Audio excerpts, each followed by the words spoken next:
experience matters, yes, but that is not the criteria for you to become the chief minister. No, certainly, and this is something what you call as the circulation of elites. You know, I mean, when you see the chief ministers and the important positions as the one who are political elites, certainly, I mean, there has to be a circulation. You do not want to let anyone claim that the party is beholden to their grip.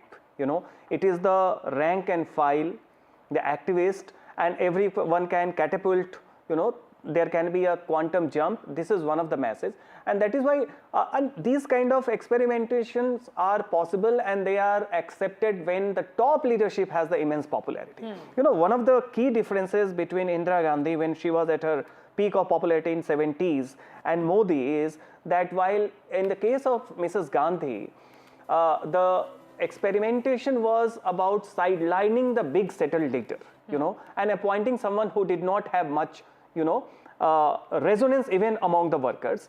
Here you find while the big settled leaders are in many cases are sidelined, are replaced, but the ones who are elected also have some positive strides of kind of giving hopes to the rank and file. They act as a motivational factor, you know, and that way you create a legacy of leader, you nurture a leader, you know. And as we have been discussing, Amitabh, the point here is that it's in the new generation of leaders who are coming in. BJP is telling the rank and file that they have to remain enthused, that they are not here just for 10 years, perhaps that they are hoping for a longer inning at the center as much as they are hoping to win states and also to retain those states. Okay, so you have more NDA partners in this visual. You have Eknath Shinde, Ajit Pawar, Praful Patel, all of them from Maharashtra, the Mahayuti on display there in Ramleela Maidan. Yes, Amitabh?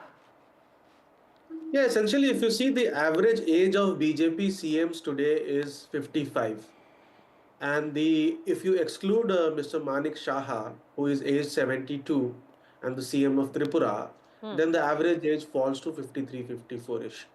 And we've seen that it has put in place a new generation of leaders in MP, Rajasthan, Chhattisgarh, Assam, even you can say Uttar Pradesh, Maharashtra to that extent.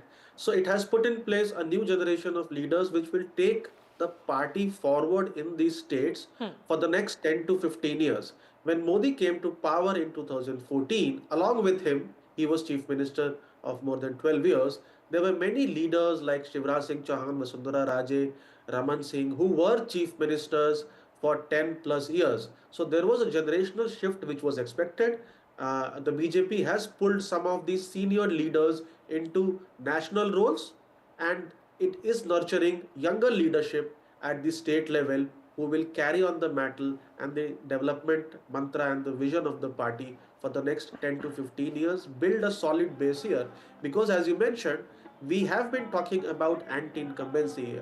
If a government is 5-year-old, 10-year-old anti-incumbency, but we've seen that the BJP has now established a model or a mantra of getting pro-incumbency votes, be it Maharashtra, be it UP, be it Haryana. So that is what it is attempting to do through these new heroes or leaders. Yes, all the 6 MLAs who will be sworn in along with the Chief Minister today are now seated. 12:05, 12:10 is when we expect the Prime Minister to arrive. Home Minister Amit Shah, Rajnath Singh, JP Nadda, all of them are expected to arrive any moment now. Vasudha is where the oath-taking ceremony is going to happen. Vasudha, we are seeing the Mahayuti on display here. You know, all the members of the Mahayuti present. Perhaps the entire JDU representation has happened also. In fact, Mr. Naidu is yet to arrive though.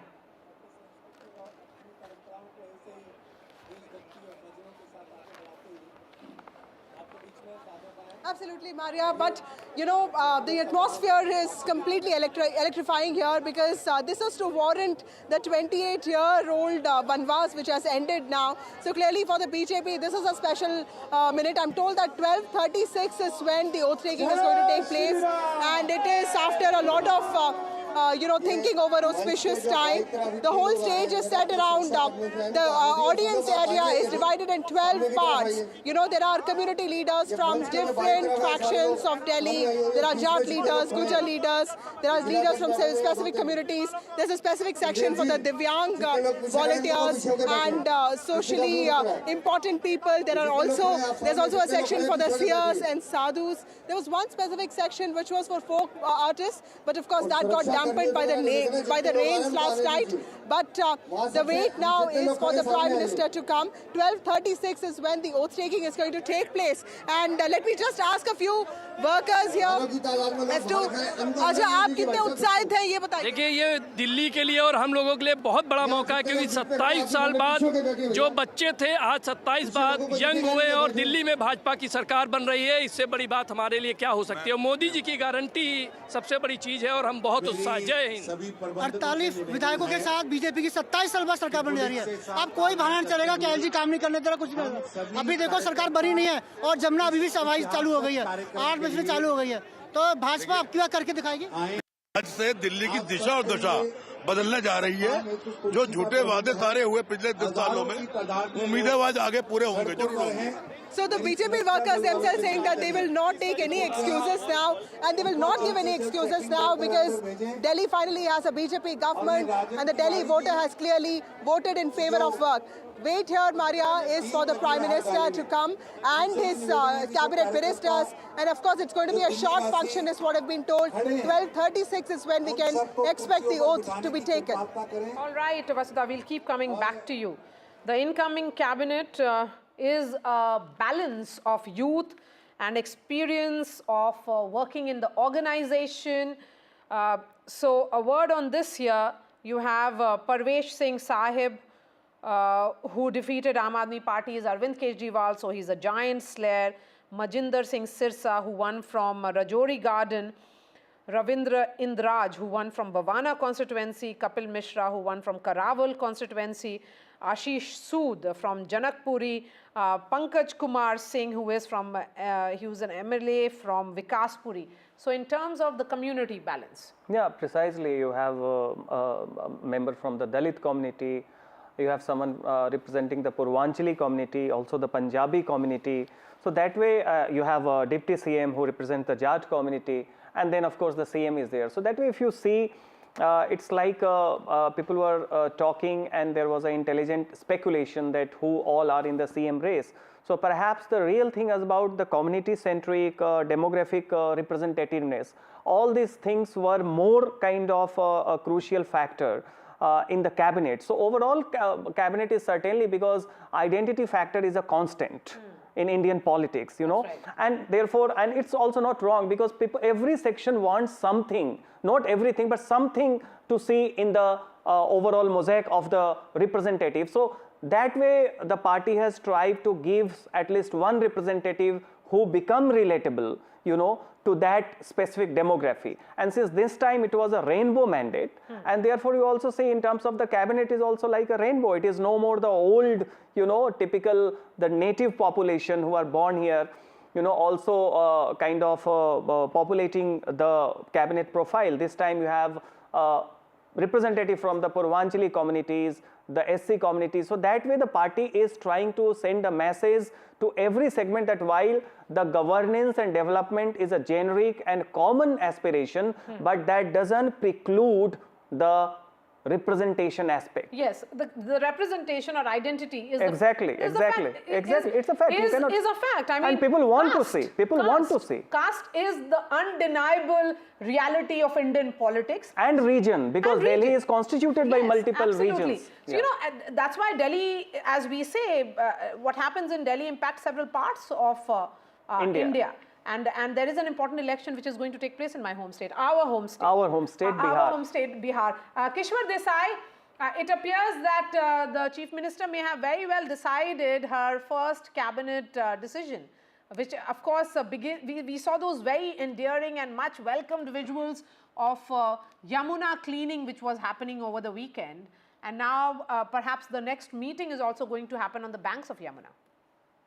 Well, that sounds absolutely wonderful, because, you know, for us, who grew up in Delhi, we remember that we used to go boating on the Yamuna, and it used to be a really beautiful space where you could do picnics and you could have your family get-togethers, but that is alas not being the case. And one very important point I want to say, Maria, is that, yes, she is a young chief minister. So, this gives her also a sense of energy and a commitment that she brings, because she's very aspirational, just like the young people of this city are.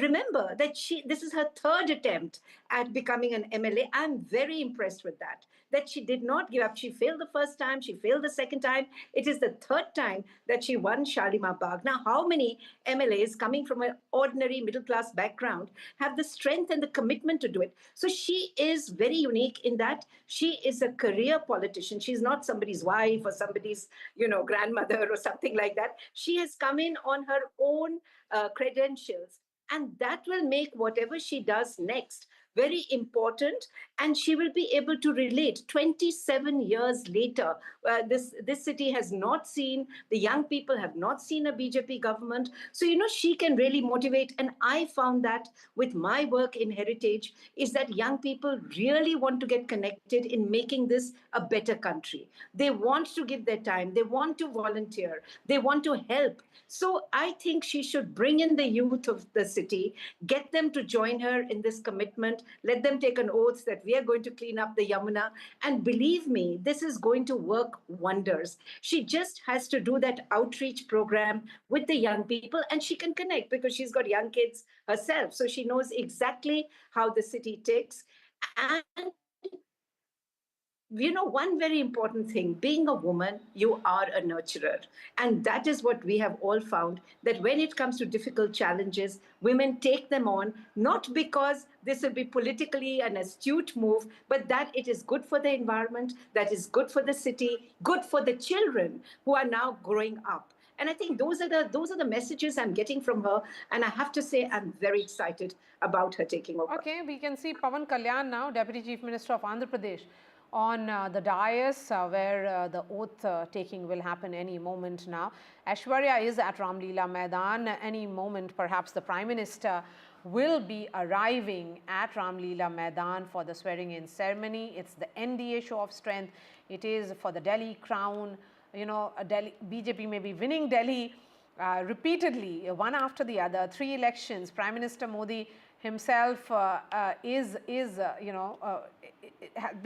created history in 60 years to be the only Prime Minister having won 3 consecutive terms. But it is a very, very special day for the BJP. Let's listen into what Diya Kumari आपको लगता है कि दिल्ली अब सुचारू रूप से चलेगी? बिल्कुल चलेगी। उनके रेखा गुप्ता जी के नेतृत्व में बहुत अच्छे से दिल्ली का प्रशासन भी चलेगा। दिल्ली में जो समस्याएं थी, जो पिछली सरकार थी दिल्ली की, उन्होंने जो करप्शन किया, कुछ काम नहीं किया, वो सब चीज़ों से अब दिल्ली की जनता को निजात मिलेगी और मैं बहुत खुशी की बात है कि उनको ये अवसर मिला। Thank you ma'am. Has 2 children. In fact, she has a daughter who is pursuing her post-graduation from Australia. Her son is completing his engineering degree in Vellore. He spoke to the media a short while ago. Thank you. Please. मेरे हिसाब से ये अच्छी बात है कि एक महिला मुख्यमंत्री को मौका मिला और काफ़ी अच्छी बात है। मैं यही कहूँगा कि उनके पिछले 30 साल की मेहनत सक्सेसफुल रही। वो काफ़ी टाइम से मेहनत कर रही है और उन्होंने खुद के बलबूते पे ये सारी चीज़ें करी है। वो खुद की डूसू प्रेसिडेंट से शुरुआत हुई, स्टूडेंट बॉडी से। तो पार्टी का, मोदी जी को सबको धन्यवाद रहेगा कि उन्होंने उनको ये अपॉर्चुनिटी दे पाई और उनकी हार्डवर्क, उनकी स्किल्स आज काम में है फाइनली। आज आप देख लीजिएगा, एक बार जब हमारी बड़ी बहन आदरणीय रेखा गुप्ता जी शपथ ले लेंगी मुख्यमंत्री पद का, तो उससे दिल्ली में विकास का एक नया सूर्योदय होगा। आदरणीय प्रधानमंत्री श्री नरेंद्र मोदी जी के कुशल नेतृत्व में वो विकास का एक नया अध्याय दिल्ली की जनता के लिए रेखांकित करेंगे। मैं समझता हूं कि दिल्ली के प्रति हमारी बहुत बड़ी जिम्मेदारी है। दिल्ली की जनता ने हमें इतना प्यार दिया, आशीर्वाद दिया। आज 27 सालों के बाद में दिल्ली में भारतीय जनता पार्टी की सरकार बनने जा रही है। मैं आज खास तौर पर हमारे प्रधानमंत्री आदरणीय श्री नरेंद्र मोदी जी का, जिनके विकास के ऊपर में दिल्ली के लोगों ने विश्वास जताया और दिल्ली के लोगों को विश्वास है कि नरेंद्र मोदी जी के नेतृत्व में हम दिल्ली को दुनिया की सबसे सुंदर राजधानी बनाने में सफल होंगे। Amitabh Tiwari continues to be with us. Amitabh, you know, Delhi has to be revamped. The infrastructure push that we saw during Sheila Dikshit's tenure has to be back in Delhi. You know, last year there was G20 summit. This year India will be hosting the Quad summit. That is what, and the world leaders will be arriving. This is the city of diplomats, ambassadors live here. This is a city which witnesses state visits. You have had the CEOs all over the world come into Delhi to LKM to meet the Prime Minister. It cannot be dilapidated the way it is right now. Well, clearly it cannot be, and as you mentioned that most of the infrastructural development has taken place during Sheila Ji's tenure. In fact, if you see capex as a percentage of the GDP during the last 10 years of Arvind Kejriwal's government has reduced from around 1.5% to 0.7% because the focus was largely on social welfare measures or freebies. So that is something which the BJP will have to balance it out, as somebody had earlier mentioned in your program, that the fiscal balance of the state needs to be improved. BJP themselves have promised a lot of social welfare measures, including cash income support for the women of 2,500 rupees per month. That itself could lead to a 10,000 crore strain on the budget. So now we'll have to see how the BJP manages the state finances in a better manner while fulfilling its socio-economic obligations, at the same time building the capital city for the future, for the new India, because here is where most of the embassies are located, and this is a showcase to the world that this is our capital city. So the infrastructure needs to be severely, significantly upgraded. At the same time, the government will need to work on air pollution and cleaning of the Yamuna. Air pollution, cleaning of Yamuna, better infrastructure so that Delhi doesn't collapse during monsoon, something that we saw only last year. You know, it was horrific, you know, Kishwar Desai. Multiple colonies being completely inundated, schools being shut because there is monsoon. I mean, what are the days if we can't even enjoy monsoon? No, that's very, very true. And these were middle-class colonies that you heard about. But can you imagine what is happening in the slum areas, in the poorer areas, where people were not, I mean, their whole homes were getting, you know, washed away because there is no proper infrastructure. And the sewage system in this city really needs to be, you know, revamped, because we are living with sewage systems which is from the colonial period. And I also want to say that not only does the monsoon do huge damage to you know, middle-class colonies or slum areas, but also to heritage buildings, which is where I work. And I find that very often there is no care taken about these. So I just hope that some of that budget, which you know, we are talking about the fiscal responsibility that she will take on, will also go towards the care of heritage buildings, because Delhi has enormous, you know, what we call a treasure house of heritage, history, which has been severely neglected, I find, in the last few years. Yeah. Ma'am, I'll have to go back to ground zero. That's where the swearing-in ceremony venue is. Aishwarya is joining us. Aishwarya, I can see all the 7 Delhi BJP MPs greeting each other, holding hands. You know, BJP has had a unique case. Since 2014, they have been winning Delhi with 7 MPs, but not winning Delhi, the city-state. And that was rather ironical that in a matter of 6 months, things used to change. Okay, Naib Singh Saini there, Haryana Chief Minister, being greeted by Rekha Gupta. So both of them showing the victory sign there. An important messaging again, because what happens in Delhi, you know, impacts Haryana, and what happens in Haryana impacts Delhi. Yes, Ash, go ahead.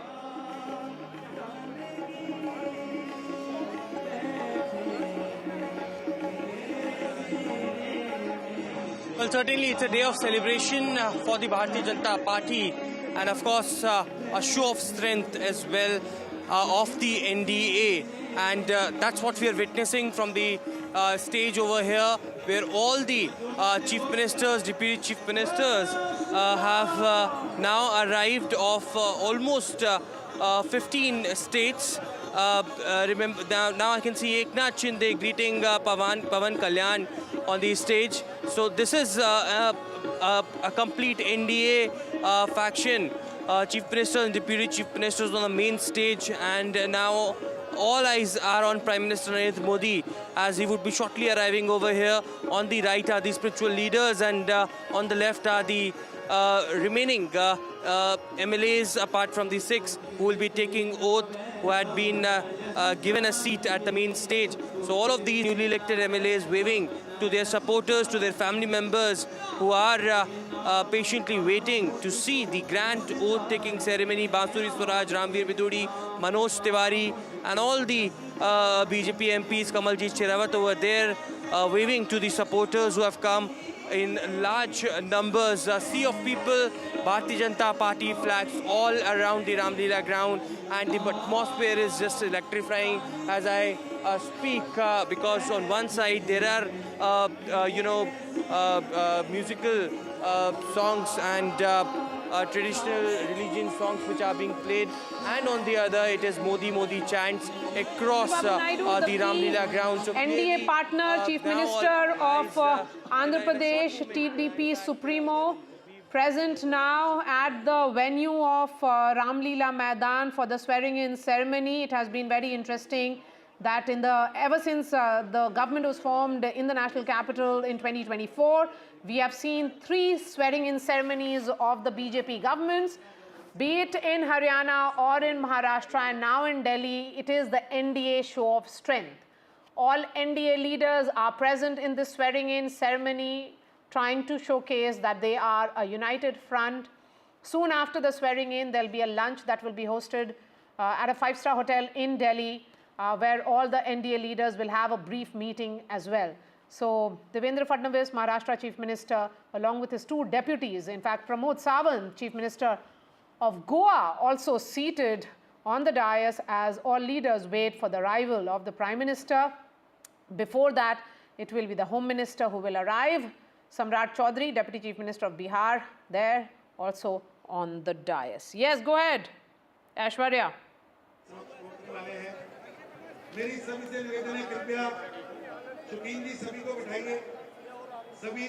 Well, now finally Chandrababu Naidu there on the stage. Devendra Fadnavis, Eknath Shinde, Ajit Pawar on the left, Pramod Sawant and Jay Panda. They're meeting all of these dignitaries. Konark Sangma also arriving, Pawan Kalyan. It is, of course, the JDU representation that we can also see on the stage as far as the NDA partners are concerned. It is the union ministers also who had been given a seat just on the backside as far as the main stage is concerned, and of course the 6 newly elected MLAs who would be sworn in as the cabinet ministers very shortly from now, also waiting very patiently. On the right side of the stage, Nayab Singh Saini, Haryana Chief Minister, also arriving. BJP, remember, won 48 seats in Haryana as well, and it is now 48 seats that BJP backed in the national capital as well. So this victory clearly will change the dynamics of the Bharatiya Janata Party as an organization as well, and therefore Rekha Gupta had been appointed. On this, Sajjan Kumar, let's do a recap for our viewers on the significance of the day. The BJP has had 3 chief ministers in Delhi, but all of them before 1997. Sushma Swaraj for a few months, again Sahib Singh Verma, and also Madan Lal Khurana. But this time it is a generational shift in Rekha Gupta. She's just 50 years old. In terms of power, actually that's pretty less. Precisely. I mean, when BJP lost power, that was the time when what you call today Gen Zs, they were being born and therefore they have come out of age. So this is the time that when Gen Zs is the buzzword, BJP is having its chief minister who represented the student politics that time. Two, also, this is also now, if you look from generational perspective, there are a couple of issues which are structural issues. One, Delhi is all about the Yamuna floodplains and the ridge, and therefore Yamuna is polluted, ridge is shrinking, leading to pollution and lots many health, its impact upon the health of the people. So these are the structural problems, and certainly there would be a huge expectation, you know, that as the leader of the government, Rekha Gupta would be steering into those things. Side by side also, mind it, Aam Aadmi Party has lost the mandate, but it also has left certain positive legacy of catering to the poor segment, especially in the sector of education and health. But something that the demography of Delhi and particularly the new generation would be expecting, that besides the conventional structure of the health, also the mental health, stress is something that is emerging as a factor. Overall, this is also, as we have seen, that in the last 10 years, what has happened to the infrastructure of Delhi, you need to compare it with that of Mumbai, you know. In Mumbai, you see a segment wherein you have new sectors, new areas developing BKC. Sajjan, a word on this one. This is an interesting visual. Rajnath Singh has worked with Atal Bihari Vajpayee and Mr. L.K. Advani. So this is an interesting generational meet which is happening here. Rajnath Singh with Rekha Gupta, and certainly he Continuity with change. Continuity with change. Continuity with change is the buzzword, as Adwaita Kala, Indian author and screenwriter, joins us on this broadcast. Adwaita, Delhi will get a woman chief minister in Rekha Gupta. Absolutely, and it couldn't have happened sooner. I think it's very interesting as a choice. This is someone who's risen up the ranks. So she isn't, this isn't mere tokenism. This is somebody who's, you know, was part of the ABVP, fought elections in Delhi University, has been actively involved in Delhi politics for the last 25 to 30 years. So is very well entrenched in local politics and has served in different capacities, including in the Mahila Morcha at a national level. So I think this is a very interesting choice. This is a leader who I think has a bit of an activist also in her. So, you know, with a lot of the high octane up dramatics that we are used to, I think she will be able to take those on and match them. So in that sense also, I think for all of us, it's going to be interesting times when we do see the two sides come up against each other. So I don't think she's going to be one to shy away from that kind of conflict. So that is also interesting. And most importantly, I think the Prime Minister has promised a city that we can all be proud of, and that for the last decade, we've really seen sinking into the kind of insignificance and malaise that afflicts so many of our big cities in this country and even smaller cities. So I'm hoping, and I'm quite certain, that the Modi guarantee of turning Delhi and NCR into a world-class destination will bear fruit. Yes, so the big challenge certainly is how soon will Delhi be appropriate as the showcase capital that we have been talking about. Rekha Gupta there, along with some other MLAs of Delhi. Now they're waiting for the Prime Minister. Rajnath Singh greeting the... we'll try and connect with Adwaita as well. So, you know, here, Sajjan, we are talking about the role of, you know, someone like Rekha Gupta, completely low profile, yes, but strong RSS background, yes, similar to what we have seen in recent chief ministerial selections. Precisely. Naib Singh Saini. Naib Singh Saini. Even Mr. Fadnavis has strong Nagpur backing. Nagpur backing, blue-eyed boy of the RSS. Yes, that he was called. Boy of RSS. And now you have Rekha Gupta. Rekha Gupta. Who is again with 30 years backing of RSS. Precisely. Bhajan Lal Sharma. Okay, those are the visuals of Home Minister Amit Shah actually now heading to Ram Leela Maidan. He has to arrive before the Prime Minister arrives. So perhaps, okay, so Rekha Gupta there welcoming Home Minister Amit Shah. The key strategist of the BJP and JP Nadda, BJP president. Remember, Amit Shah was invested in Delhi. He did tell reporters, you know, all of us that they are very confident of forming the government. They are very confident of how tables will turn against the Aam Aadmi Party. So Home Minister Amit Shah there being welcomed by Rekha Gupta as he arrives. at the Ramleela Maidan. Yes. Kishwar Desai, would you say a word on what we are seeing on our television screens? Home Minister Amit Shah along with JP Nadda, the senior leadership of the party, which will be clearly backing Rekha Gupta through and through, particularly in her initial months when they will realize that, you know, she has just started off as the Chief Minister.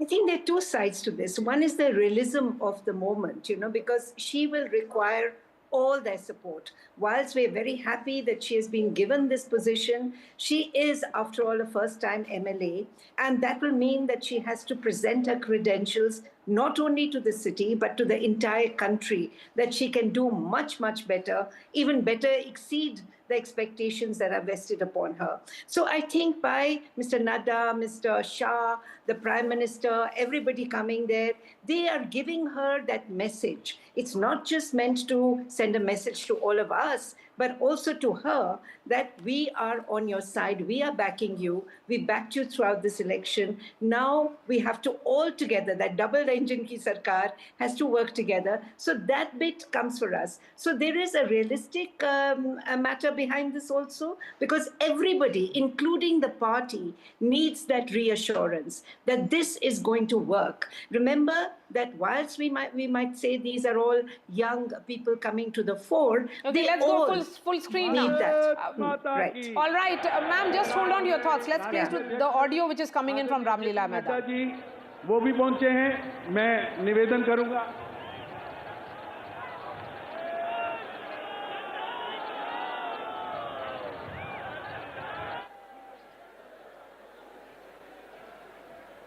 Ramleela Maidan, very interesting there. You can see Home Minister Amit Shah making Chandrababu Naidu sit next to him. Then you have Mr. Nadda and the JDU member in the Union Cabinet, Lalan Singh, sitting next to him, and the JDU working president, Sanjay Jha, sitting next. So the entire sitting arrangement, or seating arrangement as it is called, is very interesting. And now the leaders wait for the arrival of the Prime Minister. Yes, Sajjan. So it's like, bestowing extra respect to your allies, yes, while having a sense of humility among your own CMs from the party. You know, and these things should not become a part of, you know, inflated ego that you often find in the corridors of politics. And take Delhi for example. BJP knew that Burari and Deoli, 2 seats that it gave to its allies, Bihar. It's a losing proposition. Yeah, they knew that they're losing, and yet it respected because they knew that they have to carry the mantle in Bihar. On the other hand, you find that a given alliance between Congress and Aam Aadmi Party in Lok Sabha, could have. I mean, and it fell apart. So that way, it's also about how much, I mean, you take 2 steps forward, but you also take 1 step backward when it's needed. So that is why, as Amitabh Tiwari rightly pointed out, that ideally Delhi election should also be called a NDA victory, not just a BJP victory, because the 2 seats that was given to Chirag Paswan's party and JDU, both candidates lost, and it was clear that it's very difficult to win those seats, yet BJP gave that. They walked extra mile just to respect the allies and give them, and sitting arrangements also is a part of that sort of a very conscious choice, you know, that way, and it helps you create a chemistry. It also sends a message to your rank and file, you know, and this is something wherein you find that when you say BJP is a party of organization, Sangathan, so it's not just about how many workers you have, how many leaders you have, how many members you have. It is also about inculcating a sense of culture wherein you need to be cautious about sending the messages to your allies also. And this is something which could be a template for other parties also to emulate, right? So that way, this is, I mean, Rekha Gupta's persona, in the same time your national capital cannot afford to be with a decadent infrastructure. It has to lead by example, and that is why there is something that needs to continue. And on that infrastructural front, wherein the landscape needs to be changed, after Sheila Dikshit, something Delhi has not witnessed, you need a complete coordination at all the 3 levels. So you need to have the central government working in tandem with the state government, and then you also need to have a harmony with the MCD structure, and that is why this is the time wherein people are saying it is going to be a no excuse government. And no excuse government doesn't mean only from the non-BJP and the opposition spectrum. No, even the BJP. They cannot afford to give excuses also. I mean, because people are running out of patience, you know, they are running out of patience. Because infrastructures are collapsing. Delhi is getting restless, isn't it, Kishwar Desai? Delhiites are getting restless. That there has to be a solution to the problem. It cannot be continuously about what is going wrong, why was the Aam Aadmi Party not able to function. They have to make it a functioning government. Very crucially at a time when Rekha Gupta takes over as Chief Minister, because she used to be a councillor. She knows how difficult it is to work on the ground, and from what I read about her, she has a very conciliatory attitude. Even if people are in the opposition, I have seen, you know, we have been reading about her own outreach with Al-Kalam. Of course, all that happened a long time back, but we can take lessons from that, that she is not somebody to stand on ego. She might do that, take that extra mile, go that extra step, and get on board people who are not so willing to, you know, consent to some of the schemes she may have in mind. But I also want to say one thing. We are talking a lot about Bombay. I also want to talk about Goa, where, you know, we also live some of the time.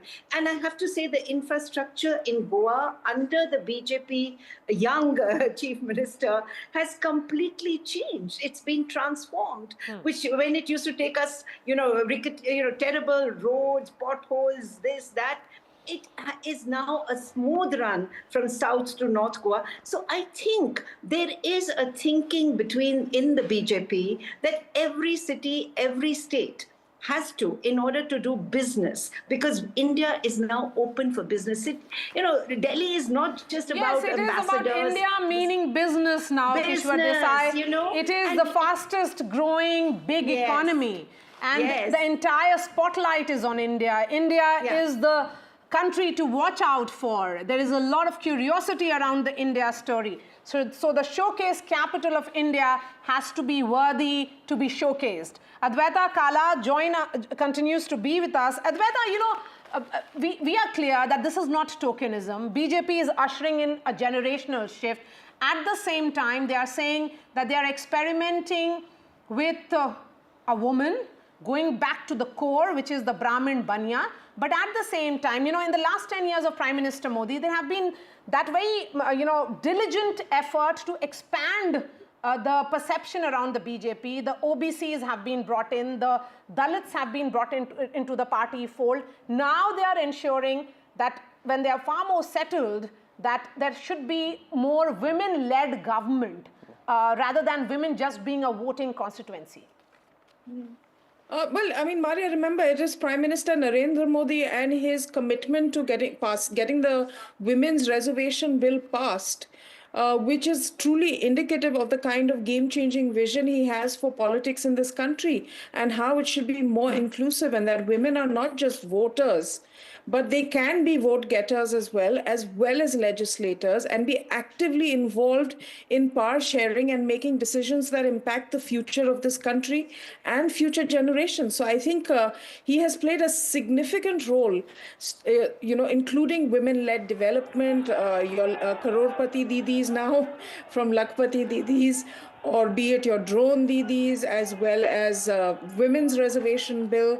So I think he has gone far beyond mere tokenism. You know, the fact that you just put a woman in a particular position. All right, let's listen into the audio which is coming in. Prime Minister Narendra Modi there arriving at Ramleela Maidan. This is a victory of the Prime Minister. Mr. Modi has ensured another state for his party. Let's listen into the audio which is coming in from Ramleela Maidan now.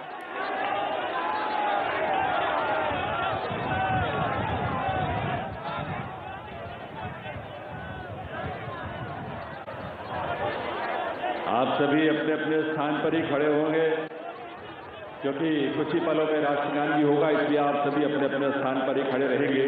ये अवसर ऐतिहासिक है दिल्ली की जनता के लिए, दिल्ली के लाखों करोड़ों परिवारों के लिए, लोगों के लिए आज एक स्वर्णिम युग की शुरुआत इस देश की राजधानी दिल्ली में हो रही है देवी और सज्जनों। और इस अवसर पर जबकि शपथ ग्रहण समारोह आरंभ होने वाला है, इस देश के यशस्वी प्रधानमंत्री, विकसित भारत के शिल्पी माननीय श्री नरेंद्र मोदी जी का शुभागमन हम सबके बीच मंच पर हुआ है। पूरी ऊर्जा के साथ, कर्तव्य भर के साथ अभिनंदन और वंदन माननीय प्रधानमंत्री महोदय का।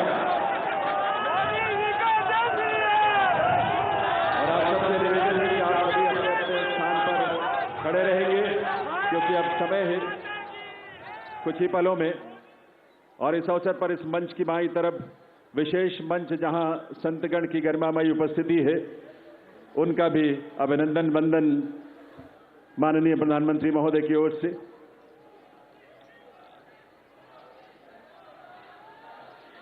देवी सज्जनों, राष्ट्रगान के लिए आइए, हम सब अपने अपने स्थान पर खड़े रहेंगे राष्ट्रगान के लिए। अभी थोड़ा सा वक्त है और उस वक्त तक, उस समय पर ही हम राष्ट्रगान की शुरुआत करेंगे, कार्यक्रम की शुरुआत होगी। लेकिन ये ऊर्जा और ये उल्लास आप सबका बना रहना चाहिए। वंदे वंदे वंदे भारत माता की, भारत माता की, भारत माता की। ये घोष, ये उद्घोष सिर्फ देश नहीं, सिर्फ दिल्ली नहीं, बल्कि पूरी दुनिया आज इसका साक्षी बन रही है। और आप सब जो यहाँ बैठे हैं इसका साक्षी बन रहे हैं। और आपके माध्यम से और तमाम अलग अलग प्लेटफॉर्म्स पर देश और दुनिया भर के लोग दिल्ली में इस नए इतिहास स्वर्णिम युग की शुरुआत का साक्षी बन रहे हैं। ईश्वर की असीम कृपा से आज दिल्ली एक नए इतिहास और स्वर्णिम इतिहास की रचना के लिए आगे बढ़ रही है देवी और सज्जनों। और इसमें इस देश के और इस दिल्ली के तमाम हमारे लाखों युवा, महिलाएं, अन्नदाता, किसान, गरीब, मजदूर सभी शामिल हैं। और ये अवसर हम सब के लिए बहुत विशेष है।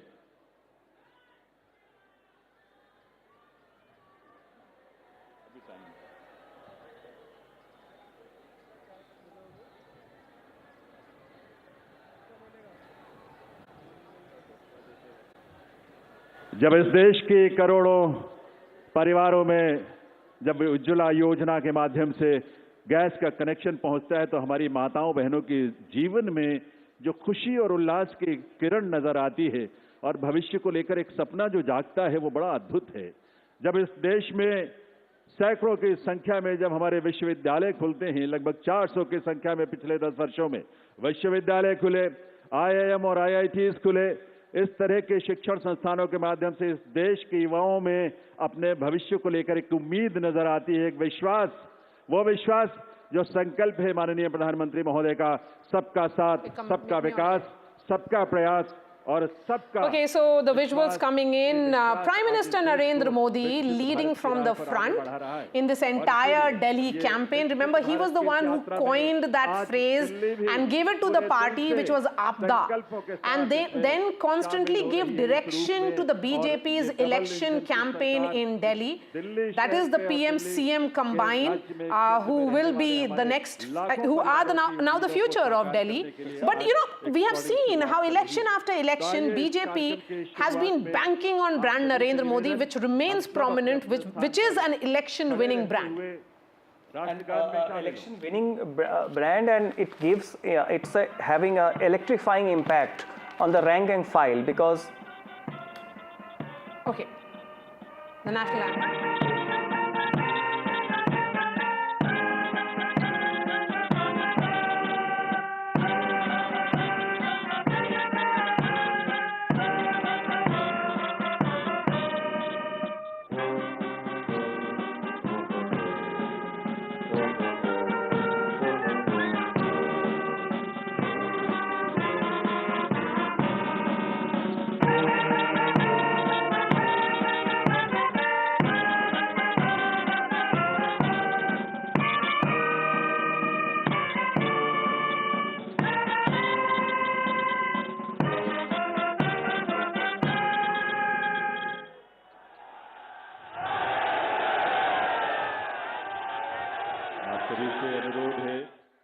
सभी से अनुरोध है, आप सभी अपने अपने स्थान पर बैठें, अपना स्थान ग्रहण करें।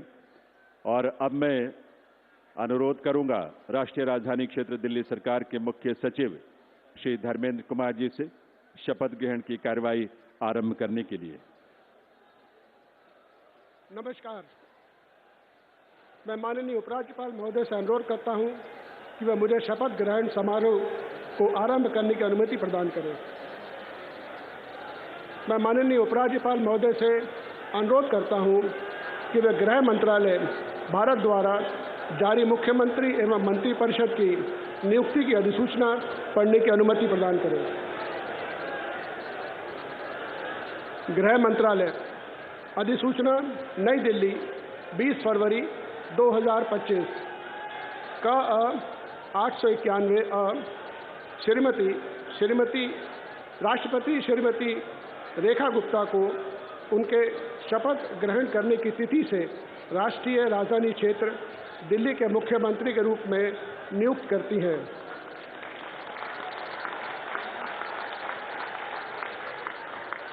हस्ताक्षर प्रवीण कुमार राय, संयुक्त सचिव। अधिसूचना नई दिल्ली 20 फरवरी 2025 का 892 राष्ट्रपति मुख्यमंत्री की सलाह पर निम्नलिखित को राष्ट्रीय राजधानी क्षेत्र में अपने पदों के शपथ लेने की तिथि से मंत्री के रूप में नियुक्त करती हैं। 1 श्री परवेश साहिब सिंह, 2 श्री आशीष सूद, 3 श्री मनजिंदर सिंह सिरसा, 4 श्री रविंद्र इंद्राज सिंह, 5 श्री कपिल मिश्रा, 6 श्री पंकज कुमार सिंह। हस्ताक्षर प्रवीण कुमार राय, संयुक्त सचिव। अब मैं माननीय उपराज्यपाल महोदय से श्रीमती रेखा गुप्ता को मुख्यमंत्री पद की शपथ ग्रहण कराने का अनुरोध करता हूं।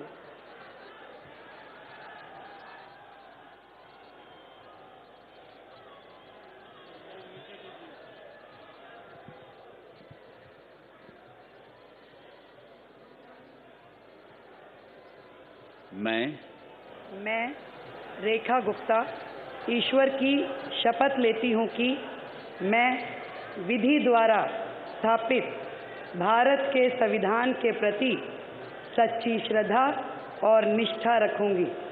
मैं भारत की प्रभुता और अखंडता अक्षुण्ण रखूँगी।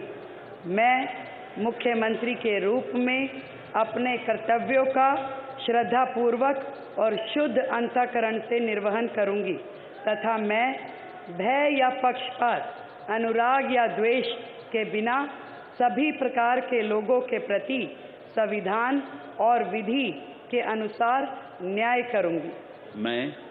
मैं रेखा गुप्ता ईश्वर की शपथ लेती हूँ कि जो विषय मुख्यमंत्री के रूप में मेरे विचार के लिए लाया जाएगा अथवा मुझे ज्ञात होगा, उसे किसी व्यक्ति या व्यक्तियों को तब के सिवाय जबकि ऐसे मुख्यमंत्री के रूप में अपने कर्तव्यों के समय निर्वहन के लिए ऐसा करना अपेक्षित हो, मैं प्रत्यक्ष या अप्रत्यक्ष रूप से संसूचित या प्रकट नहीं करूँगी।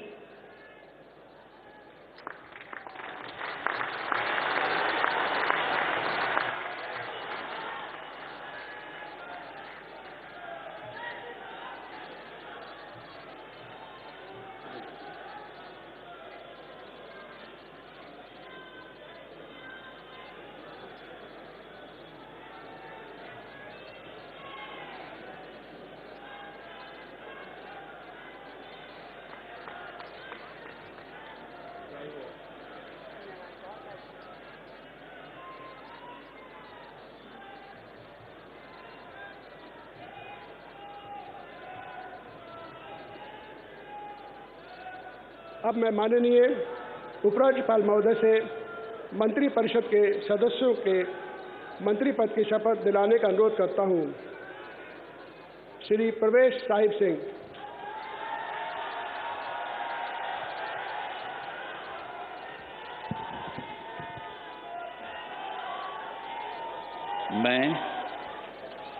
मैं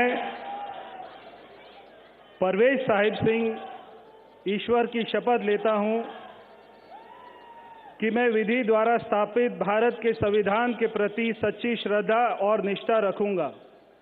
मैं भारत की प्रभुता और अखंडता को अक्षुण्ण रखूंगा। मैं मंत्री के रूप में अपने कर्तव्यों का श्रद्धापूर्वक और शुद्ध अंतःकरण से निर्वहन करूंगा। मैं भय या पक्षपात, अनुराग या द्वेष के बिना सभी प्रकार के लोगों के प्रति संविधान और विधि के अनुसार न्याय करूंगा। मैं परवेश साहिब सिंह ईश्वर की शपथ लेता हूं कि जो विषय मंत्री के रूप में मेरे विचार के लिए लाया जाएगा अथवा मुझे ज्ञात होगा, उसे किसी व्यक्ति या व्यक्तियों को तब के सिवाय जबकि ऐसे मंत्री के रूप में अपने कर्तव्यों के सम्यक निर्वहन के लिए ऐसा करना अपेक्षित हो, मैं प्रत्यक्ष अथवा अप्रत्यक्ष रूप से संसूचित या प्रकट नहीं करूंगा। जय हिंद।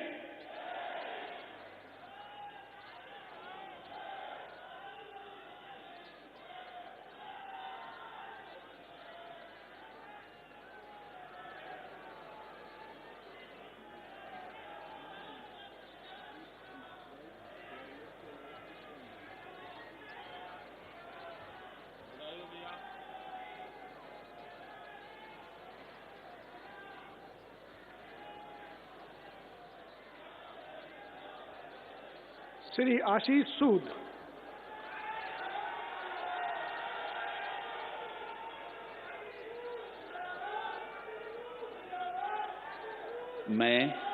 मैं आशीष सुशीला मदन गोपाल सूद ईश्वर की शपथ लेता हूं कि मैं विधि द्वारा स्थापित भारत के संविधान के प्रति सच्ची श्रद्धा और निष्ठा रखूंगा।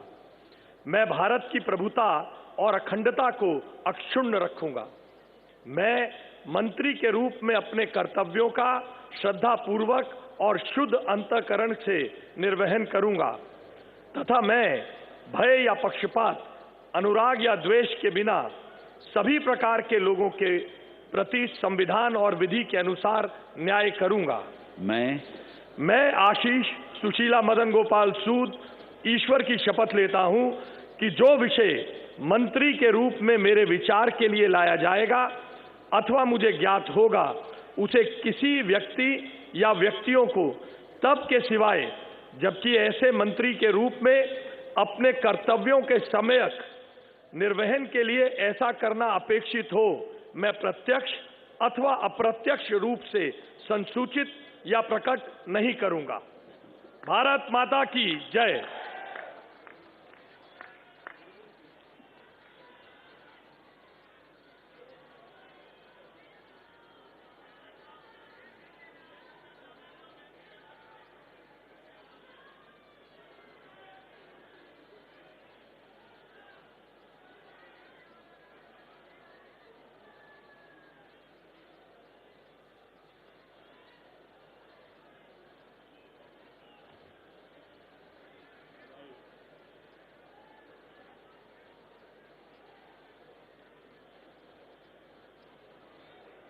श्री मजिंदर सिंह सिरसा।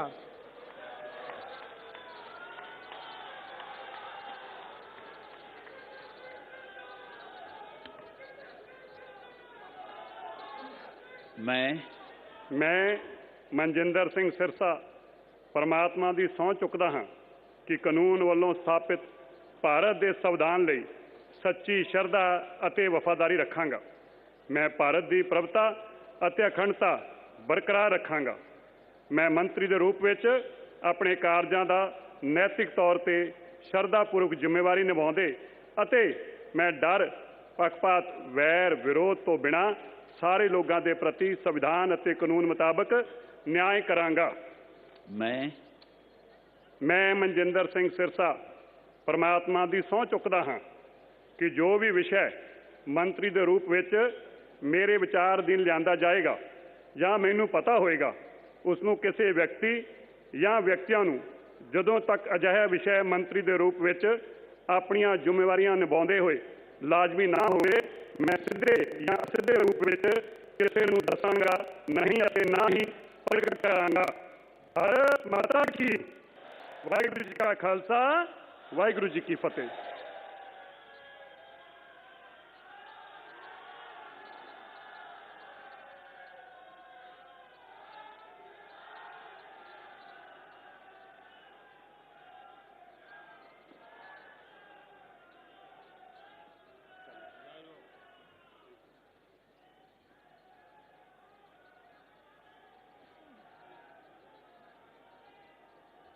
श्री रविंद्र इंद्राज सिंह,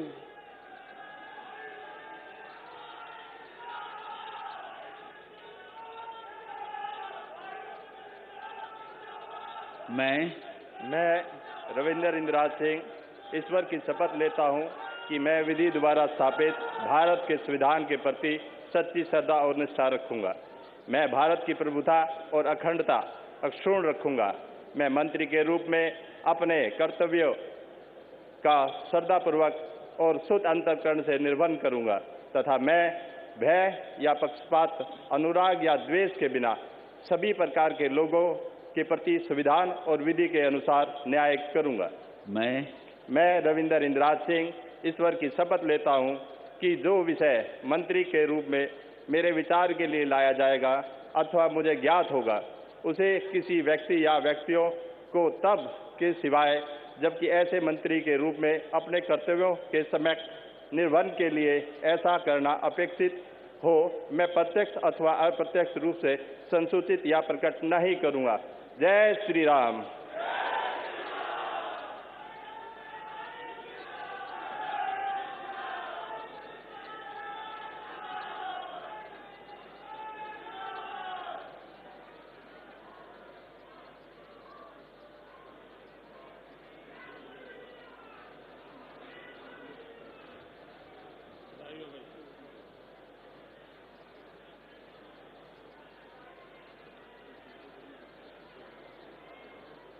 श्री कपिल मिश्रा,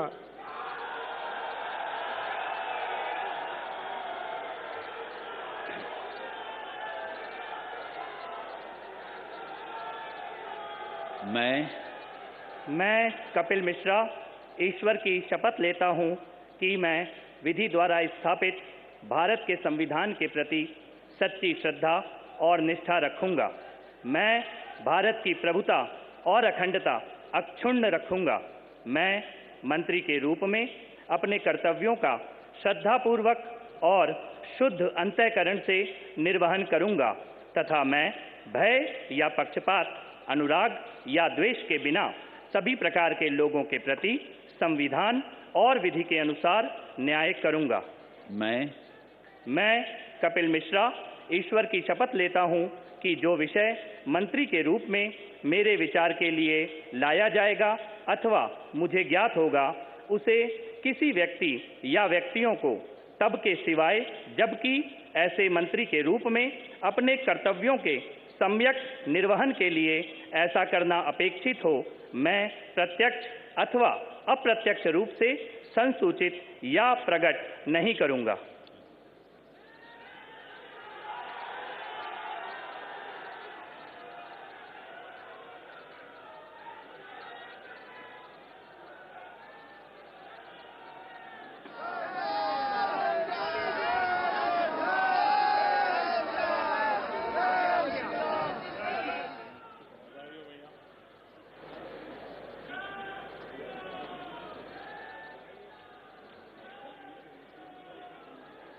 श्री पंकज कुमार सिंह,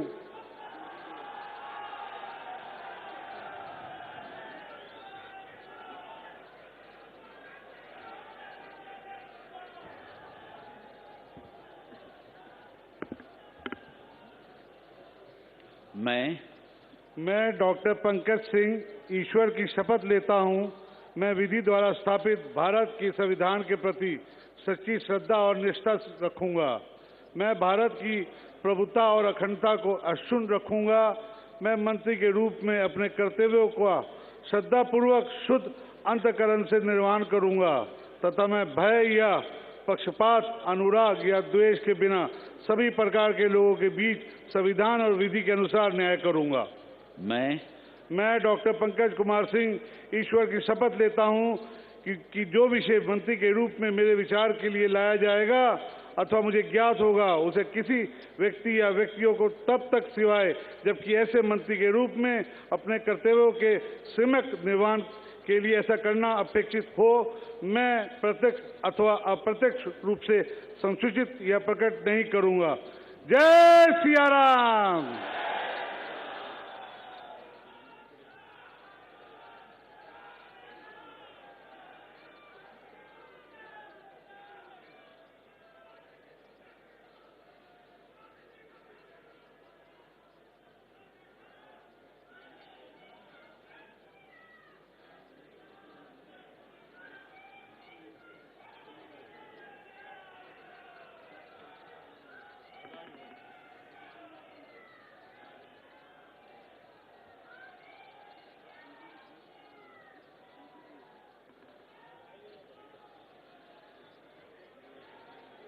अब मैं माननीय उपराज्यपाल महोदय से समारोह के समापन की अनुमति चाहता हूं। मैं सभी अतिथिगण से राष्ट्रगान हेतु अपने स्थान पर खड़े होने का अनुरोध करता हूं।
सब मिलकर घोष करेंगे, भारत माता की, भारत माता की, भारत माता की, वंदे वंदे वंदे। दिल्ली के नए नेतृत्व को और नए मंत्रियों को आप सबके करतल ध्वनि के साथ ये नया दायित्व जिसकी आज शुरुआत होने जा रही है, आप सबके विश्वास के साथ, आप सबके सहयोग के साथ अपना आशीर्वाद जरूर दीजिए, करतल ध्वनि के साथ अपनी शुभकामनाएं दीजिए। ये दिल्ली उन दिल वालों के जिन्होंने आज का दिन हमें दिखाया है और आज के दिन से एक नई यात्रा वो शुरू हो रही है जो इस देश के यानी विकसित भारत की यात्रा में उसके केंद्र में एक महत्वपूर्ण भूमिका देश की राजधानी के रूप में दिल्ली निभाने के लिए तैयार भी है, तत्पर भी है और आप सबकी ऊर्जा, आपके संकल्पों को इसी रूप में साकार होने का अवसर मिलेगा। एक बार करतल ध्वनि के साथ आभार माननीय प्रधानमंत्री महोदय का, आप सबके करतल ध्वनि के साथ बहुत बहुत आभार माननीय श्री नरेंद्र मोदी जी का, उनकी गरिमामयी उपस्थिति के लिए, उनके नेतृत्व के लिए, उनके उस विजन के लिए जो आज विकसित भारत के रूप में साकार हो रहा है। इसके साथ ही इस मंच पर गरिमामयी उपस्थिति माननीय केंद्रीय गृह एवं सहकारिता मंत्री आदरणीय श्री अमित शाह जी, माननीय केंद्रीय रक्षा मंत्री राजनाथ सिंह जी एवं अन्य सभी मंत्रीगण का बहुत बहुत आभार। आभार के लिए आपकी तालियों की दरकार है। A first-time MLA from Shalimar Bagh and an experienced municipal councillor, Rekha Gupta, is Delhi's 4th woman chief minister. She will now be holding the top job in Delhi. It's a return of power for the BJP after 3 decades, and hence Rekha Gupta has a huge responsibility going ahead. A word on the Council of Ministers, the messaging to Purvanchalis cannot be missed. There are 2 Purvanchalis in this list of 6. The next big battleground for the BJP is the state of Bihar. Sajjan? Yeah, precisely. I mean, you have Dr. Pankaj Singh, Kapil Mishra, 2 Purvanchali faces, and certainly when you see the oath-taking ceremony is attended by the allies, and when next battleground is Bihar, certainly the Purvanchal factor, I mean, its significance cannot be missed. It's not just a coincidence, it's a deliberate choice.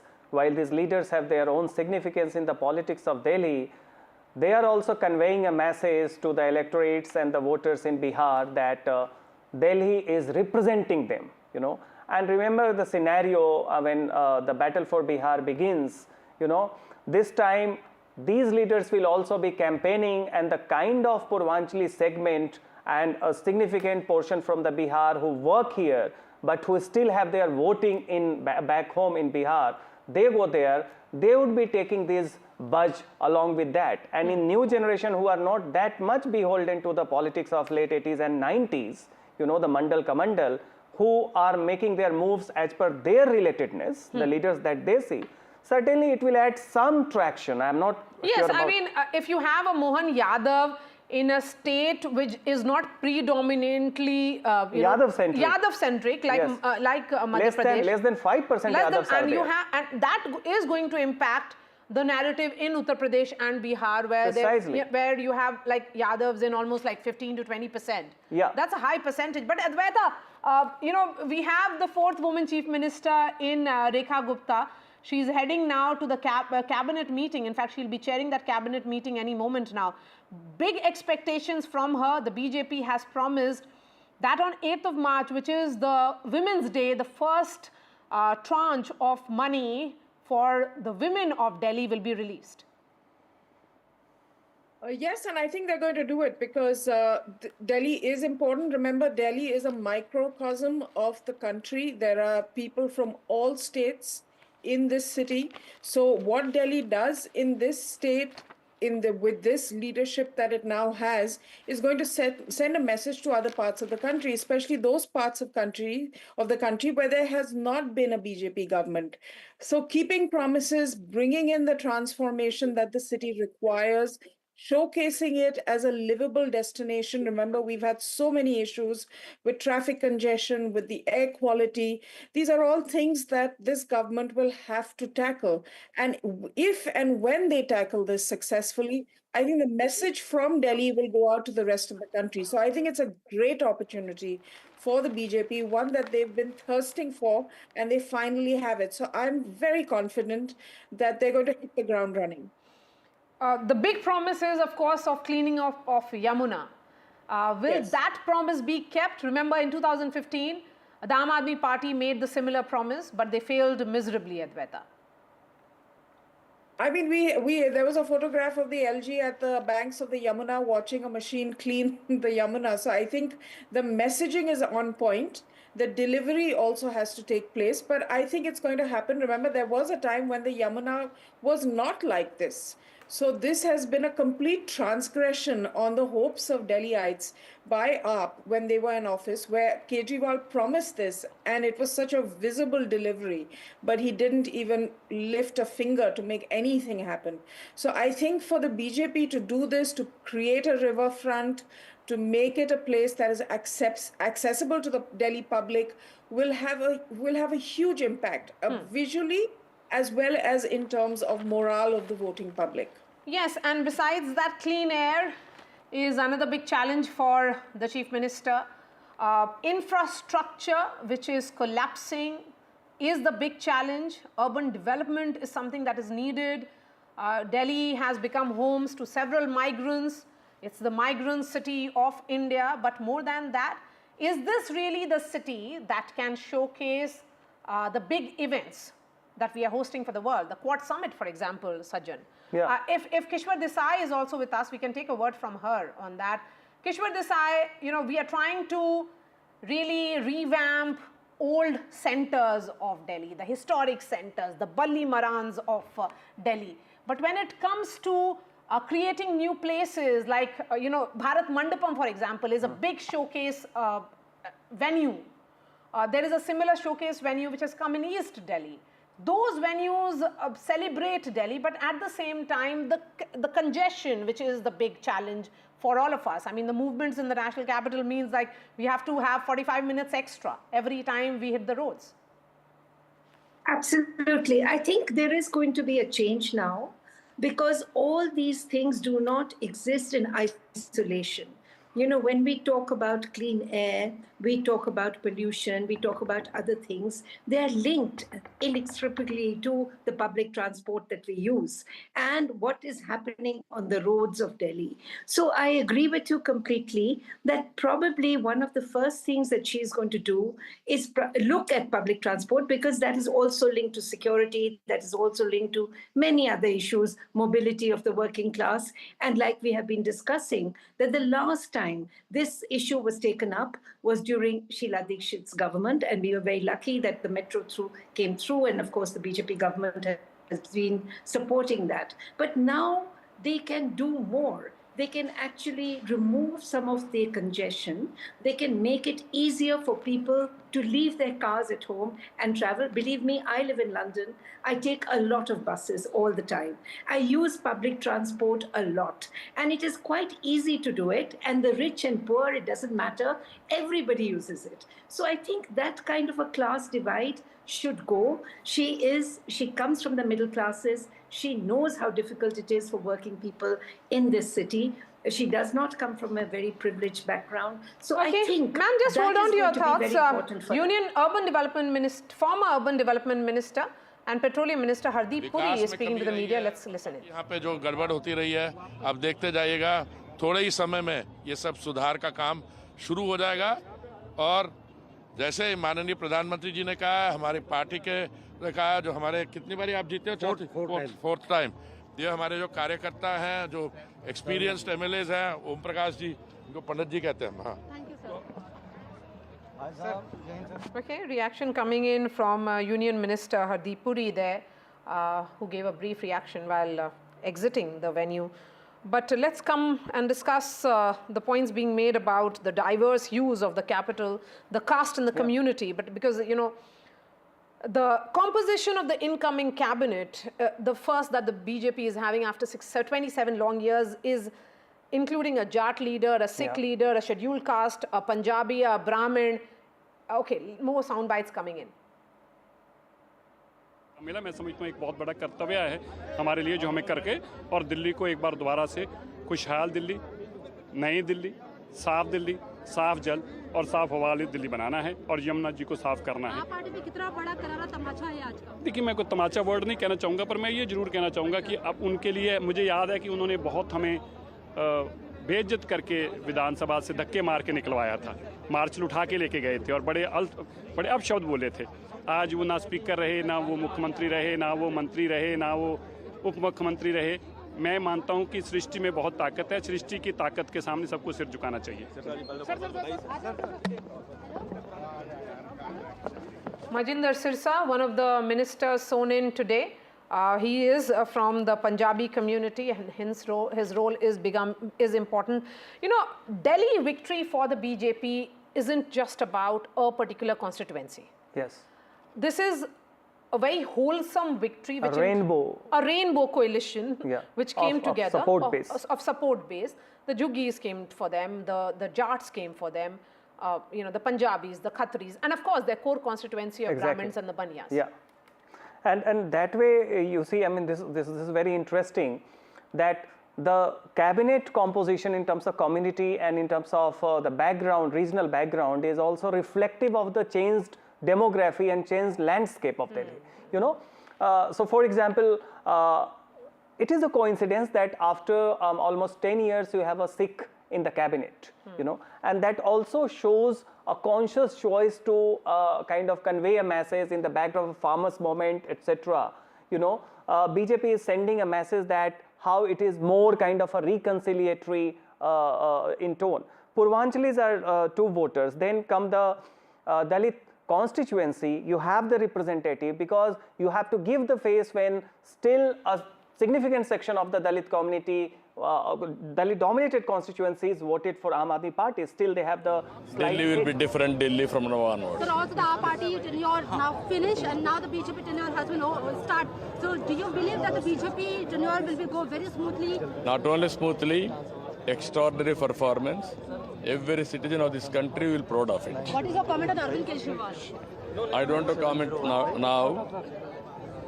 Today I am telling you, only wealth has to be created, development has to take place, then welfare and empowerment we have to do automatically. 27 years, BJP got the Delhi seat.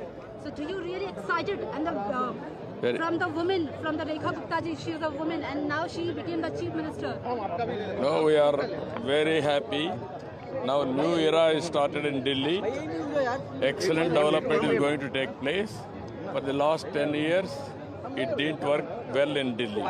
Now it is a new era. Thank you so much.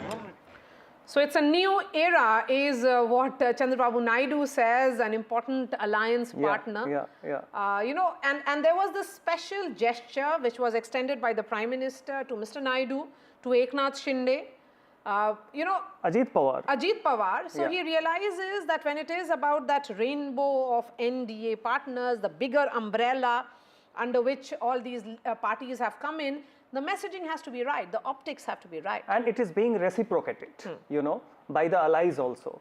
And more than that, what is important about besides the representativeness of the cabinet, in terms of the demography, caste, community, regional background, etc. What is also important that this is the moment, and in the last, 1 decade, there has been an increasing unease among the residents in Delhi, that as if they are compelled to live here because of professional commitment. The sense of ease in everyday life, that you enjoy your city. You go to the, other metropolitan areas, say for example, Bangalore, even Hyderabad, Mumbai, Pune, there is a sense of ease, people enjoy. In Delhi, the kind of pollution, the traffic congestion, the sort of inundation of areas during the monsoon, etc., it has given a sense that what has happened to the ease in the everyday life of the residents in Delhi. And that is why this is the time to create an infrastructural landscape which gives people a sense of enjoying their everyday life. You go to Ahmedabad, you have a riverfront on Sabarmati, you have walking kind of entire lanes, and this is something which has been planned since late 1990s. I remember when Jagmohan was the urban development minister in NDA 1 government. At that time there was a plan to create a riverfront wherein people could go, enjoy. So the public access places. This is something wherein you need a paradigm shift. It's not just about changing, bringing some degree of changes. It is about the directionality, the paradigm, the quantum jump that is needed. And overall marker will be the subjective sense of people's ease of living in Delhi. We talk about ease of doing business. It is also about ease of living. Ease of living. Yes. Living in the national capital is such a task. You go outside and feel, oh, what a relief. What a relief. We have left Delhi. Kishwar Desai, as a Delhiite, do you lament the drudgery which one has to go through? Oh, absolutely. But I just want to say one thing about the ministers that were being sworn in. It was such a delight because I'm a Punjabi. So I was so delighted to hear the Punjabi that Mr. Sirsa spoke. And I think in there was also a subtle message being sent to the people in Punjab, where I belong, and where we are really, again, lamenting what is happening in that state. So, there are aspirational people who live there as well, who would like to see that some of the changes that we hopefully will see in Delhi will also come into the cities of Punjab, into the rural areas of Punjab, and why not? Because if the government is determined, if the government moves forward with the right kind of mandate, as it has got here now, then I think, and I also want to add one thing about Rekha Gupta herself. One more point is that, we are talking about 1/3 majority of women in parliament. The introduction of 1/3 women in parliament, it is people like her that will encourage other women to step forward, because her career has been one of hard work. Yes. And therefore, I think we will all see it being reflected in what she does next. Yes, there is absolutely. going to be all eyes will be on Rekha Gupta, what she does next, what will be her first move also as the Chief Minister, what is the big decision this cabinet will be taking. All eyes will be on Rekha Gupta and 6 others who have been sworn in. So Kishwar Desai and Sajjan Kumar, pleasure that you could give us time here on NDTV. We are slipping into a short break. This remains our top focus. Lots more news on the new Council of Ministers that have been sworn in for Delhi. The BJP has got power in Delhi after 3 decades. It's a special day for the Bharatiya Janata Party.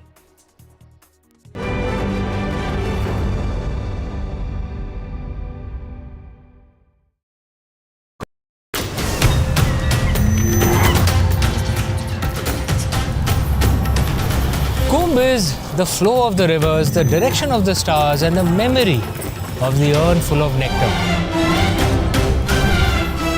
I'm here to tell you the story of Kumbh. Watch Mahakumbh Tales with me, Amish Tripathi, only on NDTV.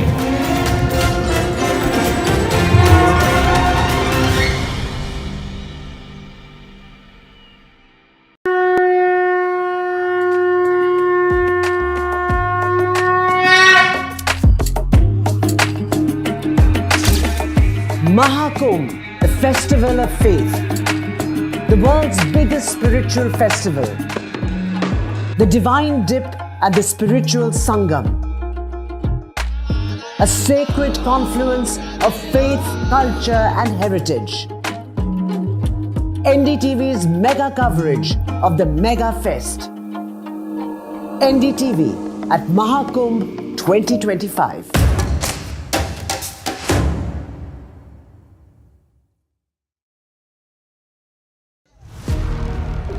Big Budget Day.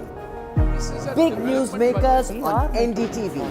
Top ministers and opposition leaders. ये by the people, of the people and for the people budget. It is a fulfilling budget. This is a development budget. It's one of the finest budgets I've ever seen. More than a bold move, it is a clever move. NDTV, always the first choice of newsmaker. NDTV keeps you ahead.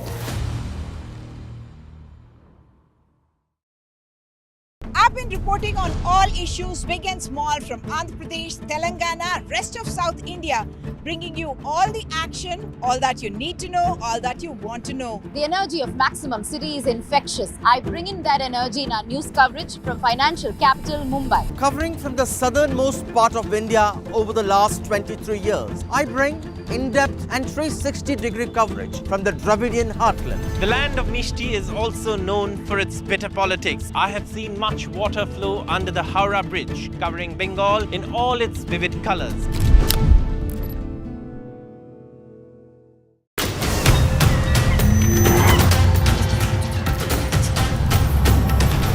Kumbh is the flow of the rivers, the direction of the stars, and the memory of the urn full of nectar. I'm here to tell you the story of Kumbh. Watch Mahakumbh Tales with me, Amish Tripathi, only on NDTV.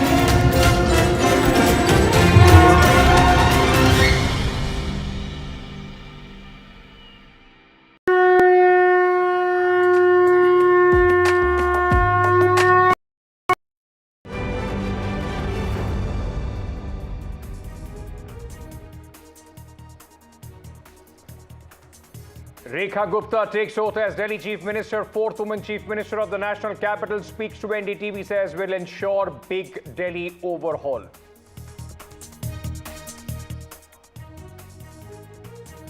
Delhi Cabinet takes shape. 6 ministers take oath. Giant killer Parvesh Verma is a minister in the Cabinet. Sirsa, Kapil Mishra take oath.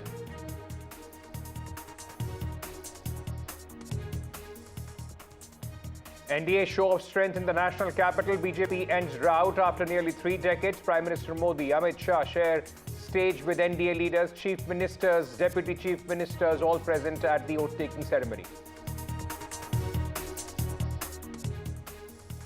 Lokayukta to file closure report in the Muda scam in Karnataka. BJP fumes at Karnataka Lokayukta's probe, says probe by and for Siddaramaiah.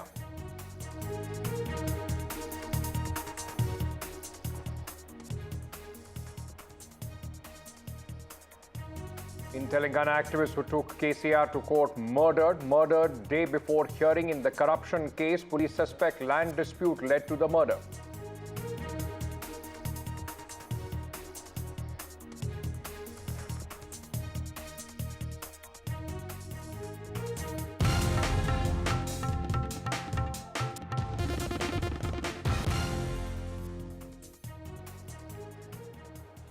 Good afternoon and welcome to NDTV. I am Ankit Tyagi. Big day for the Bharatiya Janata Party in the national capital, getting a chief minister after 27 years. And the last time the BJP was in power, it was Sushma Swaraj in 1998 who was the chief minister, and this time in 2025 coming back to power once again, a woman at the helm of the affairs in the national capital. Rekha Gupta took oath today as the chief minister of Delhi. And the BJP at this moment, ladies and gentlemen, is riding high after the victories in Maharashtra, before that Haryana, and now the national capital. It was a show of massive strength by the NDA, led by Prime Minister Narendra Modi.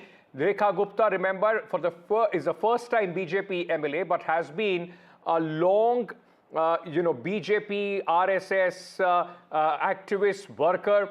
She is the 4th woman chief minister of the national capital and BJP's only woman chief minister across all the states that BJP and NDA is in power. As I said, there were massive show of strength. All NDA chief ministers, deputy chief ministers, all present at this stage. The cabinet also took oath today, but let me very quickly first go across to my colleague Shreya, who is joining us with more details at this moment. Shreya, massive show of strength by the BJP, the only woman NDA chief minister across the country, and it was celebrated, and celebrated how?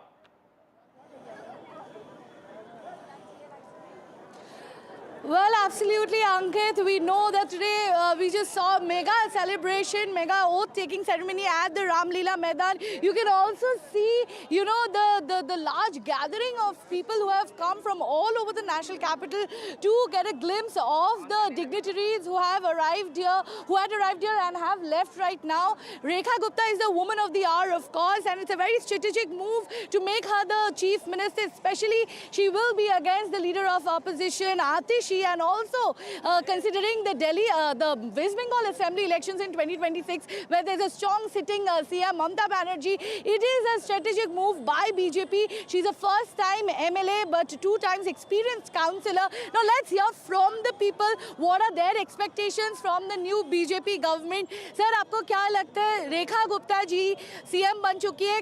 Council of ministers 6 जो नाम आए, आशीष सूद, मनजिंदर शीशा, कपिल मिश्रा, आपको क्या लग रहा है? ये एकदम दिल्ली के जो जनसंख्या का तरीका है, जो यहाँ पर डेमोग्राफी जनसंख्या की, उसके अनुसार एकदम परफेक्ट एकदम कॉम्बिनेशन है जो भारतीय जनता पार्टी ने इनका, जिन्होंने रेखा गुप्ता के रूप में मुख्यमंत्री रूप में शपथ ली है, तो उनका जो कैबिनेट है ना, वो जनता के सभी वर्गों का प्रतिनिधित्व करता है. Definitely the cabinet ministers definitely reflect the social fabric of Delhi, of the national capital. But talking about women empowerment, that is of course in the limelight right now, and women's issues will be taken into consideration now that we have our 4th woman CM. Ma'am, आपको क्या लगता है कि क्या-क्या मुद्दे आगे रहेगा अभी? देखिए, मुद्दे तो यही हैं कि अभी हमारी तो खुशी की बात यह है कि हमारे लिए एक महिला दिल्ली में मुख्यमंत्री बनी है. तो मुद्दे दिल्ली के, देखिए, विकास का ही मुद्दा है, तो विकास पे ही काम होगा इस बार. और भाजपा जब बोलती है तो वो करके दिखाती है. तो हम मोदी जी को भी धन्यवाद कहते हैं कि महिला को सम्मान दिया. रेखा जी के साथ साथ मैं तो पूरी भारत के महिलाओं का सम्मान समझती हूँ, उन्होंने पूरी भारत की महिलाओं को सम्मान दिया है. Of course, there are issues of women's safety and more job creation for women that will be highlighted now more than ever. But let's get talking to other people also. Sir, आपको क्या लग रहा है? बहुत अच्छा लग रहा है. आप अंदर गए थे, कैसा लगा माहौल? अंदर बहुत अच्छा माहौल है, सभी में बहुत उत्साह है और काफ़ी प्रसन्न है कि एक नए युग का सूत्रपात आज हो रहा है, जिससे कि 27 साल बाद तो ये सरकार बन रही है और 32 साल बाद ये शपथ ग्रहण समारोह आज हुआ. इसमें लोग बहुत उत्साही हैं और सभी को लगता है कि दिल्ली का जो विकास जो रुका हुआ था, वो विकास की पटरी बहुत तेजी से भागेगी, क्योंकि अब डबल नहीं ट्रिपल इंजन की सरकार दिल्ली में होगी. ट्रिपल इंजन का सरकार आप क्यों बता रहे हो? क्योंकि एमसीडी इलेक्शन है अप्रैल में, इसीलिए एमसीडी में भी भारतीय जनता पार्टी सरकार बनेगी और जो दिल्ली का विकास रुका हुआ था वो बहुत तेजी से आगे दौड़ेगा. छुटकारा मिलेगा दिल्ली में, बहानेबाजी छुटकारा मिलेगा कि मुझे एलजी कुछ नहीं करने दे रहे, ये कुछ नहीं करने दे रहे. ये डबल इंजन की सरकार कह रही है, ट्रिपल इंजन की सरकार होगी. बहाना नहीं, बदलाव चाहिए, वो उसको हमने चरितार्थ किया है.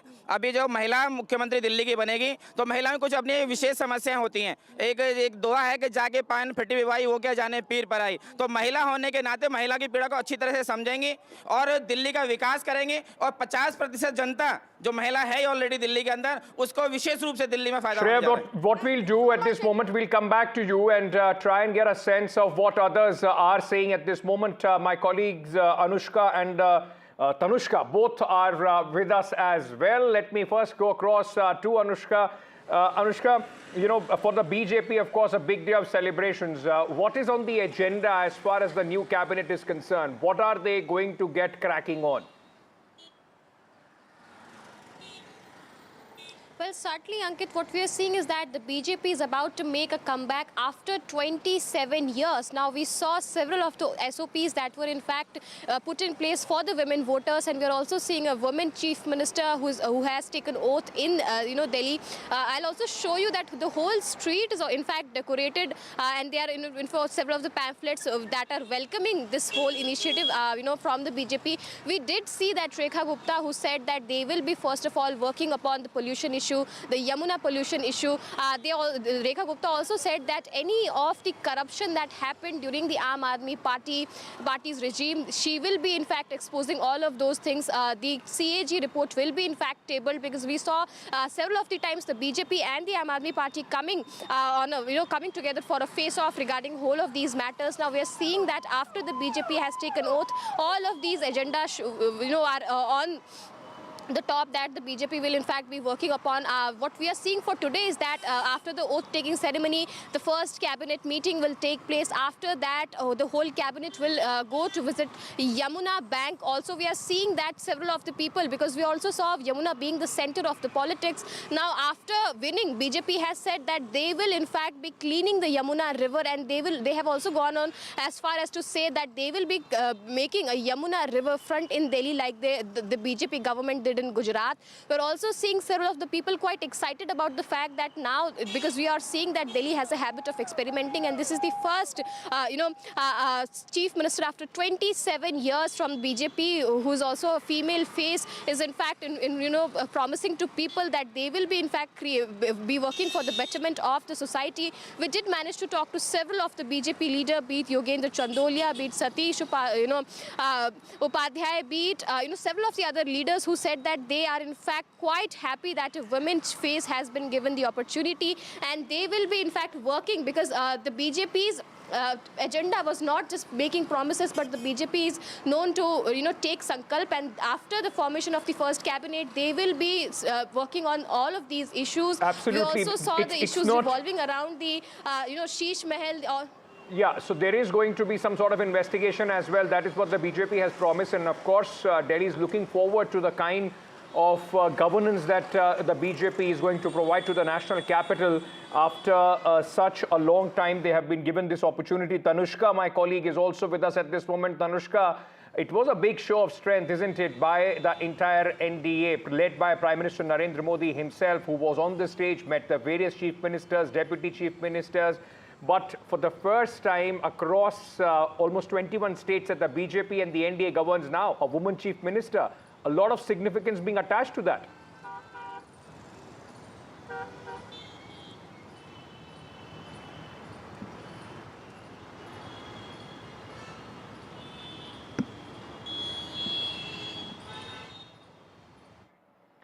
Okay, I think we have lost that connection with my colleague Tanushka. We'll go back to her in just a short...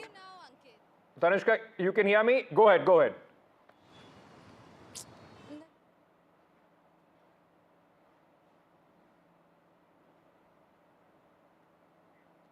Okay, we'll fix that. We'll fix that, ladies and gentlemen. I apologize for that, disruption.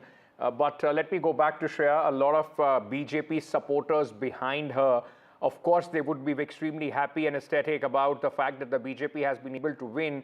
But, Shreya, a lot was in fact being said whether Parvesh is going to the deputy chief minister or not. He's a giant slayer, defeated the top man as far as the Aam Aadmi party is concerned. What do people have to say about, Parvesh Verma, though in the cabinet, not the chief minister, neither the deputy?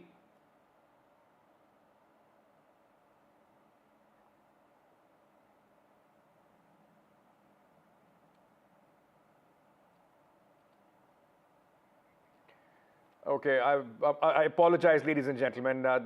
We seem to be in a turbulence, as far as our this audio is concerned. We'll try and correct that and come back to you. Tanushka is back with us. I've been told we have fixed that audio line with her.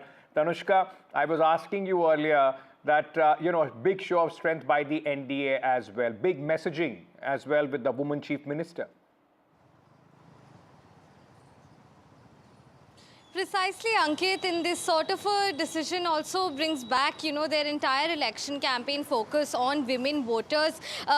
We also heard from the Prime Minister during the election campaigns. Remember, he was doing these mega rallies across the capital along with other chief ministers of states as well, where he said in one such rally that on International Women's Day, that is March 8th, they will be launching the women's scheme in Delhi, which is, providing rupees 2,500 for women who qualify for this sort of provision for the scheme, and this is tabled for the first cabinet meeting as of now. So keeping that in tandem, and the women voters as well, the women voters have been higher in percentage this time round, and they have definitely, keeping all of this in mind, voted in such a person, and also thereafter very planned and very strong message by making Rekha Gupta the Chief Minister of Delhi. Shifting a little bit now, I am currently at Barakhamba Road right now on our way to Ramlila ground, just showing you around how choked up it is because of this whole massive oath-taking ceremony at Ramlila ground. So the traffic police here are diverting the crowds and the traffic in segments and in batches. So one side is pulled up and the other side is then taken out in this manner. The stretch of road that we're showing right now leads you up to Janpat and CP, which is entirely cordoned off, like it's been made as to a VIP route. As you can see, only VIP cars are passing in through this route, and all other four corners of the Barakhamba crossing is at this point cordoned off so as to maintain proper traffic management at this hour. We understand that Ramlila ground, the massive traffic is out there, of course, because of this oath-taking ceremony. Vasudha is also joining us. She was at the epicenter, ladies and gentlemen, of the big power show of the BJP in the national capital. Vasudha, over to you. A lot of happy faces of the Bharatiya Janata Party I can see behind you. Yes. Absolutely, Ankit. This is a celebration of the end of 27 years of exile. And with me are, of course, the lookalikes of Swami Ramdev and, of course, Amitabh Bachchan. First, let me go to Swami Baba Ramdev's lookalikes. Baba, आपका क्या संदेश है? इसी जो है रामलीला में बहुत साल पहले हमने रामदेव को भी देखा था जी. अभी क्या संदेश है आपका? हाँ जी. अभी क्या संदेश है? संदेश है जी, हमारी ऐतिहासिक जीत हुई है. पूरी भारत सरकार का धन्यवाद और पूरी दिल्ली की जनता का जो कार्यकर्ताओं ने जो मेहनत की है, आप और पाप दोनों साफ कर दिए जनता ने. केजरीवाल जी को बड़ा घमंड था कि मैं दिल्ली का मालिक हूँ, मोदी 7 जन्म ले ले, दिल्ली नहीं जीत सकते. ये उन्होंने ऐसी बातें की थी जो लोगों को खड़क गई. What is your message, sir? And how much have you put in to look exactly like Amitabh Bachchan? Actually, I'm a fan of Mr. Amitabh Bachchan for a long time, and now I am same as Mr. Bachchan, and my specialty is singing, dancing, poetry, KBC, dialogue delivery, everything in the same voice of Mr. Bachchan. And wherever I go, every people are excited to get selfie with me, and sometimes they think that he's only Amitabh Bachchan sir is there. So once I met Mr. Amitabh Bachchan in More Hotel, and Jaya Bachchan was also there. And at that time, Jaya Bachchan ji को ये बहुत अचंभित हो गई और वो पहचान नहीं पा रहे थे कि इसमें से मेरा पतिदेव कौन से हैं. And do you always go to places like this? And can you tell us something in Amitabh Bachchan's voice? रिश्तों में तो हम तुम्हारे बाप होते हैं. नमस्कार. लहरों से डरकर नौका पार नहीं होती. लहरों से डरकर नौका पार नहीं होती. कोशिश करने वालों की कभी हार नहीं होती. कभी हार. यमुना से क्या एक्सपेक्टेशंस हैं सर? यमुना साफ हो रही है और ये थोड़ा टाइम लगेगा. एकदम तो साफ होगी नहीं, टाइम तो लगेगा, लेकिन साफ मोदी जी ने यमुना साफ करा दी. महाराज जी यमुना साफ करा के यमुना जी तब तक केजरीवाल जी कहते थे कि मोदी जी काम नहीं करने दे रहे, अब एलजी काम नहीं करने दे रहे. अब मोदी जी 140 करोड़ युवा की धड़कन उन्होंने काम करके दिखाएंगे और डबल इंजन की सरकार बनी है. तो वो डबल इंजन की सरकार है, ऊपर मोदी, नीचे देखा जाए. There's a lot of enthusiasm, like you see, many lookalikes there, but there's only one sentiment, a very emotive aspiration in BJP supporters here, that the party has finally come back to power after ending 27 years of electoral exile. And also Rekha Gupta, as the Chief Minister, has infused a lot of enthusiasm in the women voters and especially women workers of the BJP. All right, Vasudha, thank you for joining us. Quite a colorful ceremony that was, with colorful characters that Vasudha was able to get there. Ramdev, Baba Ramdev has a very checkered history of that Ramlila Maidan. For a very long time he was there protesting as well. But Anushka, let me come to you. What about the... Vasudha, before I let you go, let me ask you one very quick question. You know, what about the? All right, I think.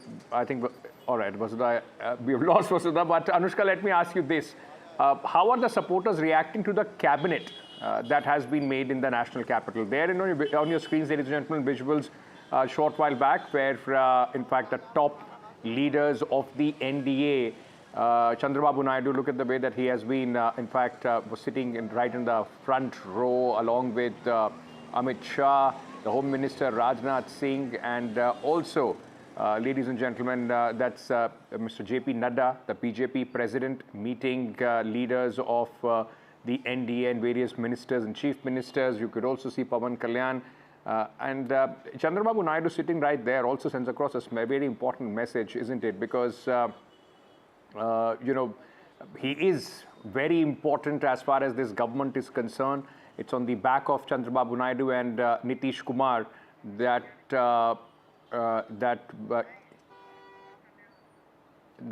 you know, we were getting all these, the NDA is comfortably in power as far as the centre is concerned. That's Pawan Kalyan, Deputy Chief Minister of Andhra Pradesh, speaking. Listen in. Still, there's a lot of time to go to Himalayas. Now, do your job. Sir, after 27 years in Delhi, BJP government is what are you expecting? What do you have to say on it? Is a very historic success. It is that the trust quotient has really increased in Modi ji's leadership, and BJP and NDA under the leadership of Modi ji could reach out to nook and corner of our nation. But finally, I think capturing power here is a very significant thing and it's a very historic achievement. Thank you. All right, that was Pawan Kalyan, Deputy Chief Minister of Andhra Pradesh. In fact, speaking, he was of course on the stage at this oath-taking ceremony of the Bharatiya Janata Party, fourth BJP Chief Minister in the national capital. It wasn't the first time when the BJP first won, ladies and gentlemen, 1993. Between 1993 and 1998, BJP had to change 3 chief ministers, from Madhalal Khurana to Sahib Singh Verma, and then it was Sushma Swaraj. And you know, interestingly, all these 3 chief ministers, their children at this moment at a very pivotal role as far as Delhi politics is concerned. Madhalal Khurana's son, Harish Khurana, won the election from the Moti Nagar constituency in the national capital. Sahib Singh Verma's son, Parvesh Verma, now in the cabinet of ministers, the giant killer who defeated Arvind Kejriwal, and Sushma Swaraj's daughter, Bansuri Swaraj, the member of parliament as far as Delhi is concerned. So all 3, their legacy, of course, being taken forward by their children as well. Anushka continues to be with me. Anushka, let me very quickly understand from you, what is the reaction as far as the supporters are concerned with respect to the cabinet that we have seen being formed in the national capital? That's right, Ankit. What we are learning and understanding from the supporters while we talk to them is that they have said that this cabinet is a equal, reflection of the demographics of the Delhi. Every person from each and every, category has been in fact given a chance to take place at the cabinet. We are seeing the likes of Parvesh Verma. We are seeing, Ashish Sood. Every one of them has been in fact given up an opportunity to serve in the, cabinet this time around. We're also seeing that people are also quite enthusiastic regarding as to how the BJP is about to perform, because we saw in the last 10 years. And if we also talk about the past 5 years, the Aam Aadmi Party had a quite tumultuous time in, while serving the Delhi. But also we are seeing that this time around, people are quite confident that if the BJP has come, they will see a little less of the, turbulence that happens between the bureaucracy and the to and forth between the lieutenant governor. But we're also seeing that people are also quite enthusiastic as to how this government is going to work. We also saw the BJP promising people during its campaign that they will be in fact making Yamuna pollution free. They also went on so far as to say that they will create a Yamuna river front. They have also said that the pollution situation will be kept under control, and after that all of the corruption that happened during the Aam Aadmi Party's reign, that will be looked upon, and they will be taking investigative actions against all of the corruption that happened in the 10 years while the Aam Aadmi Party was in power in Delhi. But also we are seeing that the supporters are quite enthusiastic as to when all of those things that the promises of the BJP will develop. We did manage to talk to several of the BJP leaders today, and they have said that within 6 months the work of the BJP will start showing in the ground, and that already the works have started. The cleaning of Yamuna, if we talk about that, we saw the Lieutenant Governor of Delhi tweeting about all all the measures that has been in fact started at the Yamuna River. We're also seeing several of the supporters in fact saying that this time around they are quite confident that the BJP is here to work. We did see that that Delhi has gotten a female chief minister. We saw several of the SOPs revolving around women. We also saw BJP's active participation in women empowerment this time around, where we see Rekha Gupta was elected as the chief minister. Now, if we talk about Rekha Gupta also, she also had, Right, I'm just going to come back to you, Anushka. Just hold on to that thought. Let me also bring in at this moment Zainab Sikandar, political analyst and columnist, who's joining us at this moment. Neerja Chaudhary, senior journalist, author, is also with us. Ladies, thank you, of course. A day marks the chief minister being a woman at this point of time. All my colleagues on the ground are my women colleagues, in the reporting team. And then, of course, it befits two women panelists here on the show at this moment. Thank you for joining me. Neerja ji, let me ask you this. I mean, first NDA woman chief minister at this moment across the country in almost 21 states that the BJP is in power. What does this signify? And, how do you see this impact, the messaging at this moment from the Bharatiya Janata Party? Very rich in optics. You're right. It's the only woman NDA chief minister. Delhi has been known for setting trends. So we hope there'll be many more women CMs of NDA governments. But that apart, of course, in the country today, there's Mamata Banerjee and Rekha Gupta now. Now, Rekha Gupta is a very interesting case of coming through the ranks, right from her student days, which she was engaged with the RSS, with the ABVP, with the Bharatiya Yuva Morcha, and of course, very, very close to the RSS from the beginning, and then joined the BJP, 3 times municipal councillor, all that we know. But today, she doesn't have administrative experience, so to speak. So she's a one-time MLA, and the Bharatiya Janata Party has taken you can say, a risk, because she will have to deal with the big daddies of the BJP in Delhi. There's very, very senior people around. She'll have to take them along. And she would also, she says she'll take Delhi to new heights. She will also have her task cut out in terms of, pollution being the big ticket issue.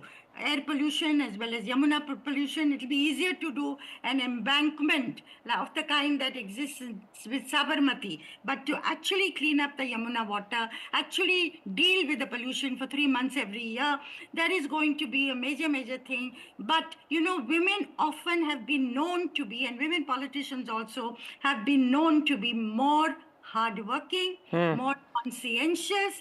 So all eyes today are on Rekha Gupta, maybe a new star on the political firmament. Delhi will certainly look at her, but the rest of India is also looking at what she will do in the coming days and months.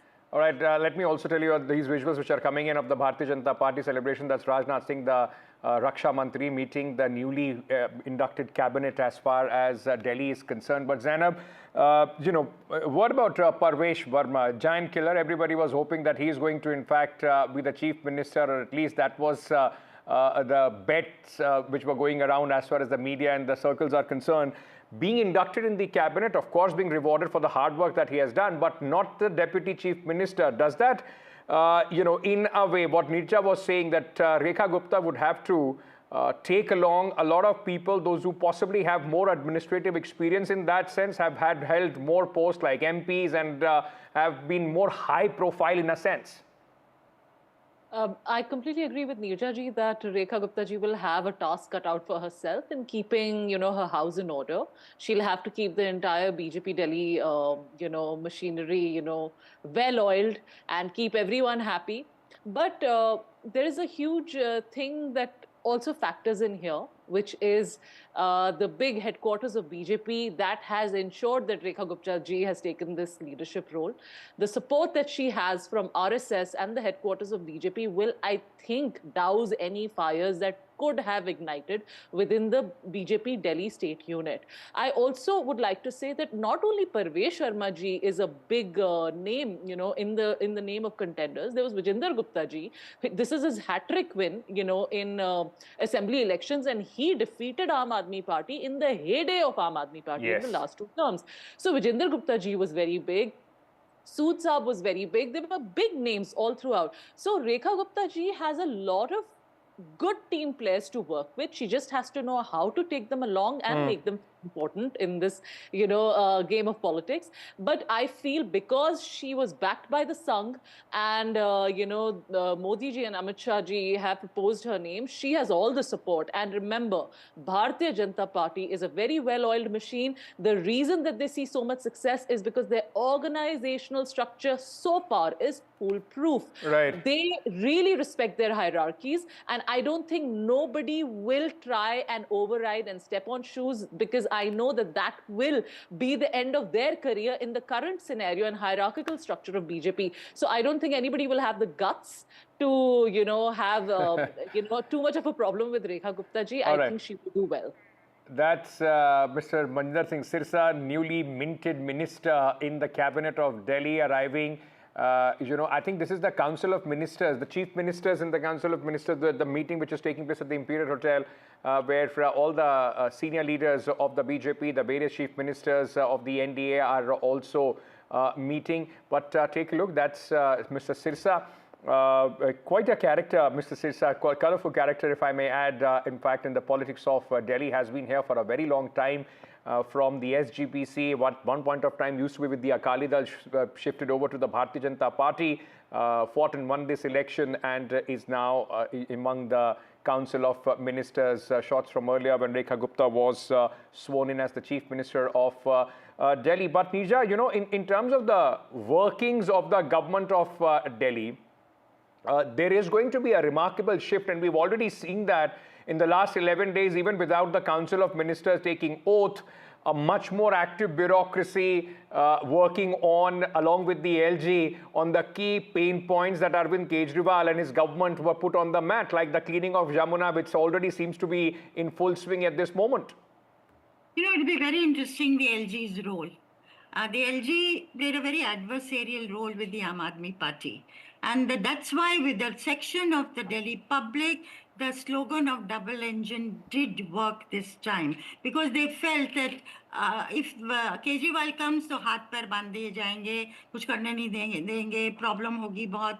So it's better to have BJP in Delhi also and at the center. And I think the High Command's backing to Rekha Gupta, full backing, unstinted backing, will help her. So the central government is going to be cooperative. The LG, the question in my mind is, will this LG continue or will they bring in another LG? So largely, what you're saying is that, like you're saying, what is the role of the LG? So largely, LG is not going to have any role. The Chief Minister would be able to run the government like the Chief Minister should. That's right.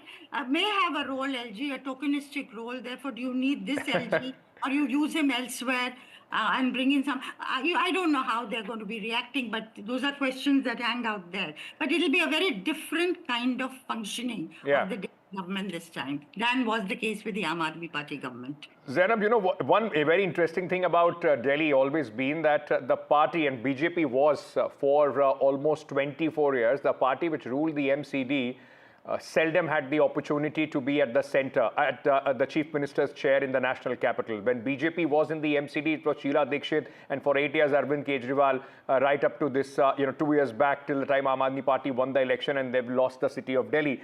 That is the third wheel as far as the governance of Delhi is concerned. Centre, Delhi government and the MCD. At this moment, it is with the Aam Aadmi Party. Do you see that as an impediment for, like it was for the Aam Aadmi Party for the majority of their tenure? I'm hoping not, and I don't think Aam Aadmi Party will take the risk, to do a bad job in the MCD, because for the longest time they were crying about all the dirt on Delhi streets, on the garbage and this and that. And once they came into power, I've always said MCD was the last nail in the coffin for Aam Aadmi Party. When they won it, then they had no excuses left. So they had to perform. So they had to show people that, the things that we complained about BJP, now we are going to fix it. So, now that Aam Aadmi Party is in power in MCD, they have to do a good job. If they pose an impediment, it will be proving the point which BJP always made, that Aam Aadmi Party always believed in confrontational politics, and they were not really here for governance. They were more here for the natak and the drama. So, I think if Aam Aadmi Party wants to be smart, they will do a good job in MCD. And anyway, the MCD elections are right around the corner. My hunch is that BJP will be back in power in the MCD, but let's see.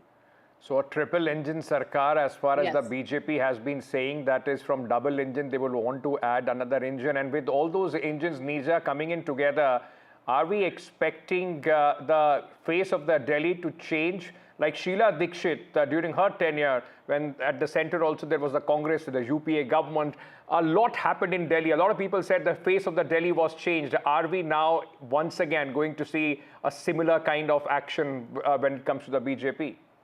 I think, I would suspect winning Delhi after 27 years gap, and Delhi being the second largest city in the world, Delhi having its, ripple effect all around Hindi heartland states all over the country.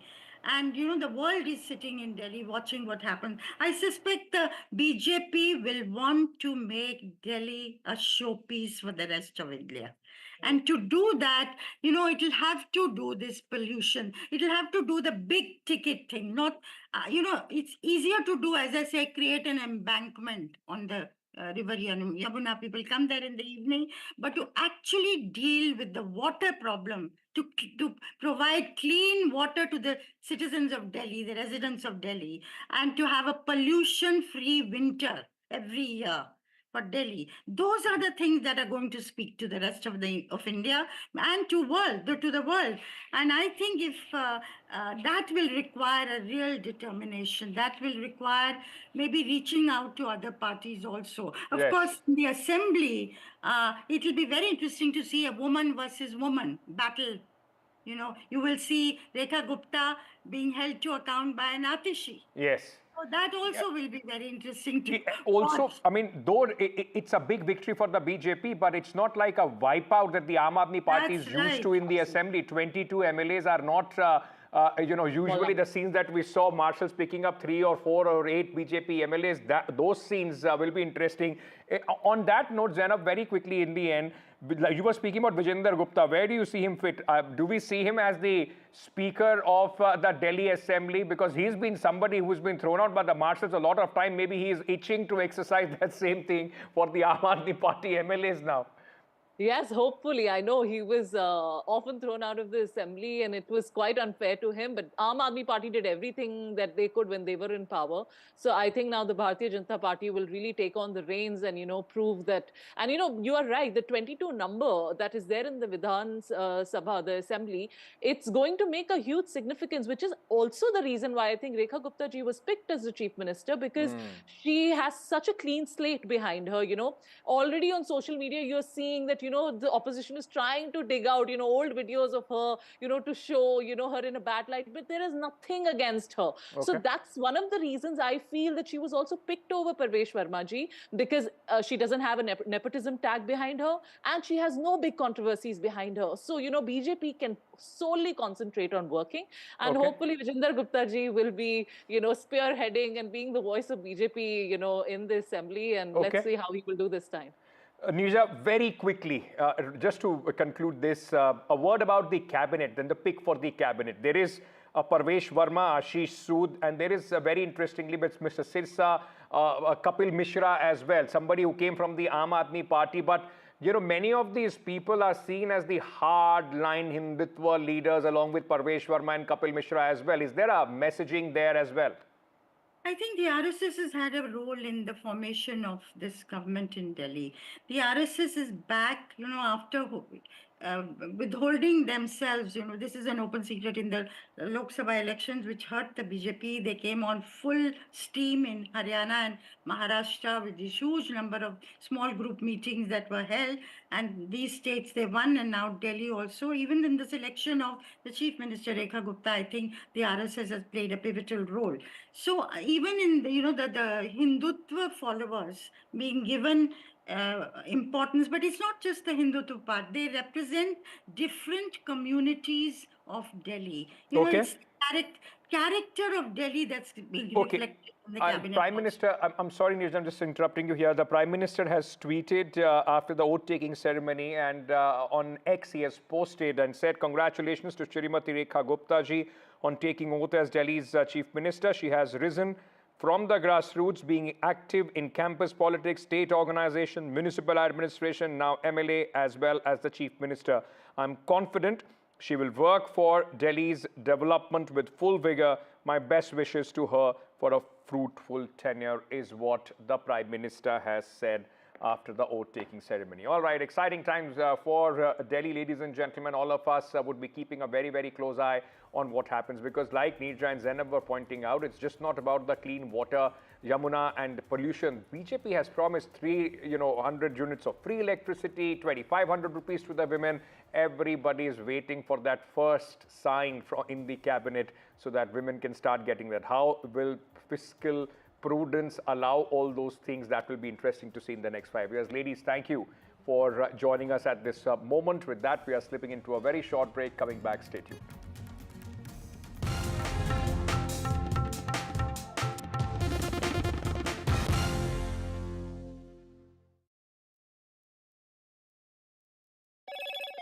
Hello, Moto.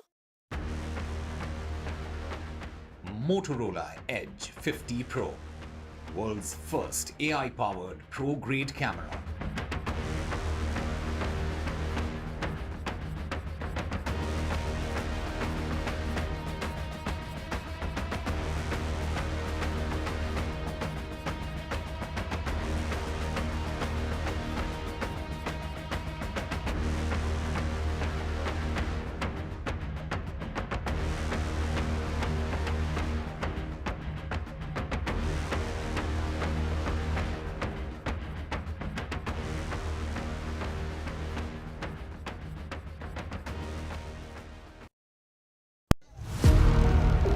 Big Budget Day.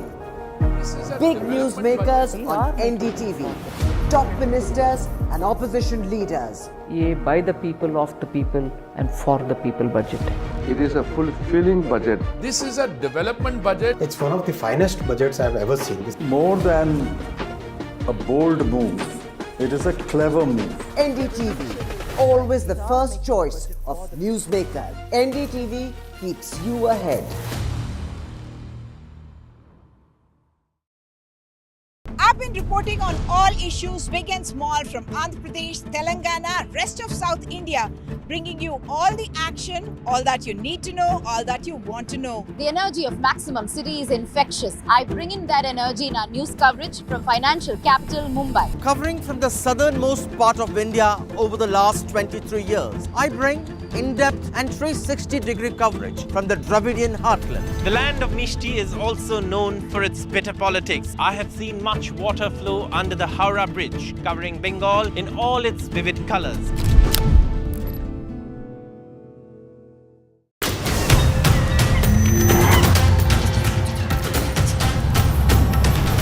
Kumbh is the flow of the rivers, the direction of the stars, and the memory of the urn full of nectar.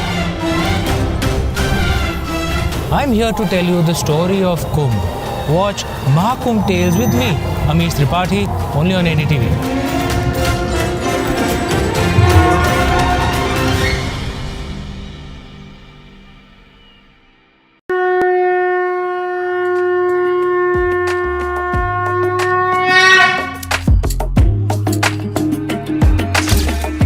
Mahakumbh, a festival of faith.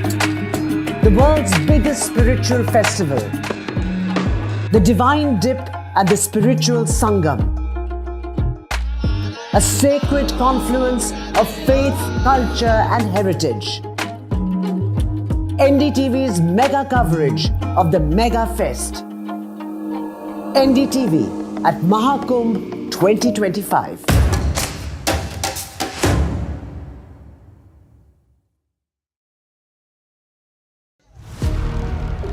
Big Budget Day. Big newsmakers on NDTV. Top ministers and opposition leaders. ये by the people, of the people and for the people budget. It is a fulfilling budget. This is a development budget. It's one of the finest budgets I've ever seen. More than a bold move, it is a clever move. NDTV, always the first choice of newsmakers. NDTV keeps you ahead.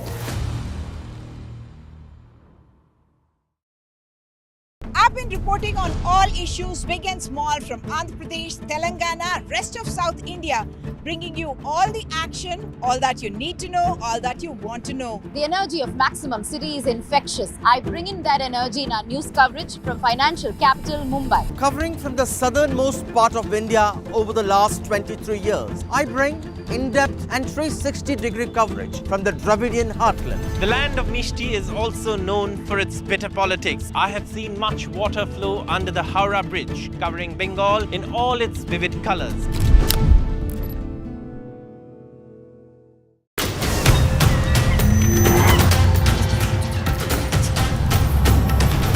Kumbh is the flow of the rivers, the direction of the stars, and the memory of the urn full of nectar. I'm here to tell you the story of Kumbh. Watch Mahakumbh Tales with me, Amish Tripathi, only on NDTV.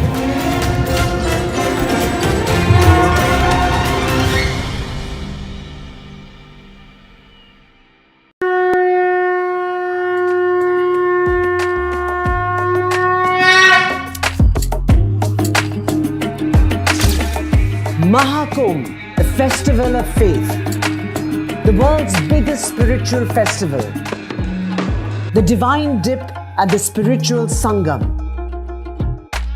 a sacred confluence of faith, culture and heritage. NDTV's mega coverage of the Mega Fest. NDTV at Mahakumbh 2025.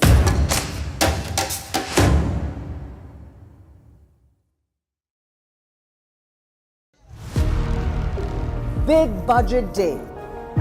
Big newsmakers on NDTV. Top ministers and opposition leaders. ये by the people, of the people and for the people budget.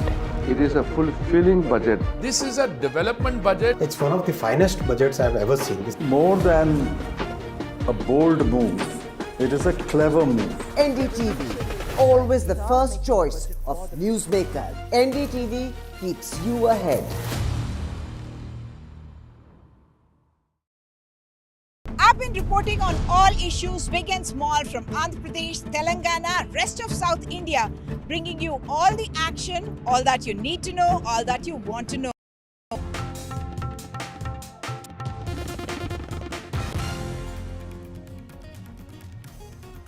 Welcome back, ladies and gentlemen. Some other news now into the Information and Broadcasting Ministry has spoken on the OTT content. Now, this is the fallout of India's Got Latent controversy.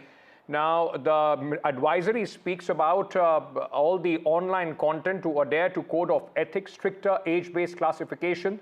Now, this is the fallout, as I was saying, of the India's Got Latent program, in which YouTuber, influencer, Samay Raina, comedian, and of course Ranveer Alabadia are at the center of this controversy. The advisory also said that they received references from the Member of Parliament and references of vulgar content on the OTT platform. My colleague Aishwarya joins us with more details on the phone line. Aishwarya, fallout of India's Got Latent. What does this advisory suggest? Is it just for the OTT platforms? Does it also cover YouTube and other, online mediums? The ING Ministry had issued the advisory to the OTT platforms on content regulations, and this follows concerns raised by members of parliament, statutory organizations and the public regarding the presence of obscene, vulgar and pornographic content on digital platforms. In this advisory, it has been clearly stated that the OTT platform should adhere with the rules and code of ethics under the IT Rules 2021. The advisory also clearly follows concerns raised by member of parliamentarians who had written to the IT Ministry in the past. Member in the parliament as well, there were several members who raised this issue of OTT platforms to have some advisory or there should be some rules that should restrict putting content. It has been written in the advisory that and the advisory reminds the self-regulatory bodies to proactively oversee compliance with the code of ethics and legal provisions, including the Indecent Representation of Women Act 1986, the PNS, and the Protection of Child Sexual Offence, that is the POCSO Act as well. So clearly a strict advisory as far as the OTT platforms are concerned, and this clearly also states that the OTT platforms and the self-regulatory bodies should proactively oversee the compliance of Code of Ethics. All right, thank you for joining us with all those details. Ashwara reporting on this story. Moving on now to Karnataka, where the Lokayukta has submitted an 11,000-page report to the Special Court for elected representatives. Over 50 witnesses have been examined by the Lokayukta police. No criminal offence, as per this report, has been found against Chief Minister Siddaramaiah or their family. In fact, the case civil in nature is what the report suggests, and seeks closure of the FIR against the Chief Minister of Karnataka and the closure of the FIR against the Chief Minister's wife as well, along with the brother-in-law in this case. Now, the complainant is to file objections before the next hearing on 24th. The BJP already is labelling this report made by Siddaramaiah for Siddaramaiah. Let me go across to my colleague Nihal Kedwai, who's joining us with more details on this. Is there a big relief for Siddaramaiah there? He will have a big sigh of relief. He was under pressure from within the party and from outside, Nihal. It is a big relief. It is difficult to say because the ED at the same time is probing the same alleged Muda scam, and ED has not given clean chit to Siddaramaiah.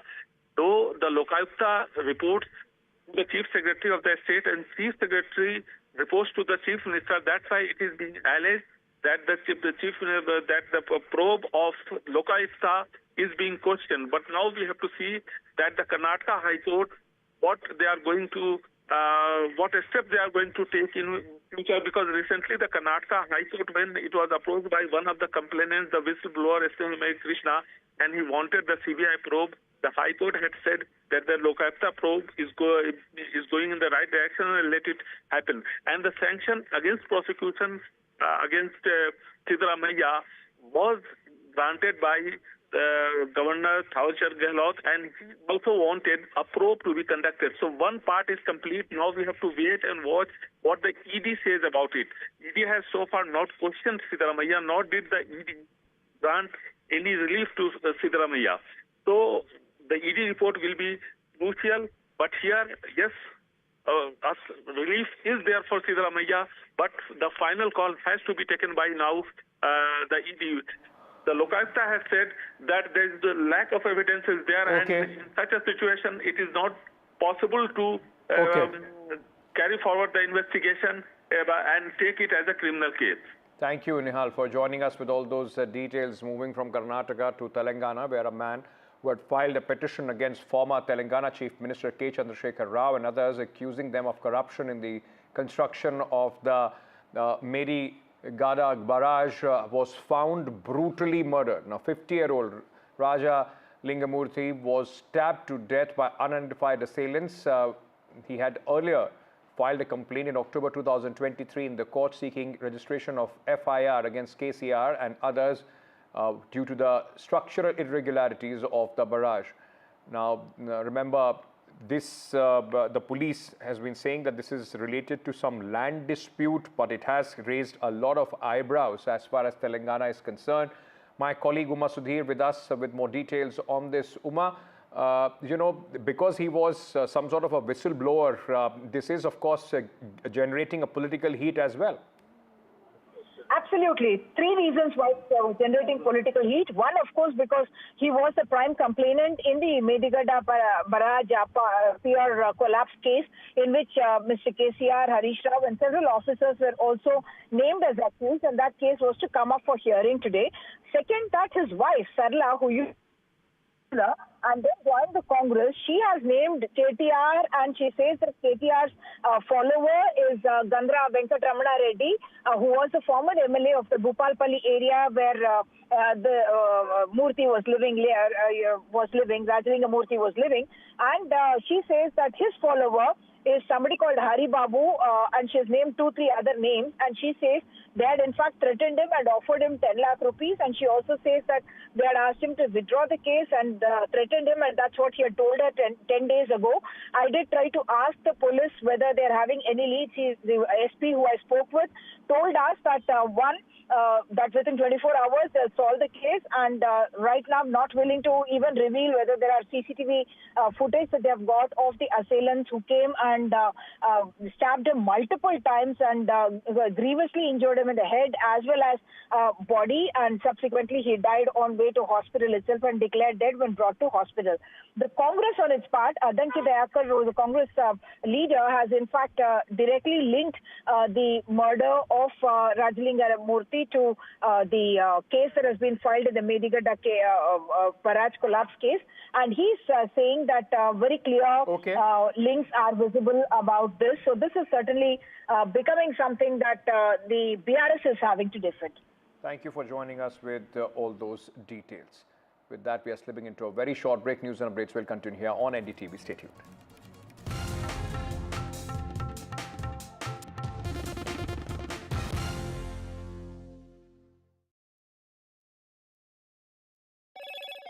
Hello, Moto. Motorola Edge 50 Pro, world's first AI-powered pro-grade camera.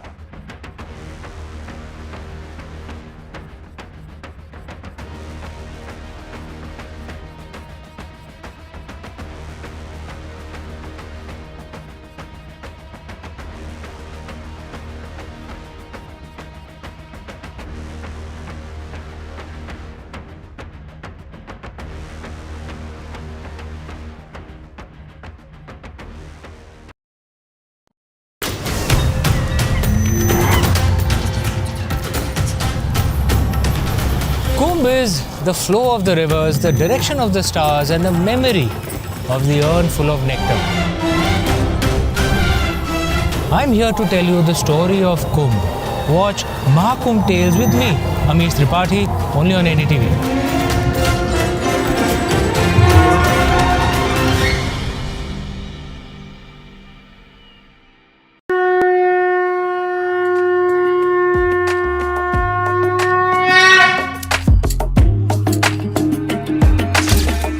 Mahakumbh, a festival of faith, the world's biggest spiritual festival, the divine dip at the spiritual Sangam,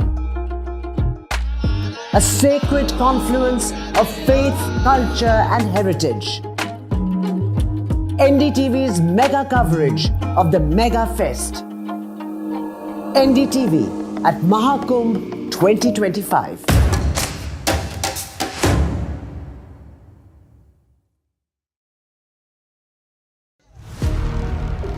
Big Budget Day.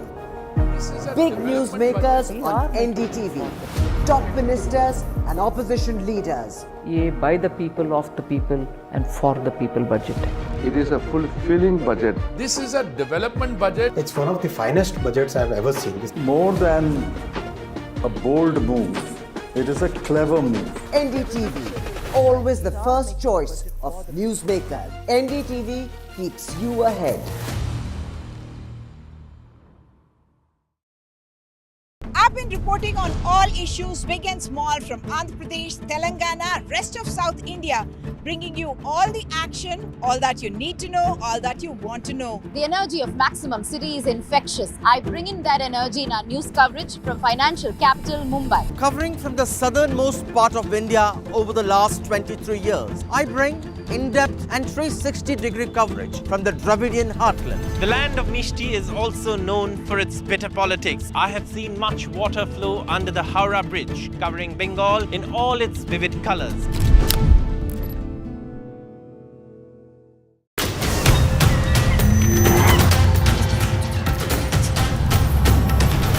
Kumbh is the flow of the rivers, the direction of the stars, and the memory of the urn full of nectar.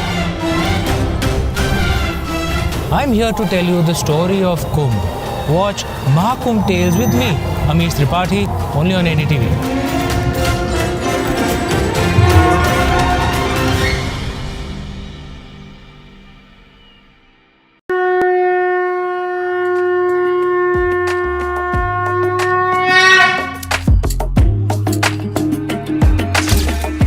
Mahakumbh, the festival of faith, the world's biggest spiritual festival, the divine dip at the spiritual Sangam, a sacred confluence of faith, culture and heritage. NDTV's mega coverage of the Mega Fest. NDTV at Mahakumbh 2025.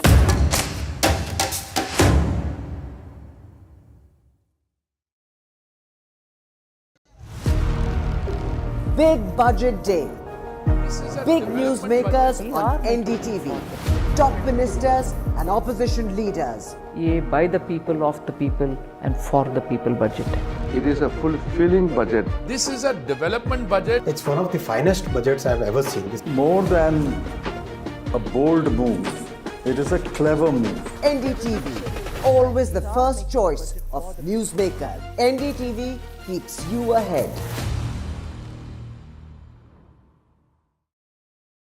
I've been reporting on all issues big and small from Andhra Pradesh, Telangana, rest of South India, bringing you all the action, all that you need to know, all that you want to know. The energy of Maximum City is infectious. I bring in that energy in our news coverage from financial capital Mumbai. Covering from the southernmost part of India over the last 23 years, I bring in-depth and 360-degree coverage from the Dravidian heartland. The land of Mishti is also known for its bitter politics. I have seen much water flow under the Howrah Bridge, covering Bengal in all its vivid colors.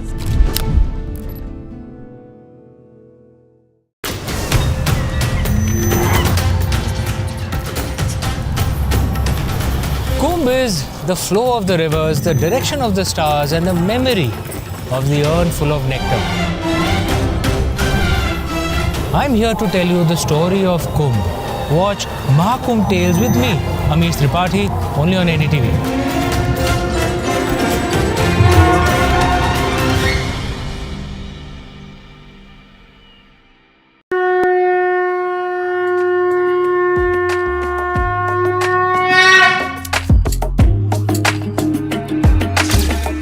Mahakumbh, the festival of faith, the world's biggest spiritual festival, the divine dip at the spiritual Sangam, a sacred confluence of faith, culture and heritage. NDTV's mega coverage of the Mega Fest. NDTV at Mahakumbh 20.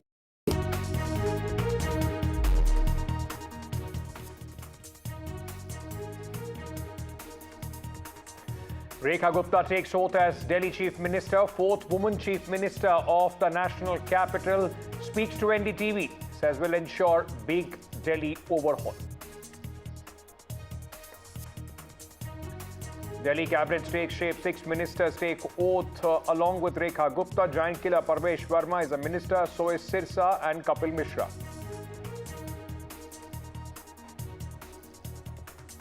NDA show of strength in the national capital. BJP ends Delhi drought after nearly 3 decades. Prime Minister Modi, Amit Shah share stage with NDA leaders. Lokayukta gives closure report of FIR against Chief Minister Siddaramaiah and his family. BJP fumes at Karnataka Lokayukta's probe.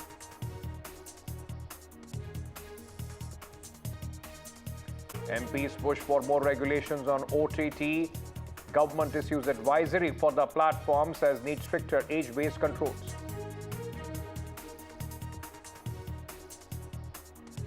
Telangana activist who took KCR to court murdered a day before hearing in the corruption case.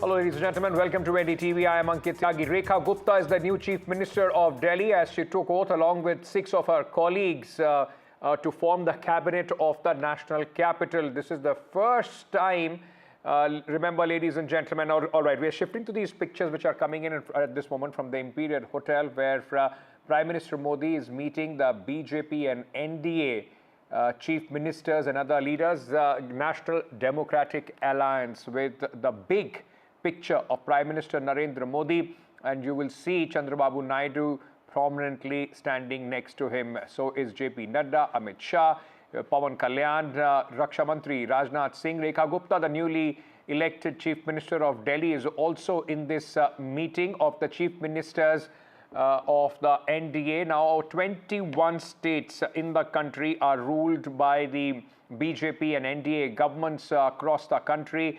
And this is a big meeting which is taking place at this moment at the Imperial Hotel in the national capital. These are visuals of earlier when Rekha Gupta, the newly inducted Chief Minister of Delhi, had arrived at the for this meeting. You can see senior leaders, in fact, greeting Rekha Gupta as well while she went in. And along with that is the Prime Minister, who walked in with JP Nadda, the BJP president. And you can see among all the galaxy of these leaders, the chief ministers, the deputy chief ministers of NDA-ruled states, one woman at the chief minister from the NDA now, and that's Rekha Gupta of the national capital.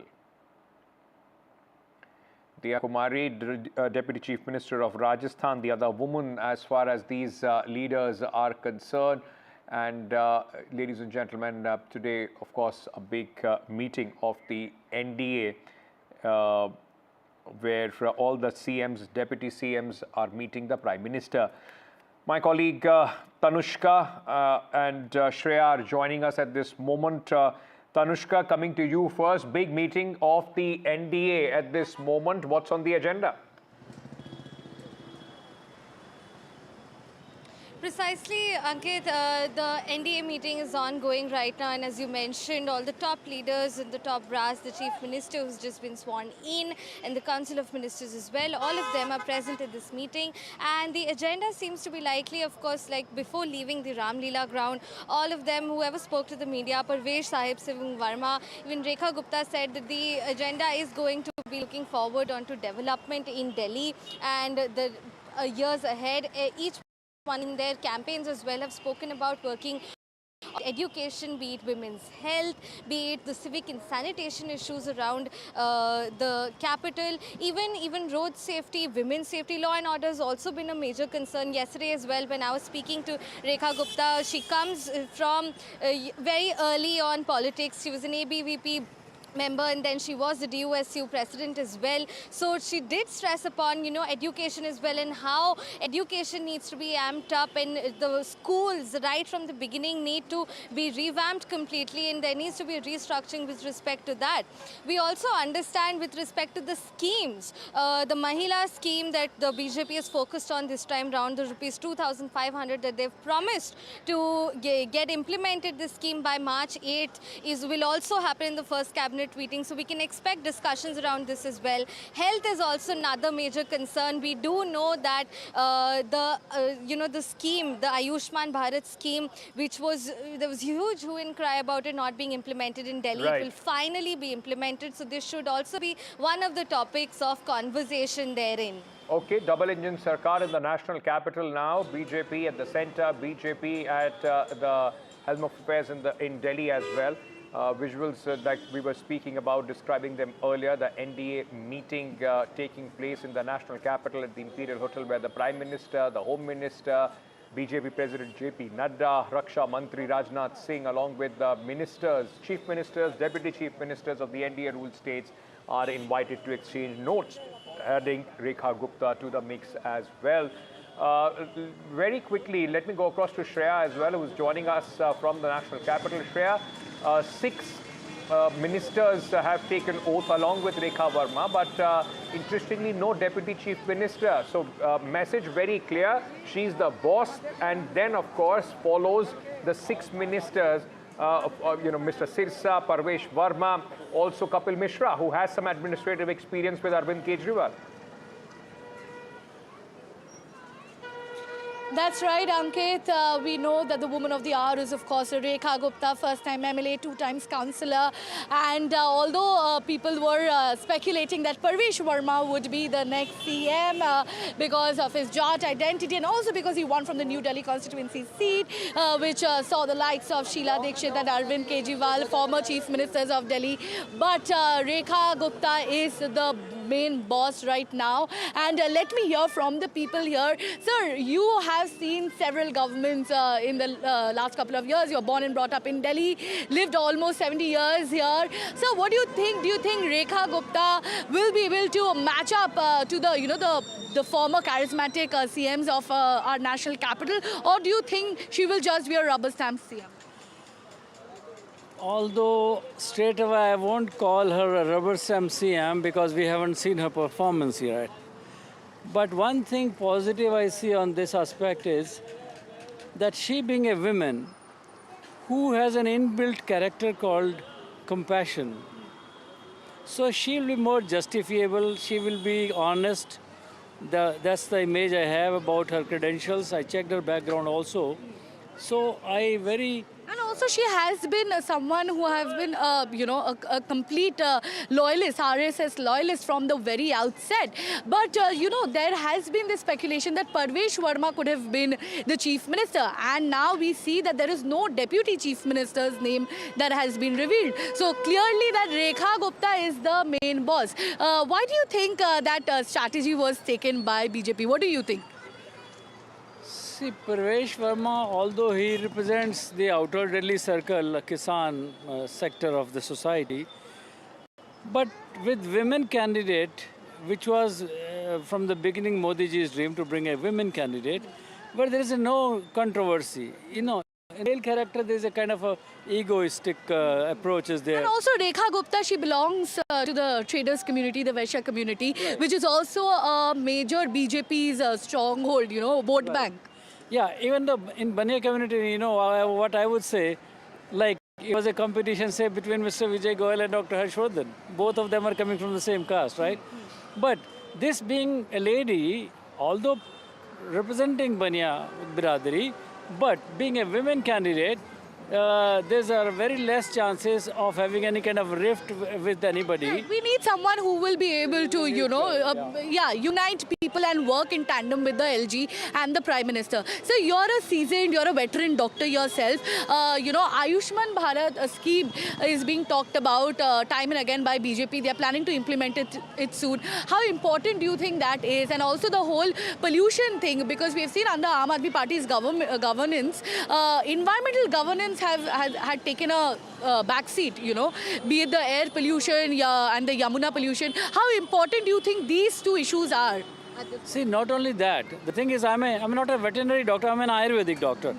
So as a physician, what I saw in Mohalla clinics also, in the state of affair, it was pathetic. So real kind of services have not been provided. Okay. People have been kind of emotionally blackmailed, I would say. So that aspect is missing, and of course, Yamuna is highly polluted and nobody paid attention to it. Just playing a blame game that Haryana ne pani chhod diya. Okay, Shreya, a lot of supporters of the BJP there, of course, would be hoping that the government will get cracking as soon as now they can go back and the cabinet meeting could take place.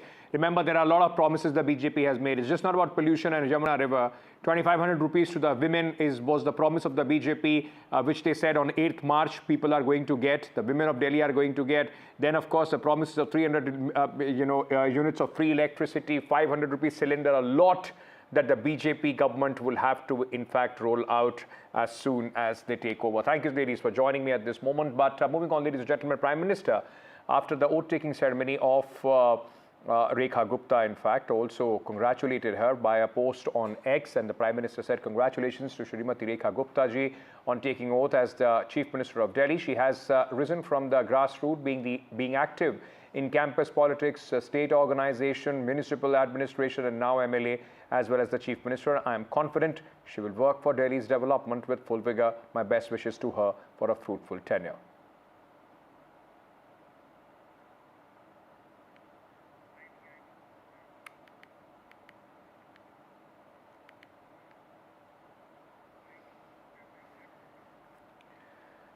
Now, Centre has issued advisory on the OTT platform's content and has said adhere to the ethics code and need age-based controls. Now, this has come after the MPs have pushed for regulation. The advisory has been issued by the Information and Broadcasting Ministry.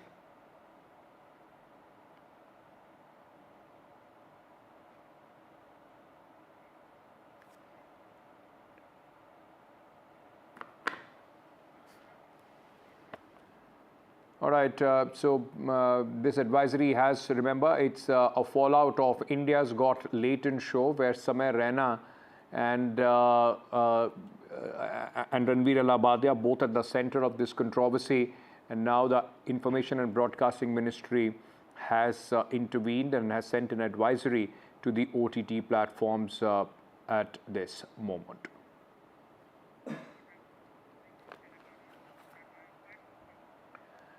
A man who had filed a petition against former Telangana Chief Minister K. Chandrasekhar Rao and others, accusing them of corruption in the construction of the Medigada barrage, was found brutally murdered. Now, 50-year-old Raja Lingamurthy was stabbed to death by unidentified assailants.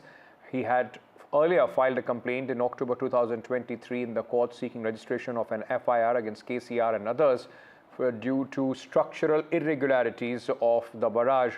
Now, this has raised a lot of questions, ladies and gentlemen, because his murder has happened one day before the court was to hear his petition, and it has raised not only just political heat, but questions as far as the BRS party is concerned.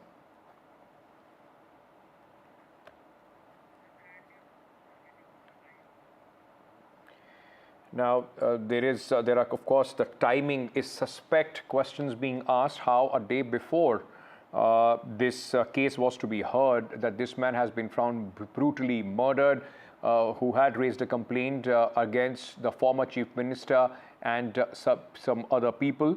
Now, the big question, ladies and gentlemen, at this moment, of course, is that the police under the Congress regime, what the investigation throws up, though initially the police is saying that it seems to be because of a land dispute.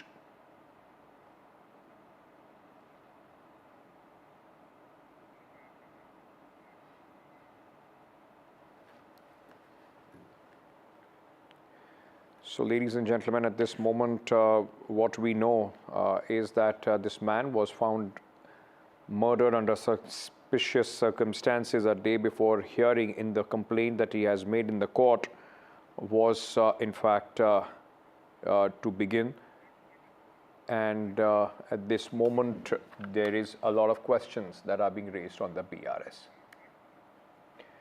Now, latest in the Muda's case in the Karnataka, where Lokayukta police has submitted an 11,000-page report to the special court. Report seeks closure of the FIR against Chief Minister Siddaramaiah. The report says that no criminal offence was found and the case is civil in nature. The BJP, of course, has reacted sharply to the Lokayukta probe, saying the investigation was for and by Chief Minister Siddaramaiah. When they want, if they get a judgment or reports in their favor, whatever they feel, then they'll appreciate Lokayukta. It's always the case, we have seen. And Lokayukta definitely have done their job. Because of whatever reasons, maybe lack of evidences or maybe, there are no findings. I don't know exactly. I have not seen the report or judgment. But, definitely they have taken according to the law. ಇದು ಅಂತಿಮ ವರದಿ ಅಲ್ಲ, ಮಧ್ಯಂತರ ವರದಿ. ಇದನ್ನು ಮಾನ್ಯ ನ್ಯಾಯಾಲಯ ಗಮನಕ್ಕೆ ತರ್ತಾನೆ. ಇದೇ ತನಿಖಾರಿಗೆ ಚೀಮಾರಿ ಹಾಕಿಸಿ ನಾನು ಮುಂದುವರೆದ ತನಿಖೆನ ಮಾಡಿಸಿ ಆರೋಪನ ಸಾಬೀತುಪಡಿಸ್ತೀನಿ. ನಿಜವಾಗ್ಲೂ ರಾಜ್ಯ ಜನ ದಯವಿಟ್ಟು ಎಚ್ಚೆತ್ತುಕೊಳ್ಬೇಕು ಸರ್. IPS ಅಂತ ಅಧಿಕಾರಿಗಳು ಕೂಡ ಇಂಥ ಅವಿವೇಕದ ಕೆಲಸಗಳು ಮಾಡ್ತಾ ಇದ್ದಾರೆ.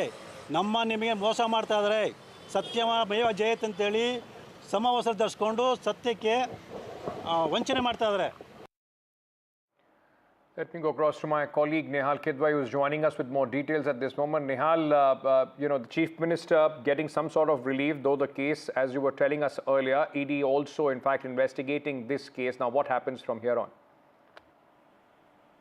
See, it will be crucial report filed by the ED, because ED has so far not questioned the Chief Minister as well, though the Lokayukta had questioned the Chief Minister, his family members and others as well, and almost 100 accused persons were questioned by the Lokayukta, and only after that the Lokayukta filed the charge sheet. But one thing is clear here, that when I went through all the records, all the data and whatever we could get, there is nothing on behalf of the Chief Minister in writing.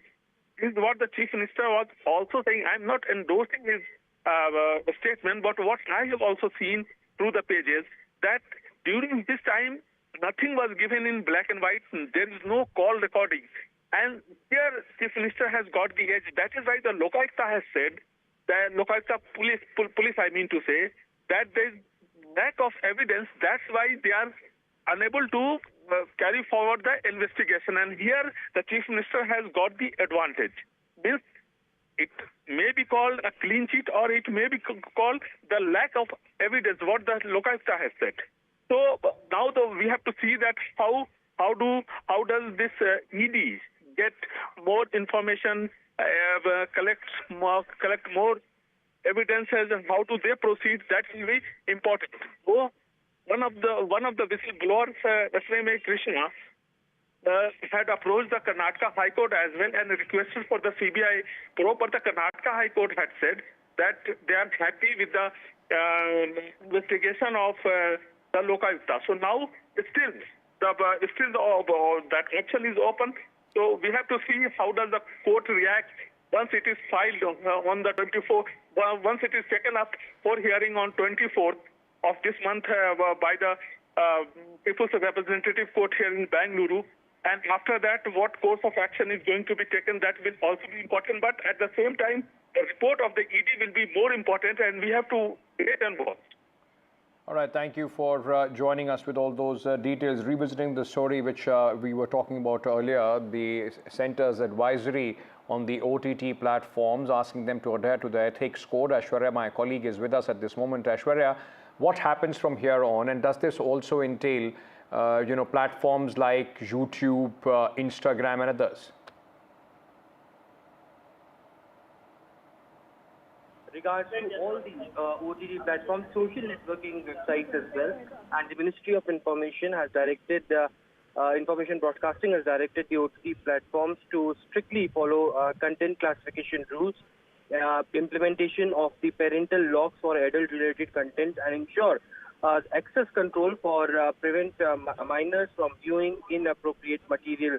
Remember, this comes after a huge controversy regarding the India Got Latent episode, after which we saw how there were several MPs who wrote to the Ministry of Information Broadcasting, and after raising those concerns, there has been now such advisory which has been issued.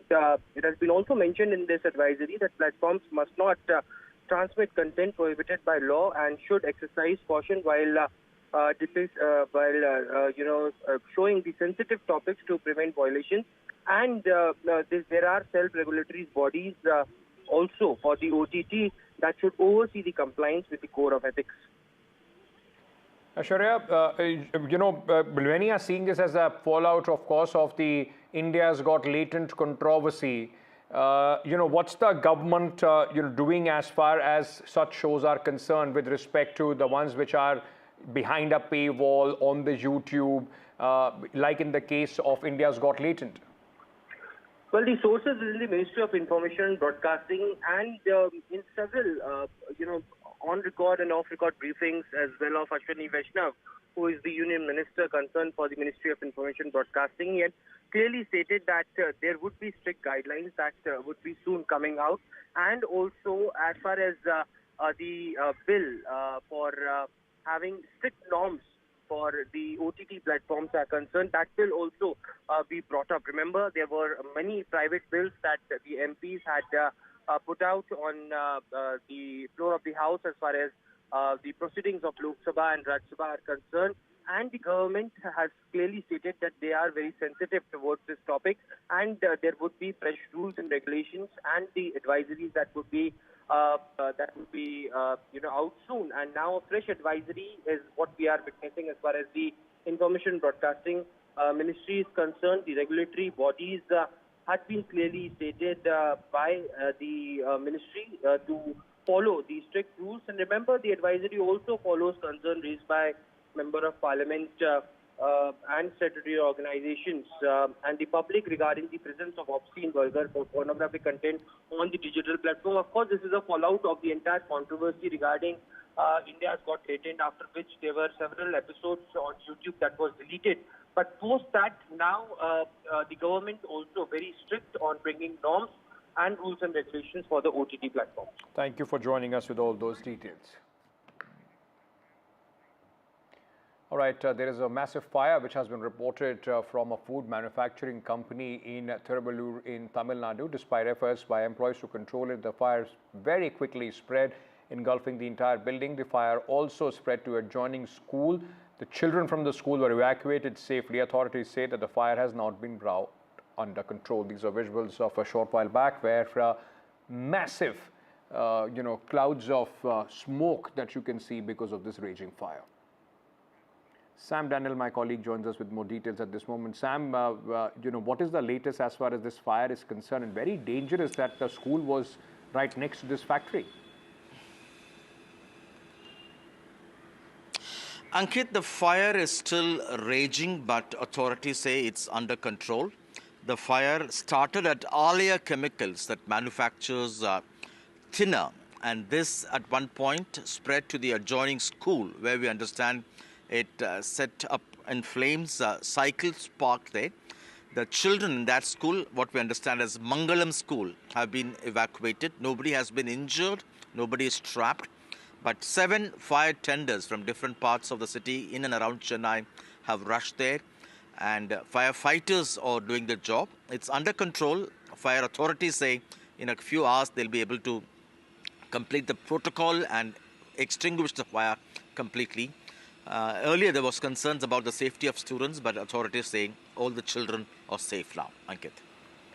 Thank you so much, Sam, for joining us with all those details. Moving on the story that we were talking about earlier, a man who had filed a petition against former Chief Minister KCR and others, accusing them of corruption in the construction of the Medi Gada barrage, was found brutally murdered. Now, this happened just a day before the hearing in this case was supposed to take place, and raises a lot of eyebrows as far as this case is concerned. Uma Sudhi joins us with more details at this moment. A lot of political heat, Uma. The timing is suspicious. So the Congress has straight away said that they are linking this to the complaint that was made in the Medigada barrage case, and the wife of the victim in this particular case has in fact named KTR and said that his follower, who was the former MLA, Mr. Gandra Venkatram Reddy, and she says that your follower in fact had carried out this attack, and she also has alleged that you threatened her husband, and also said that you would pay 10 lakh rupees if he withdrew his case. What is your defense? It is only baseless allegation she made, because after the murder of Raja Lingamurthy, she has given to the complaint to the police. On this particular complaint she made, it is a totally land dispute, 2 persons. That persons were killed, my husband. The 5 persons were involved in this murder. So on this complaint, police were made a FIR copy in this also. After some hours to get gone, some political motivation was made, because this accidentally he made a complaint with against the Medigada barrage. This case was pending with the Bhopal Valley Court, and the case went to the High Court also. So they want to politically they want to use this murder issue. So politically they want some gain, but unfortunately the government, after come to the power, in 14 months, every time they're saying like that only.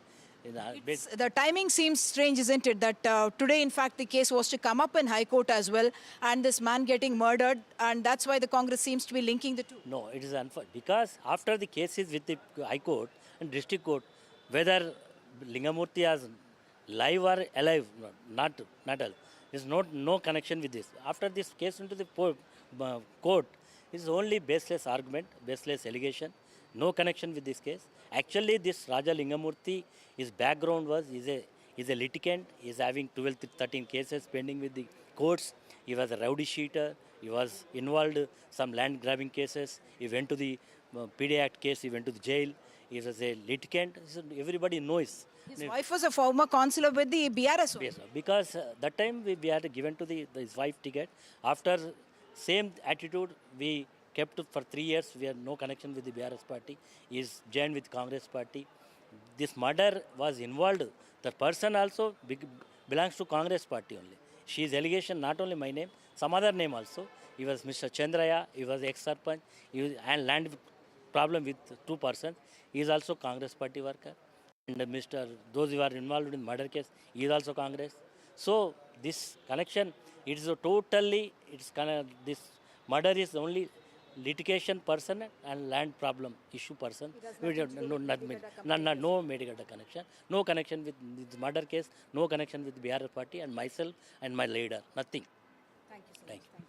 So the former MLA saying that there is no connection with either him or the party leader, because the wife Sarla, who was a former councillor with the BRS, and subsequently both the husband and wife had shifted loyalties to the Congress, and he had become a complainant in the Medigada case. As our viewers would recall, in October, on October 25, 2023, before the elections, in fact, one of the peers had collapsed, and subsequently financial irregularities were alleged by this particular person, who went to the police and tried to file a complaint. That did not happen. Then he went to the court, additional judicial magistrate. That was also rejected. Then he went to the principal sessions judge, and subsequently the Congress, the BRS in fact went to the High Court asking for this case to be disconsidered, and of course it was coming up in court, but the BRS saying that this has to do with a land dispute and does not have in any way to do with the complaint that was made against Mr. KCR, Mr. Harish Rao, and also other officers when the BRS was in power. Back to you. Thank you for joining us with all those details. Most of the reporting there from Telangana. Now, Supreme Court has issued a notice to Lokpal staying its order, which said the Lokpal can investigate sitting High Court judges. The top court also added an injunction on the complaint, barring him from revealing identity of the judge and contents of the complaint. The top court has taken suo motu cognizance of the Lokpal order, which was looking at the complaint against a sitting High Court judge. The top court took this matter suo motu after Lokpal forwarded the matter to the Chief Justice of India. Nupur Dogra, my colleague, joins us with more details on this. Nupur, many would see this as the court rushing in to save their own. Well, you can say that because the Supreme Court today has in fact made a comment that this is very disturbing, and this case is very concerning. And more than saving its own, I think Supreme Court's stance is more about securing judiciary's independence. So while hearing the case, the Supreme Court three-judge bench in fact remarked that this is a concerning matter as it pertains to the matter of independence of judiciary. So I think more than saving its own, it's more about the balance of power that the Supreme Court seemed to be more worried about. And if you see, the Lokpal has also now forwarded this particular order where it ruled that High Court judges also fall under the jurisdiction of the Lokpal Act. So they have forwarded for Chief Justice of India's opinion on this. Now Chief Justice of India, and following which the cognizance was taken, the suo motu cognizance was taken. However, today the Supreme Court, in fact, Solicitor General Tushar Mehta, appearing for the centre, also said that it is a concerning order, and Senior Advocate Kapil Sibal, who's the current president of SCBA, he also said that he wants to assist the Supreme Court in the matter, as it is a very it's a very concerning matter. So all in all, the Supreme Court today was more concerned about the independence of judiciary and the balance of powers that our constitution has enshrined in upon the pillars of democracy. So now the Supreme Court will hear this case again on January 27. However, what is important today is that the Supreme Court has issued an injunction order by which it cannot be disclosed that who the judge is, who that particular High Court judge is against whom this complaint has been filed. So it is a big issue, and it will be crucial to see that when it comes up for hearing on March 18, what would be the, how the center would respond and how the Supreme Court would take it forward. We'll leave it So there, Nupur. Thank you will, for joining us with all those details at this moment. With that, we are slipping into a very short break. Stay tuned, much more on the other side.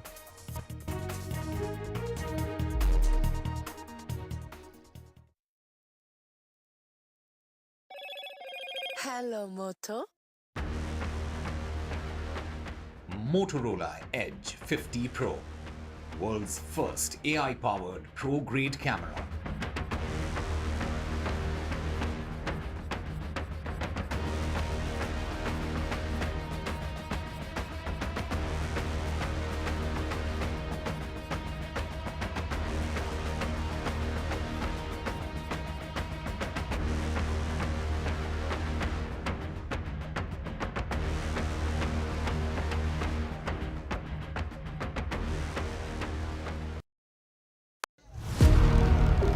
Big budget day. Big newsmakers on NDTV. Top ministers and opposition leaders. ये by the people, of the people and for the people budget. It is a fulfilling budget. This is a development budget. It's one of the finest budgets I've ever seen. More than a bold move, it is a clever move. NDTV, always the first choice of newsmakers. NDTV keeps you ahead.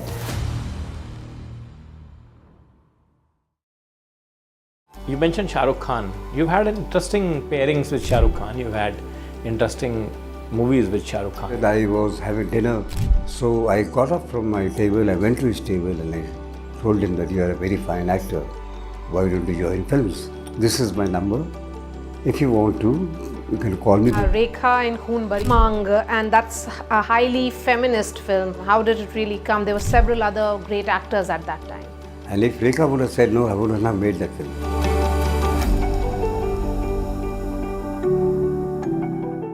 I've been reporting on all issues big and small from Andhra Pradesh, Telangana, rest of South India, bringing you all the action, all that you need to know, all that you want to know. The energy of Maximum City is infectious. I bring in that energy in our news coverage from financial capital Mumbai. Covering from the southernmost part of India over the last 23 years, I bring in-depth and 360-degree coverage from the Dravidian heartland. The land of Mishti is also known for its bitter politics. I have seen much water flow under the Howrah Bridge, covering Bengal in all its vivid colors.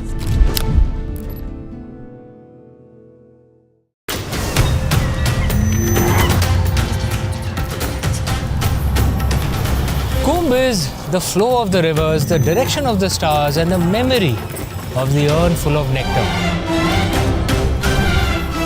I'm here to tell you the story of Kumbh. Watch Mahakumbh Tales with me, Amish Tripathi, only on NDTV.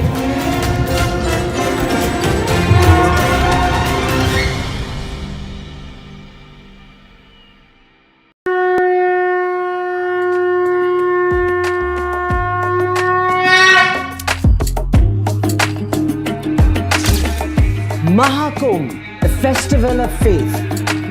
The world's biggest spiritual festival. The divine dip at the spiritual Sangam. A sacred confluence of faith, culture and heritage. NDTV's mega coverage of the Mega Fest. NDTV at Mahakumbh 2025.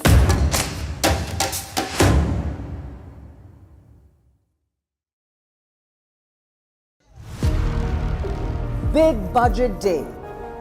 Big newsmakers on NDTV. Top ministers and opposition leaders. ये by the people, of the people and for the people budget.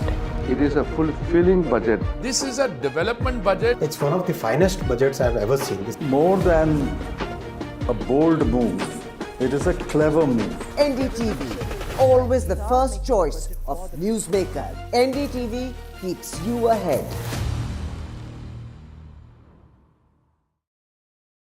You mentioned Shah Rukh Khan. You've had interesting pairings with Shah Rukh Khan. You've had interesting movies with Shah Rukh Khan. I was having dinner, so I got up from my table, I went to his table and I told him that you are a very fine actor.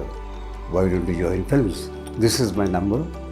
If you want to, you can call me. Rekha in Mang, and that's a highly feminist film. How did it really come? There were several other great actors at that time. And if Rekha would have said no, I wouldn't have made that film.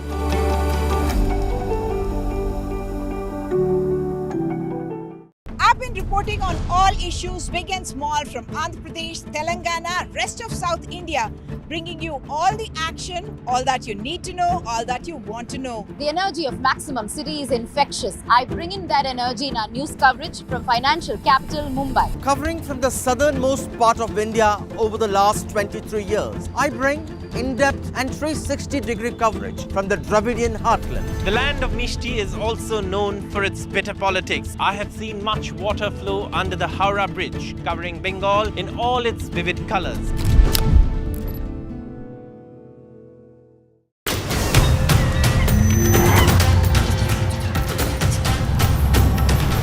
Kumbh is the flow of the rivers, the direction of the stars, and the memory of the urn full of nectar. I'm here to tell you the story of Kumbh. Watch Mahakumbh Tales with me, Amish Tripathi, only on NDTV.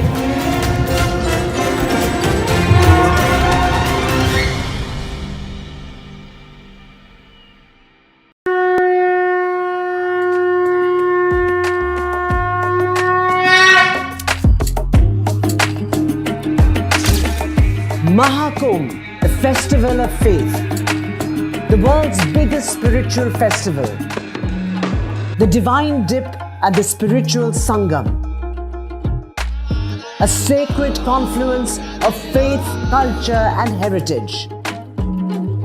NDTV's mega coverage of the Mega Fest. NDTV at Mahakumbh 2025.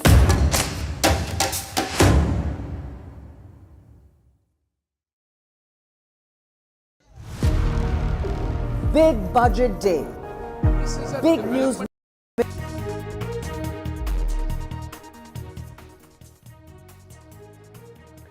Welcome back, ladies and gentlemen. Now, NDA's mega show of strength in the national capital today. High-profile attendees at the NDA meeting. Prime Minister, top ministers, and chief ministers of all, and deputy chief ministers of all NDA-ruled states, 21 of them now, across the country, attended this meeting. Now, Chandrababu Naidu has said this is a new era in the national capital. All of them, remember, were part of the oath-taking ceremony, from Goa Chief Minister to Maharashtra Chief Minister, the deputies in tow, along with Meghalaya Chief Minister, who were present at this oath-taking ceremony. These visuals just a short while back, where the key NDA huddle is taking place at the Imperial Hotel, along with the top brass of the BJP, key partners of the NDA like Chandrababu Naidu and Nitish Kumar's JDU, all ministers and top chief ministers of the NDA states, including now the newly minted Rekha Gupta, also seen in this meeting. Let me go across to my colleague Anushka, who is joining us at this moment. Anushka, what is the agenda of this NDA meeting? Well, certainly, Ankit, we are seeing all the members of the NDA who are present at the oath-taking ceremony are in fact inside the Imperial Hotel attending a lunch there. We are seeing the likes of, both the Deputy Chief Minister of Uttar Pradesh. We are seeing several of the, ministers, including Chandrababu Naidu and, other NDA members also who are in fact right now attending this lunch. We also saw all the newly elected members of the cabinet who are inside here. They're all celebrating, in fact, the fact that BJP has in fact come here after 27 years, but also we are seeing that in this meeting several of the people are in fact gathered here to take part in this lunch. After that, this the whole cabinet members will be in fact going to Delhi Secretariat. There they will have the first cabinet session, and after that the BJP members will be going to the Vasudhaiv Ghat, where they will in fact be attending the Vasudhaiv Ghat Aarti also. What we're also knowing is that this is being done as per the sources. This is being done because because we also saw a lot of politics revolving around Yamuna, and right now also we are seeing that the LG had tweeted that the cleaning of Yamuna, the process has in fact also kicked in, and that is why after winning this, the BJP is in fact going to take, all the cabinet members are in fact going to take a round at the Vasudhaiv Ghat. So we're clearly seeing that a lot is in the plate of the BJP members, all the cabinet members, the newly elected cabinet of, in the governance of BJP. Right now also we are showing you the visuals of Imperial Hotel. Now also the Prime Minister is inside here in the lunch that is going on. The Deputy Chief Minister, both the Deputy Chief Minister of Uttar Pradesh, the Chief Minister of Tripura, everyone of them is in fact right now inside of Imperial Hotel attending to this lunch. After that, the first cabinet meeting will be held, and after the cabinet meeting is over, all the BJP cabinet members will be in fact going to Vasudhaiv Ghat. Over to you. All right, we'll bring you a special coverage of that as well. What we also know that the Delhi cabinet meeting is going to take place in the evening today, and it is going to be an important, in fact, to see what are the first orders of the newly minted government of Delhi. 3 p.m. is when Rekha Gupta, the new chief minister, is expected to be at in fact holding this cabinet meeting. Anushka, it will be interesting to see what are the first orders that the government of Delhi, the new government of Delhi signs, isn't it? Well, certainly, Ankit, what we are seeing is that when the campaign was also going on, the BJP was confronting Aam Aadmi Party on several of the issues, Yamuna being the major one. Also, we saw issues like pollution, taking place. We also saw the CAG report that was a hot topic between the BJP and the Aam Aadmi Party during the Aam Aadmi Party's reign. Now, also, what Rekha Gupta has also said is that a thorough investigation will be done. The CAG reports will be presented. The works for the cleaning of pollution-free Yamuna will be kicking off on several rounds, but it will be interesting to see as to what new orders will be passed on in this new cabinet meeting. Also, we are learning from the BJP sources is that several of the people are in fact about to take, participate in the cabinet meeting. We are showing you the visuals from the Imperial Hotel right now, where in a short while the members from the NDA will be coming out because what we are learning is that the lunch that was ongoing here is in fact now coming to a halt. All the newly minted cabinet ministers will be in fact heading back to the Delhi Secretariat, and after that we are learning is all of them will be going to the Yamuna Ghat. We are seeing the security amped up, the security protocol being put in place for the several of the members who are in fact now coming outside. We are showing you the carcage of Prime Minister.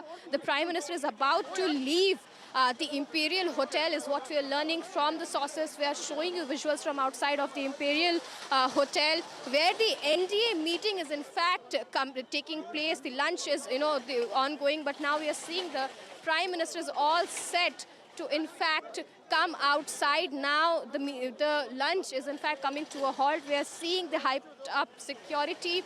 After this, we are seeing the cabinet meeting will be also held, wherein the newly minted cabinet, as you rightly said, is in fact going to take some big decisions on the first day. After that, because we also saw Yamuna being the hot topic here during the campaign of Delhi elections, both the parties were confronting each other on the likes of pollution. But now we are also seeing that all of the questions that were in the mind of the common people will also be answered after the first cabinet meeting. We are showing you the visuals from Imperial Hotel now in a short while. We are seeing the protocol has been put in place. The Prime Minister is about to exit the Imperial Hotel. We are showing you the visuals from here. Several of the Deputy Chief Minister, both the Deputy Chief Minister of Uttar Pradesh is inside. Knowing is inside here in this meeting, in this lunch that is in fact going on inside the Imperial Hotel. We are showing you the visuals. Prime Minister Narendra Modi is in fact now coming out of the Imperial Hotel. This is the whole security protocol.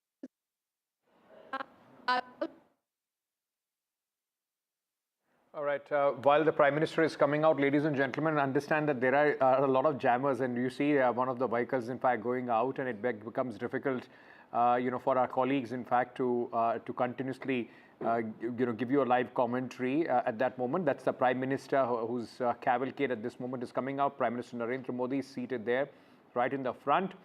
And you are getting these visuals here on NDTV as Prime Minister leaves the venue of the NDA meeting that took place in the national capital at the Imperial Hotel.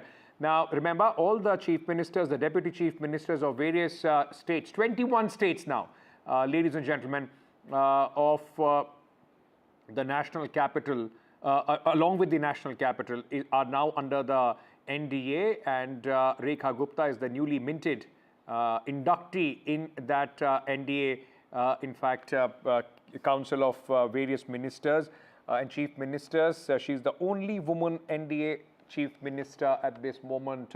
Details coming in of her action as this lunch gets wrapped up for the NDA meeting. These visuals earlier of the group photo that took place. 3 p.m. is when the new chief minister of Delhi is expected at the secretariat.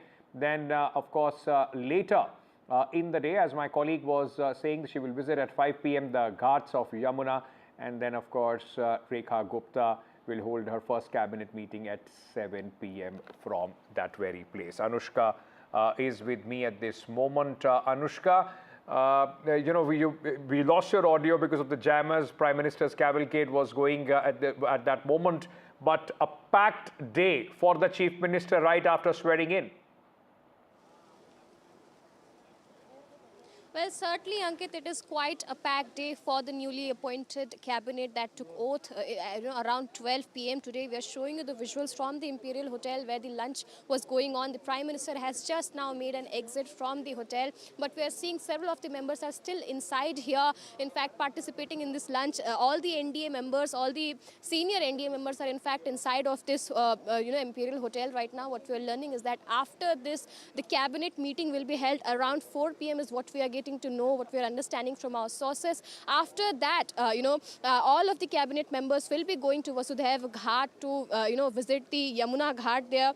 Also, what we are seeing is that during this whole process, which is going on right now, we are showing you visuals also from the Imperial Hotel. This is the very place where all the senior NDA members are in fact inside. After this, Rekha Gupta and all the cabinet members will be in fact going to Secretariat. Therein the first session will be held. Several of the important key decisions will be in fact made today, and after that they will be visiting Yamuna. Now Yamuna is also the center of politics in Delhi. We saw in the campaign also how the Aadmi party and the BJP were doing a back and forth around this whole issue. After this, we are seeing also that the work for the cleaning of Yamuna has been in fact started. We saw the tweet from Lieutenant Governor just few days back stating that the work has already been started. We saw lots of politics around that also, and now also we are seeing that after the first cabinet is held, all of the BJP cabinet members will be in fact going to Vasudhaiv Ghat, and they will be in fact visiting there, and after that we are seeing that the day will be coming to an end. Over to you. All right, thank you for joining us with all those details at this moment. We'll keep tracking this story. Prime Minister, remember, has also congratulated Rekha Gupta and posted on X and said, congratulations to Srimati Rekha Gupta for taking over as Chief Minister of Delhi. She has risen from the grassroots, being active in campus politics, state organization, municipal administration, and now an MLA and Chief Minister.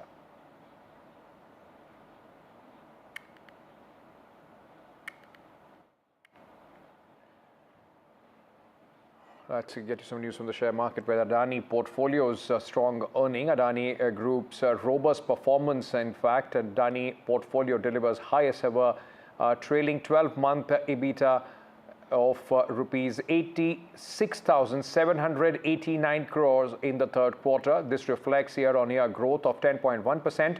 Adani portfolio's financial performance remains driven by its core infrastructure businesses, which include utilities, transport, and incubating infrastructure ventures under Adani Enterprise. These segments contributed 84% to the total EBITDA.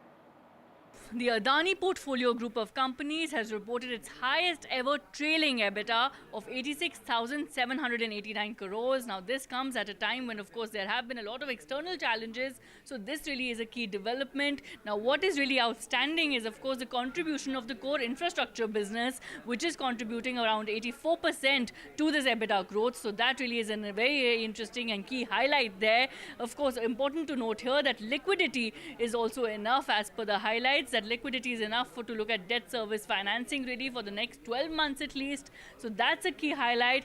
And the other key highlight, of course, is the fact that look, going forward, the Adani Group is looking at expansion across diversified portfolios, and very, very crucial to remember here that look, this growth is just an indicator of how cash flow generation is strong and project execution is also strong.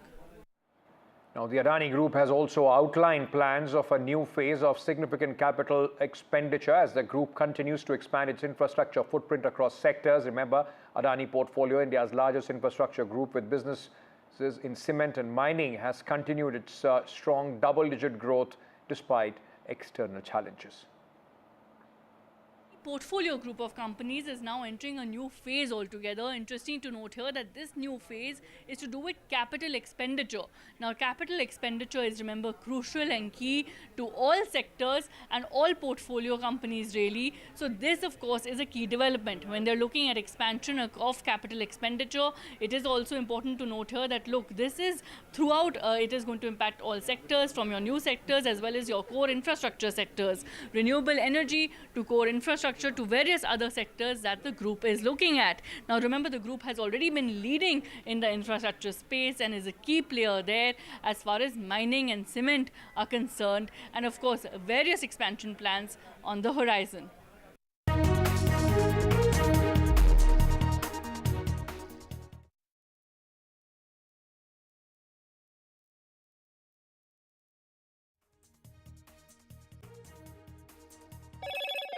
Hello, Moto. Motorola Edge 50 Pro, world's first AI-powered pro-grade camera.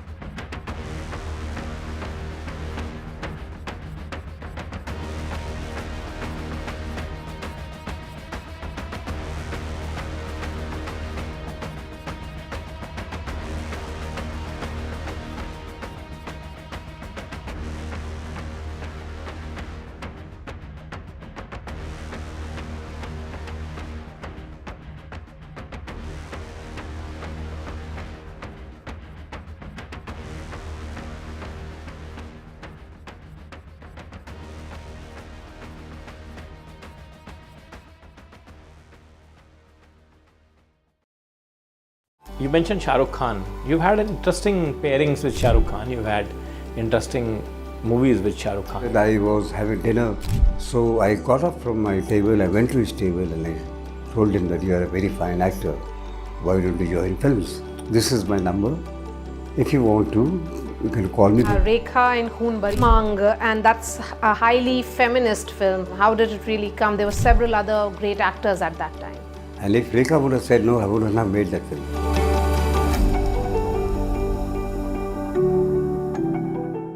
I've been reporting on all issues big and small from Andhra Pradesh, Telangana, rest of South India, bringing you all the action, all that you need to know, all that you want to know. The energy of Maximum City is infectious. I bring in that energy in our news coverage from financial capital Mumbai. Covering from the southernmost part of India over the last 23 years, I bring in-depth and 360-degree coverage from the Dravidian heartland. The land of Mishti is also known for its bitter politics. I have seen much water flow under the Howrah Bridge, covering Bengal in all its vivid colors.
Mahakumbh, a festival of faith.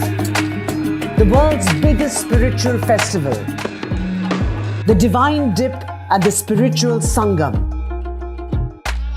a sacred confluence of faith, culture and heritage. NDTV's mega coverage of the Mega Fest. NDTV at Mahakumbh 2025.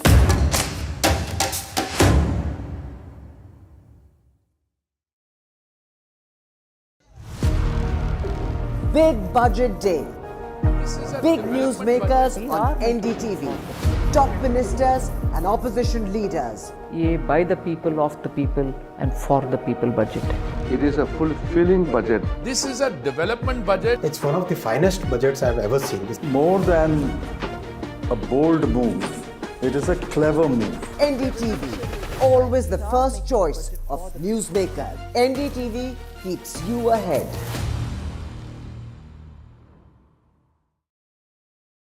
You mentioned Shah Rukh Khan. You've had interesting pairings with Shah Rukh Khan. You've had interesting movies with Shah Rukh Khan. I was having dinner, so I got up from my table, I went to his table and I told him that you are a very fine actor. Why don't you join films? This is my number. If you want to, you can call me. Rekha in Khoon Bari Mang, and that's a highly feminist film. How did it really come? There were several other great actors at that time. And if Rekha would have said no, I wouldn't have made that film.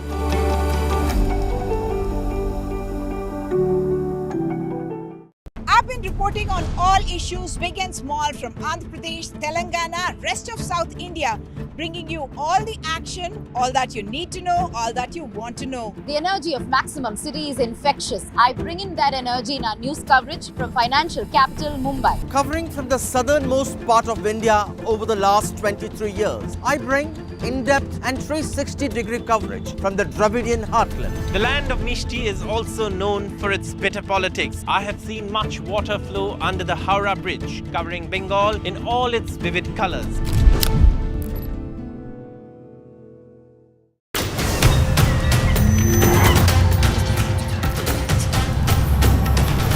Kumbh is the flow of the rivers, the direction of the stars, and the memory of the urn full of nectar.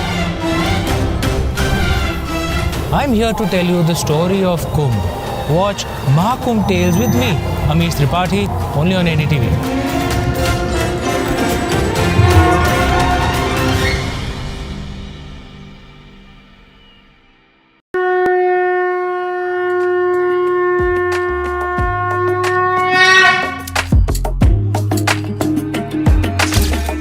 Mahakumbh, the festival of faith. The world's biggest spiritual festival. The divine dip at the spiritual Sangam. A sacred confluence of faith, culture and heritage. NDTV's mega coverage of the Mega Fest. NDTV.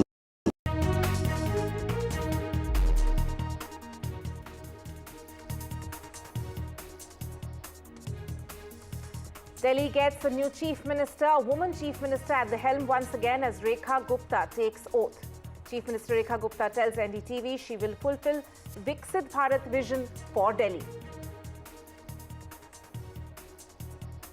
Delhi cabinet takes shape. 6 ministers take oath alongside Rekha Gupta, Parvesh, Verma, Manjinder Sirsa, Kapil Mishra among the ministers sworn in. NDA's mega show of strength on the occasion of Delhi Chief Minister's oath-taking. Key NDA partners attend Delhi oath-taking ceremony. Prime Minister Modi chairs meet with NDA allies and BJP Chief Ministers right after the swearing-in ceremony. Lokayukta submits report in the Mooda case, seeks closure of FIR against Chief Minister Siddaramaiah and his wife. BJP fumes, alleges Lokayukta's investigation is by and for Siddaramaiah. MPs push for more regulations on OTT platforms. Government issues advisory for OTT platforms saying they should ensure stricter age-based controls.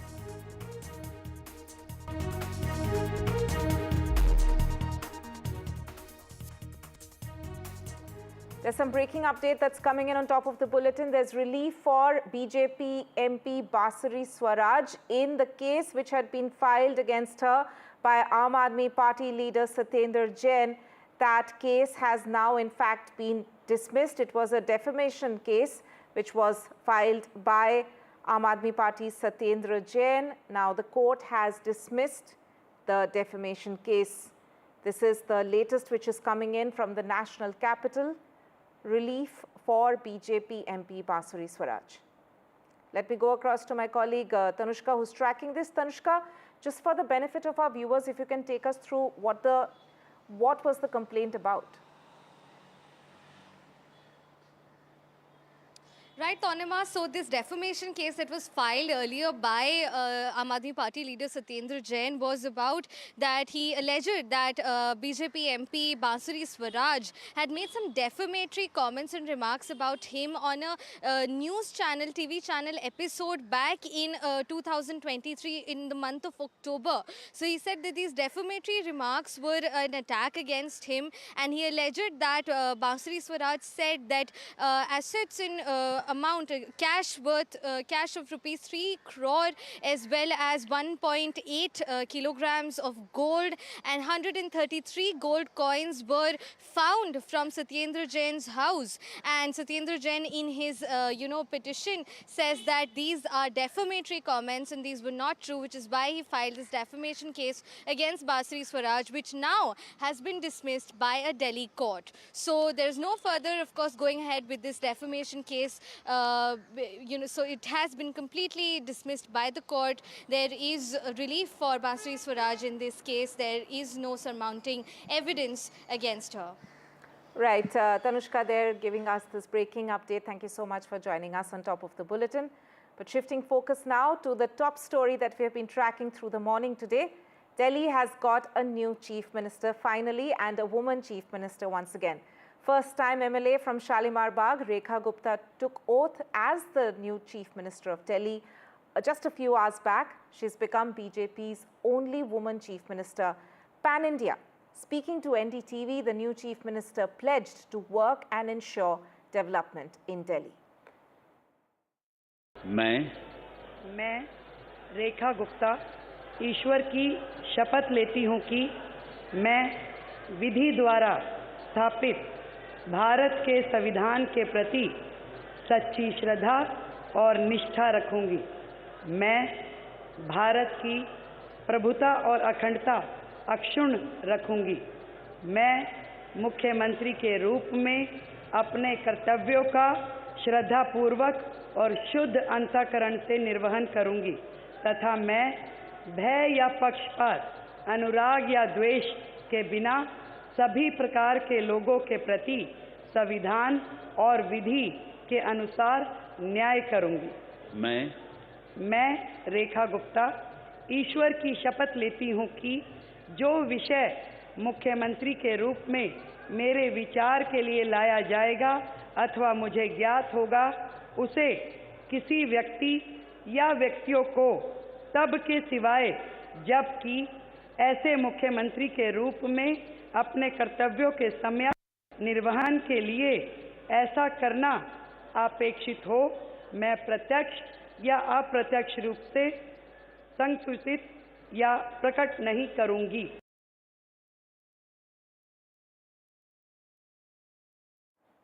मेरे हिसाब से ये अच्छी बात है कि एक महिला मुख्यमंत्री को मौका मिला और काफ़ी अच्छी बात है। मैं यही कहूँगा कि उनके पिछले 30 साल की मेहनत सक्सेसफुल रही। वो काफ़ी टाइम से मेहनत कर रही है और उन्होंने खुद के बलबूते पे ये सारी चीज़ें करी है। वो खुद की डूसू प्रेसिडेंट से शुरुआत हुई, स्टूडेंट बॉडी से। तो पार्टी का, मोदी जी को सबको धन्यवाद रहेगा कि उन्होंने उनको ये अपॉर्चुनिटी दे पाई और उनकी हार्डवर्क, उनकी स्किल्स आज काम में है finally. In fact, at the same time, the New Delhi cabinet is also taking shape. Alongside Rekha Gupta, 6 other ministers took oath today. That included Parvesh, Verma, Manjinder Singh Sirsa, Kapil Mishra, among others. The first meeting of the New Delhi cabinet is in fact scheduled this evening. Besides that, the Delhi ministers are also going to visit Yamuna. Remember, cleaning up the Yamuna was a core campaign promise for the BJP. देखिए, ये एक जिम्मेवारी है और देश के प्रधानमंत्री जी के विजन को इम्प्लीमेंट करने की जिम्मेवारी है। ये एक उस टीम में हमें मौका मिला है जो भारत के प्रधानमंत्री नरेंद्र मोदी जी का दिल्ली को विकसित करने के लिए जो सपना है उसको साकार करना और उस टीम में काम करने का मौका मिला। मैं समझता हूँ एक बहुत बड़ा कर्तव्य है हमारे लिए जो हमें करके और दिल्ली को एक बार दोबारा से खुशहाल दिल्ली, नई दिल्ली, साफ जल और साफ हवा वाली दिल्ली बनाना है। दिल्ली के लिए एक बहुत ही खुशी का मौका है। इतने वर्षों के बाद बीजेपी का और डबल इंजन की सरकार बनेगी यहाँ पे, और जो विकास में कमी रही है और बाकी यहाँ पे जो गड़बड़ होती रही है, अब देखते जाइएगा थोड़े ही समय में ये सब सुधार का काम शुरू हो जाएगा। मैं रेखा गुप्ता जी और उनके मंत्रिमंडल को बहुत बहुत शुभकामनाएं देता हूं और दिल्ली आदरणीय मोदी जी के नेतृत्व के अंदर ये विकसित दिल्ली बनेगी, विकसित भारत के साथ जुड़ेगी। मैं सभी नए जो मुख्यमंत्री रेखा गुप्ता जी बनी है जिन्होंने शपथ लिया है और उनके साथ सभी मंत्रिमंडल के सदस्यों ने शपथ लिया, मैं सभी को बहुत बहुत बधाई शुभकामनाएं देता हूं। To showcase the strength of its allies, several key NDA partners who were invited were present on stage during the oath-taking ceremony, including Chandrababu Naidu, the Andhra Chief Minister, Andhra Deputy CM Pawan Kalyan, as well as Arunachal CM Conrad Sangma, among others. A key NDA huddle was also planned in the capital today. We are going to see new change in Delhi, and also Delhi will be different Delhi from now onwards. No, we are very happy. Now new era is started in Delhi. Excellent development is going to take place. For the last 10 years, it didn't work well in Delhi. Now it is a new era. Let me go across to my colleagues Ishika Verma and Anushka, who are joining me on the broadcast right now. Ishika, coming to you first, I believe you're at the Delhi Secretariat, and we are likely to see Rekha Gupta coming there very soon in order to take charge as the new Delhi Chief Minister. If you can just take us through what exactly is on the agenda for the new Chief Minister of Delhi. Well, in fact, Tonima, Rekha Gupta has taken oath as the Chief Minister of Delhi, but she is going to take oath now as, in fact, take charge now as the Chief Minister. Here you can see her convoy has just arrived here at the Delhi Secretariat. We are showing you the live visuals, and, with her are the other cabinet ministers as well who have taken oath today. We just saw Manjinder Singh Sirsa. We saw, the other leaders also right now just arriving at the Delhi Secretariat. So right now, Rekha Gupta is going to take charge of the Chief Minister's office, and along with her will be the 6 cabinet ministers who will also be taking charge. Now certainly the portfolio has not been distributed yet. We are assuming that in fact, after this there will be the portfolio distribution among these 6 ministers. But let me tell you that today, if we talk about the schedule of the new Chief Minister, that is certainly very, busy one, because after this, Rekha Gupta and all the cabinet ministers will be heading to Yamuna Ghat, because remember, Yamuna was one of the highlight of the BJP's campaign in this election. This was, in fact, the pitch in which they were attacking Arvind Kejriwal and the Aadmi party. So today, in fact, all this new cabinet, this new BJP government in Delhi will be going to Yamuna to do the Aarti there, and in fact also taking the pledge to clean the Yamuna in these 5 years. So certainly that will be a very interesting picture to see. Apart from that, at 7 p.m. is what we are expecting. The very first cabinet meeting of this newly formed government will take place. There are a lot of agendas on the table for that, but the primary focus will certainly be on the healthcare sector. Number one, the implementation of the Ayushman scheme, which they have been promising even in the manifesto. Today, in fact, there will be the cabinet, meeting over that as well. Apart from that, the Mohalla clinics, which were the flagship of the Aam Aadmi Party government, there also, the discussion will be on changing the name and also the renovation of it. Remains to be seen that will they also be launching an investigation over that as they had promised in their manifesto or not. But we just showed you the visuals. The ministers, the chief minister has also gone inside now. She'll be taking charge at the chief minister's office here at the Delhi Secretariat. Over to you.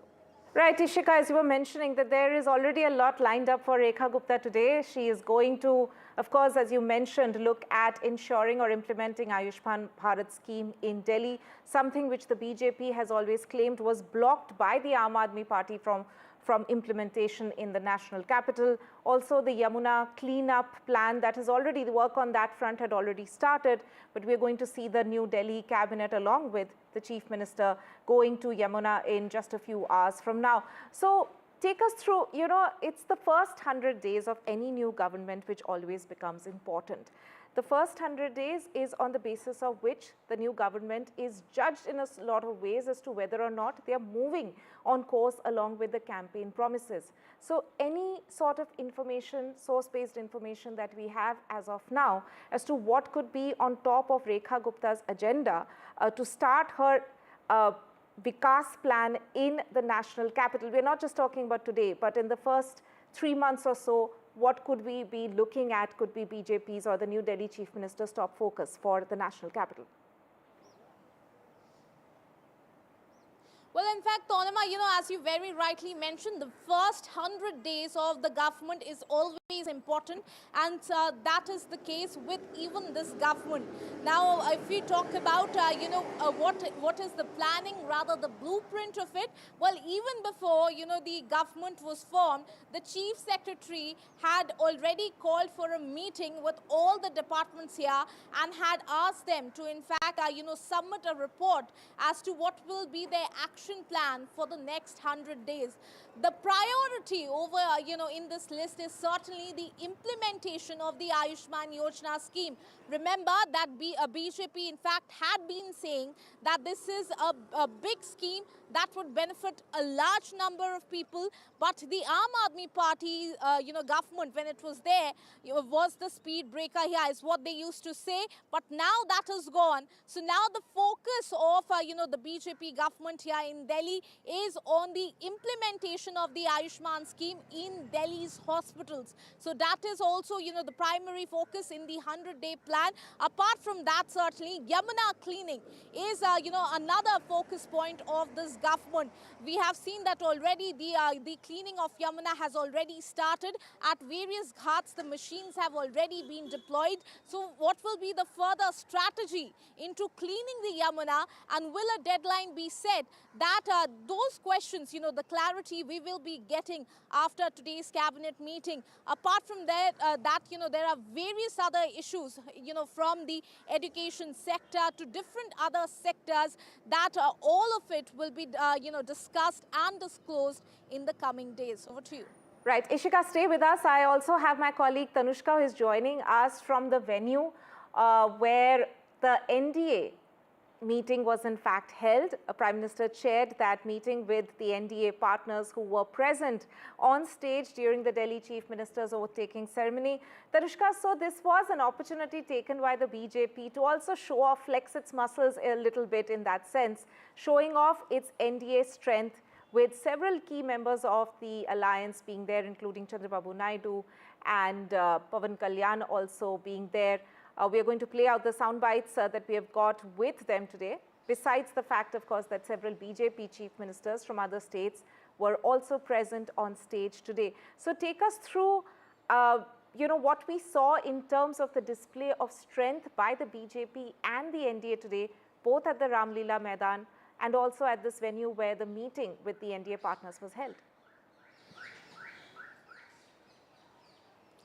Right, precisely the fact that, Chief Ministers of NDA ruled states and someone who has been very key in the Lok Sabha elections as well, Chandrababu Naidu was present there amongst other Chief Ministers as well. Chief Minister of Rajasthan was also present there. Pawan Kalyan was also present there. Is now their presence not just at the oath-taking ceremony but also at this post-oath-taking ceremony meeting, which was rather, a more small, intimate affair with a lesser number of people, of course, and with the Prime Minister, with the newly elected and newly oath-taken Chief Minister and the 6th Council of Ministers, and the big wigs of the NDA ruled states does give out a very strong message at this point that the BJP wants to make it very clear that they are in the capital after long wait of 27 years. They've now reigned back the capital, and they want to make this message very clear across the country as well, that this time round, of course, in bringing in a female chief ministerial face as well has been quite a very power move as well from their point as well.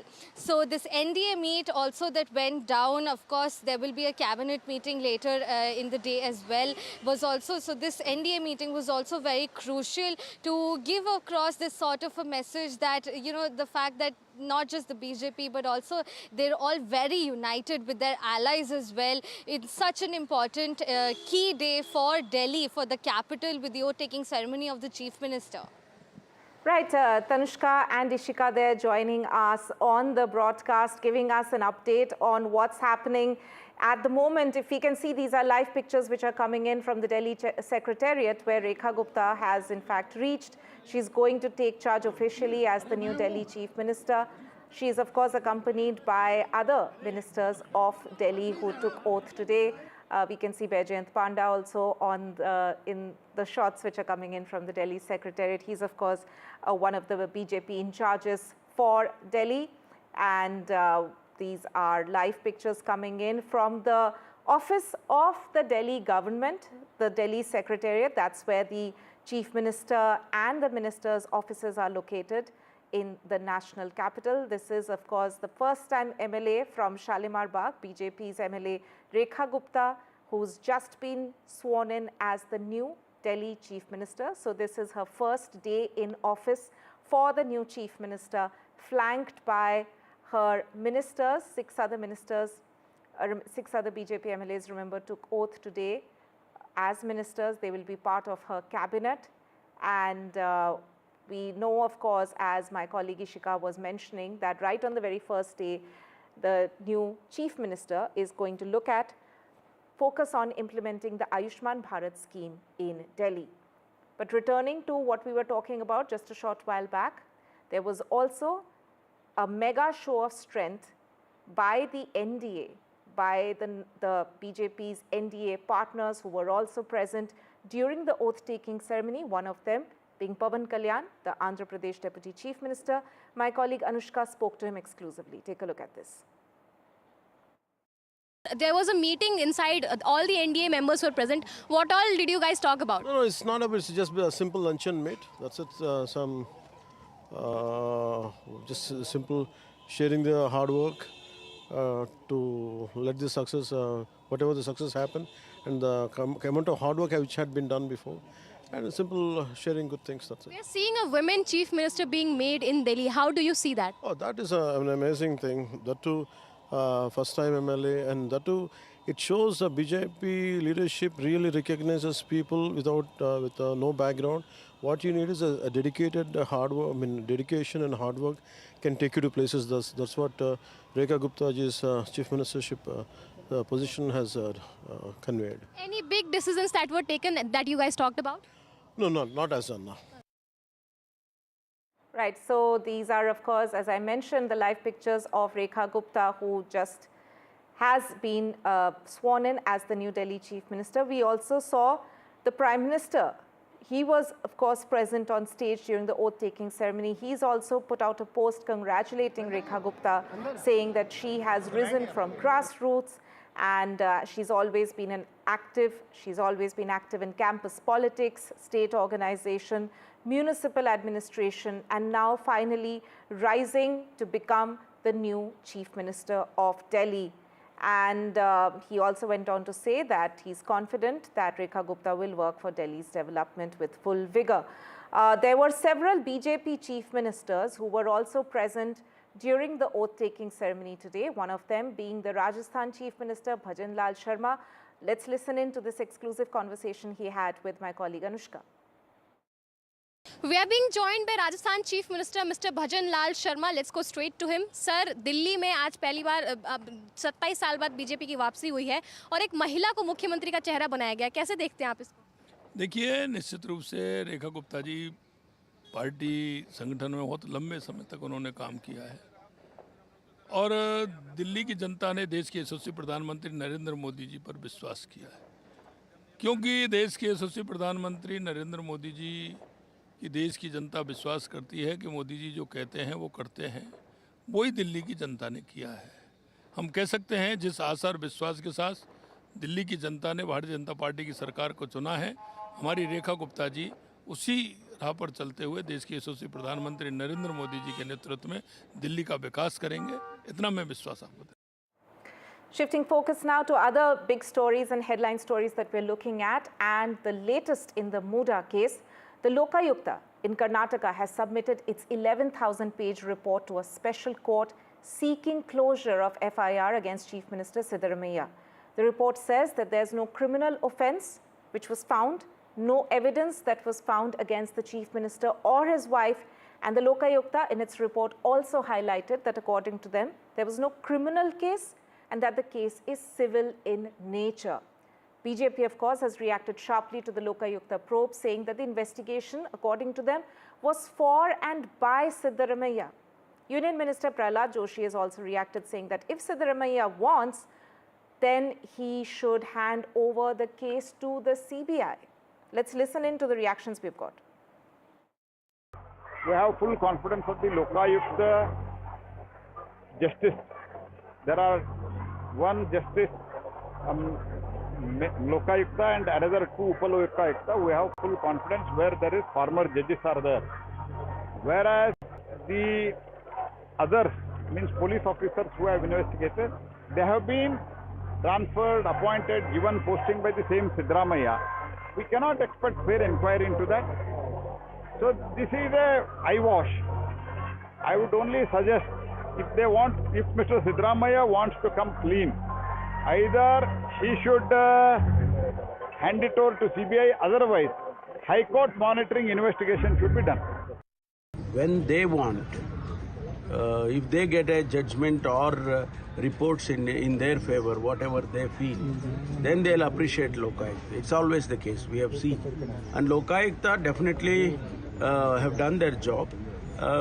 Because of whatever reasons, maybe lack of evidences or maybe, there are no findings. I don't know exactly. I have not seen the report or judgment. But, definitely they have taken, according to the law. To discuss this further, I'm joined on the broadcast by Prashant GS of the BJP in Karnataka and Shatabi Shivanna of the Congress in Karnataka. Thank you to both of you for joining me on the show. Coming to you first, Prashant, we've seen, of course, Prahlad Joshi's comment there saying that if Siddaramaiah really is confident that he has nothing to hide, then he should hand over the probe to the CBI or have a court-monitored investigation. Why so much doubt? Why this, why is there still a lot of questions being raised now by the BJP after the Lokayukta has conducted a 4-month-long investigation and said there's no evidence that they have found? Let me set the facts right. As an institution, Lokayukta is good. But now, if you look into the circumstances that led to the way investigation was done, Siddaramaiah gave time of 2 hours to the investigating agency, saying that out of a schedule, he had earmarked 10 a.m. to 12 p.m. for the investigators to ask him questions, which means all of us know in what mode and manner the questioning was done to Siddaramaiah. And the bizarre part is, the complainant, Mr. Snehamai Krishna, is on record stating that he was never even called for the inquiry, not any documents sought by him, and now they are filing a B report stating that there is not enough evidence. What sort of investigation are you talking about? And if CM wants to pat his own back by saying that there's a clean sheet by Lokayukta, let him actually stand up to this and say, look, now I will face the probe of CBI and ED also if required. So that now he is very confident that he's clean. Let the central agencies probe it. Let's see whether the findings would be the same.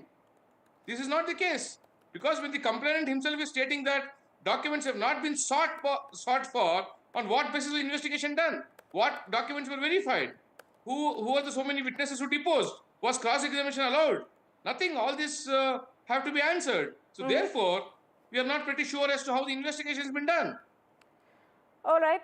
Shatabi Shivanna, you heard what Prashant GS had to say and you heard what Prahlad Joshi had to say, in a way both echoing the same sentiments, that if there is nothing to lose for Siddaramaiah, if it is indeed true that there is no evidence to be found, then let the central agencies investigate. What's wrong with that? Firstly, I would like to start off by saying that there was a gross attempt and a criminal conspiracy that was hatched to besmirch the impeccable reputation and to tarnish the character of the Honorable Chief Minister at the hands of the opposition party as well as the complainant that now stands exposed. And most importantly, let me state that rule of law has been established in this country and our belief in the rule of law has been reaffirmed. Let me give you set some facts right. Now, initially, the Honorable Governor passes an order saying he gives prior approval to investigate. It was challenged by the Honorable Chief Minister. The Honorable High Court said this matter must be investigated. Let it go before the Lokayukta. And then the BJP, the other opposition parties and the complainant celebrated this order with great spirit. Subsequently, the special court directs the Mysore Lokayukta to conduct an investigation. The complainant immediately and prematurely approaches the High Court again and says, no, we have no faith in the Lokayukta, let it be handed over to the CBI. What did the Honorable High Court say? It said that Lokayukta is an independent institution, it is transparent and they have conducted an investigation so far after looking at the material on record in a non-partisan manner. There is no averment or allegation of the investigation being shoddy or lopsided. Why can't they celebrate the order of the Honorable High Court when it declined to refer the matter to the investigation to the CBI in the same... I think, Tonima, I think we don't want these sermons from Congress here. We have to be very clear as to how this particular matter played out. We are not here to listen to discourses by Congress spokespersons here. You are supposed to talk law, you are supposed to talk facts. It is not... We have very less time on the show. We do not want... We want to have... please... We do not want anyone shouting over the other person.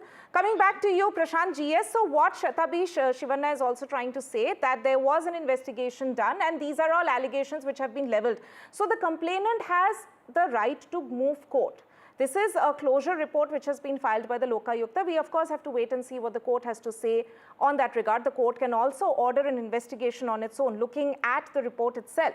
And if there is more merit to it, the complainant can also, of course, move a court. So let the process, let the due course of process be followed. Why is it that we need to bring in central agencies? Why is there so much doubt cast when it comes to state police agencies?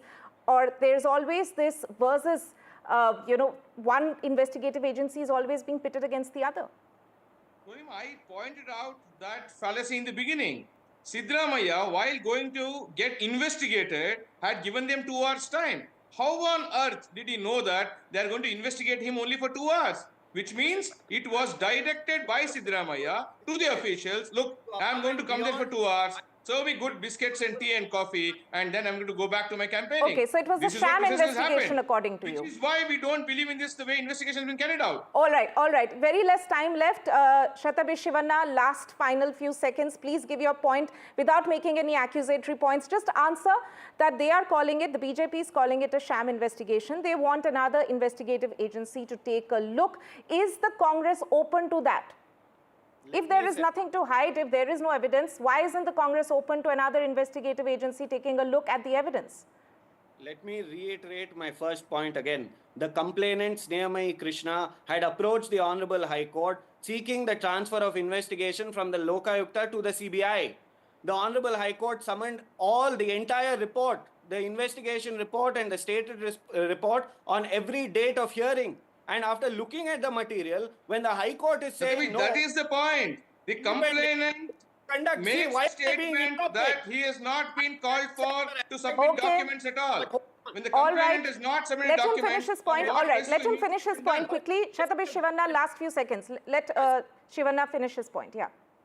One, the BJP and the opposition is not above the Honorable High Court. The Honorable High Court has given a sanction to the Mysore Lokayukta. And number two, the Honorable Supreme Court has time and again called out the ED and the CBI to be caged of the central government. Why do you want to be done by the CBI? All right. So the point that Shivanna is making, that petition was already there in front of the High Court. The High Court said, let the Lokayukta investigation continue at this point. But which way will the legal proceedings go from here? We'll have to see and wait what the court has to say on the closure report submitted by the Lokayukta. The closure report, of course, brings relief to the Karnataka Chief Minister in the Muda case. We'll have to leave it there for now. Prashant GS and Chhatrapati Shivanna, thank you so much for joining me on the broadcast on this very important topic. We'll be heading into a short break at this point, but more news and updates continue right here on NDTV.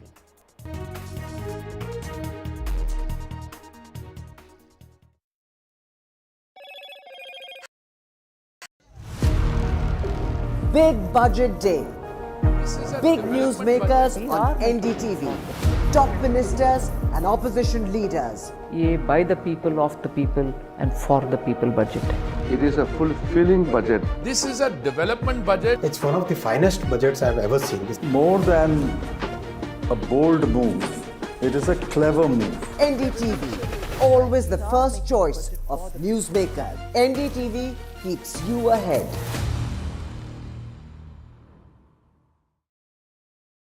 You mentioned Shah Rukh Khan. You've had interesting pairings with Shah Rukh Khan. You've had interesting movies with Shah Rukh Khan. I was having dinner, so I got up from my table.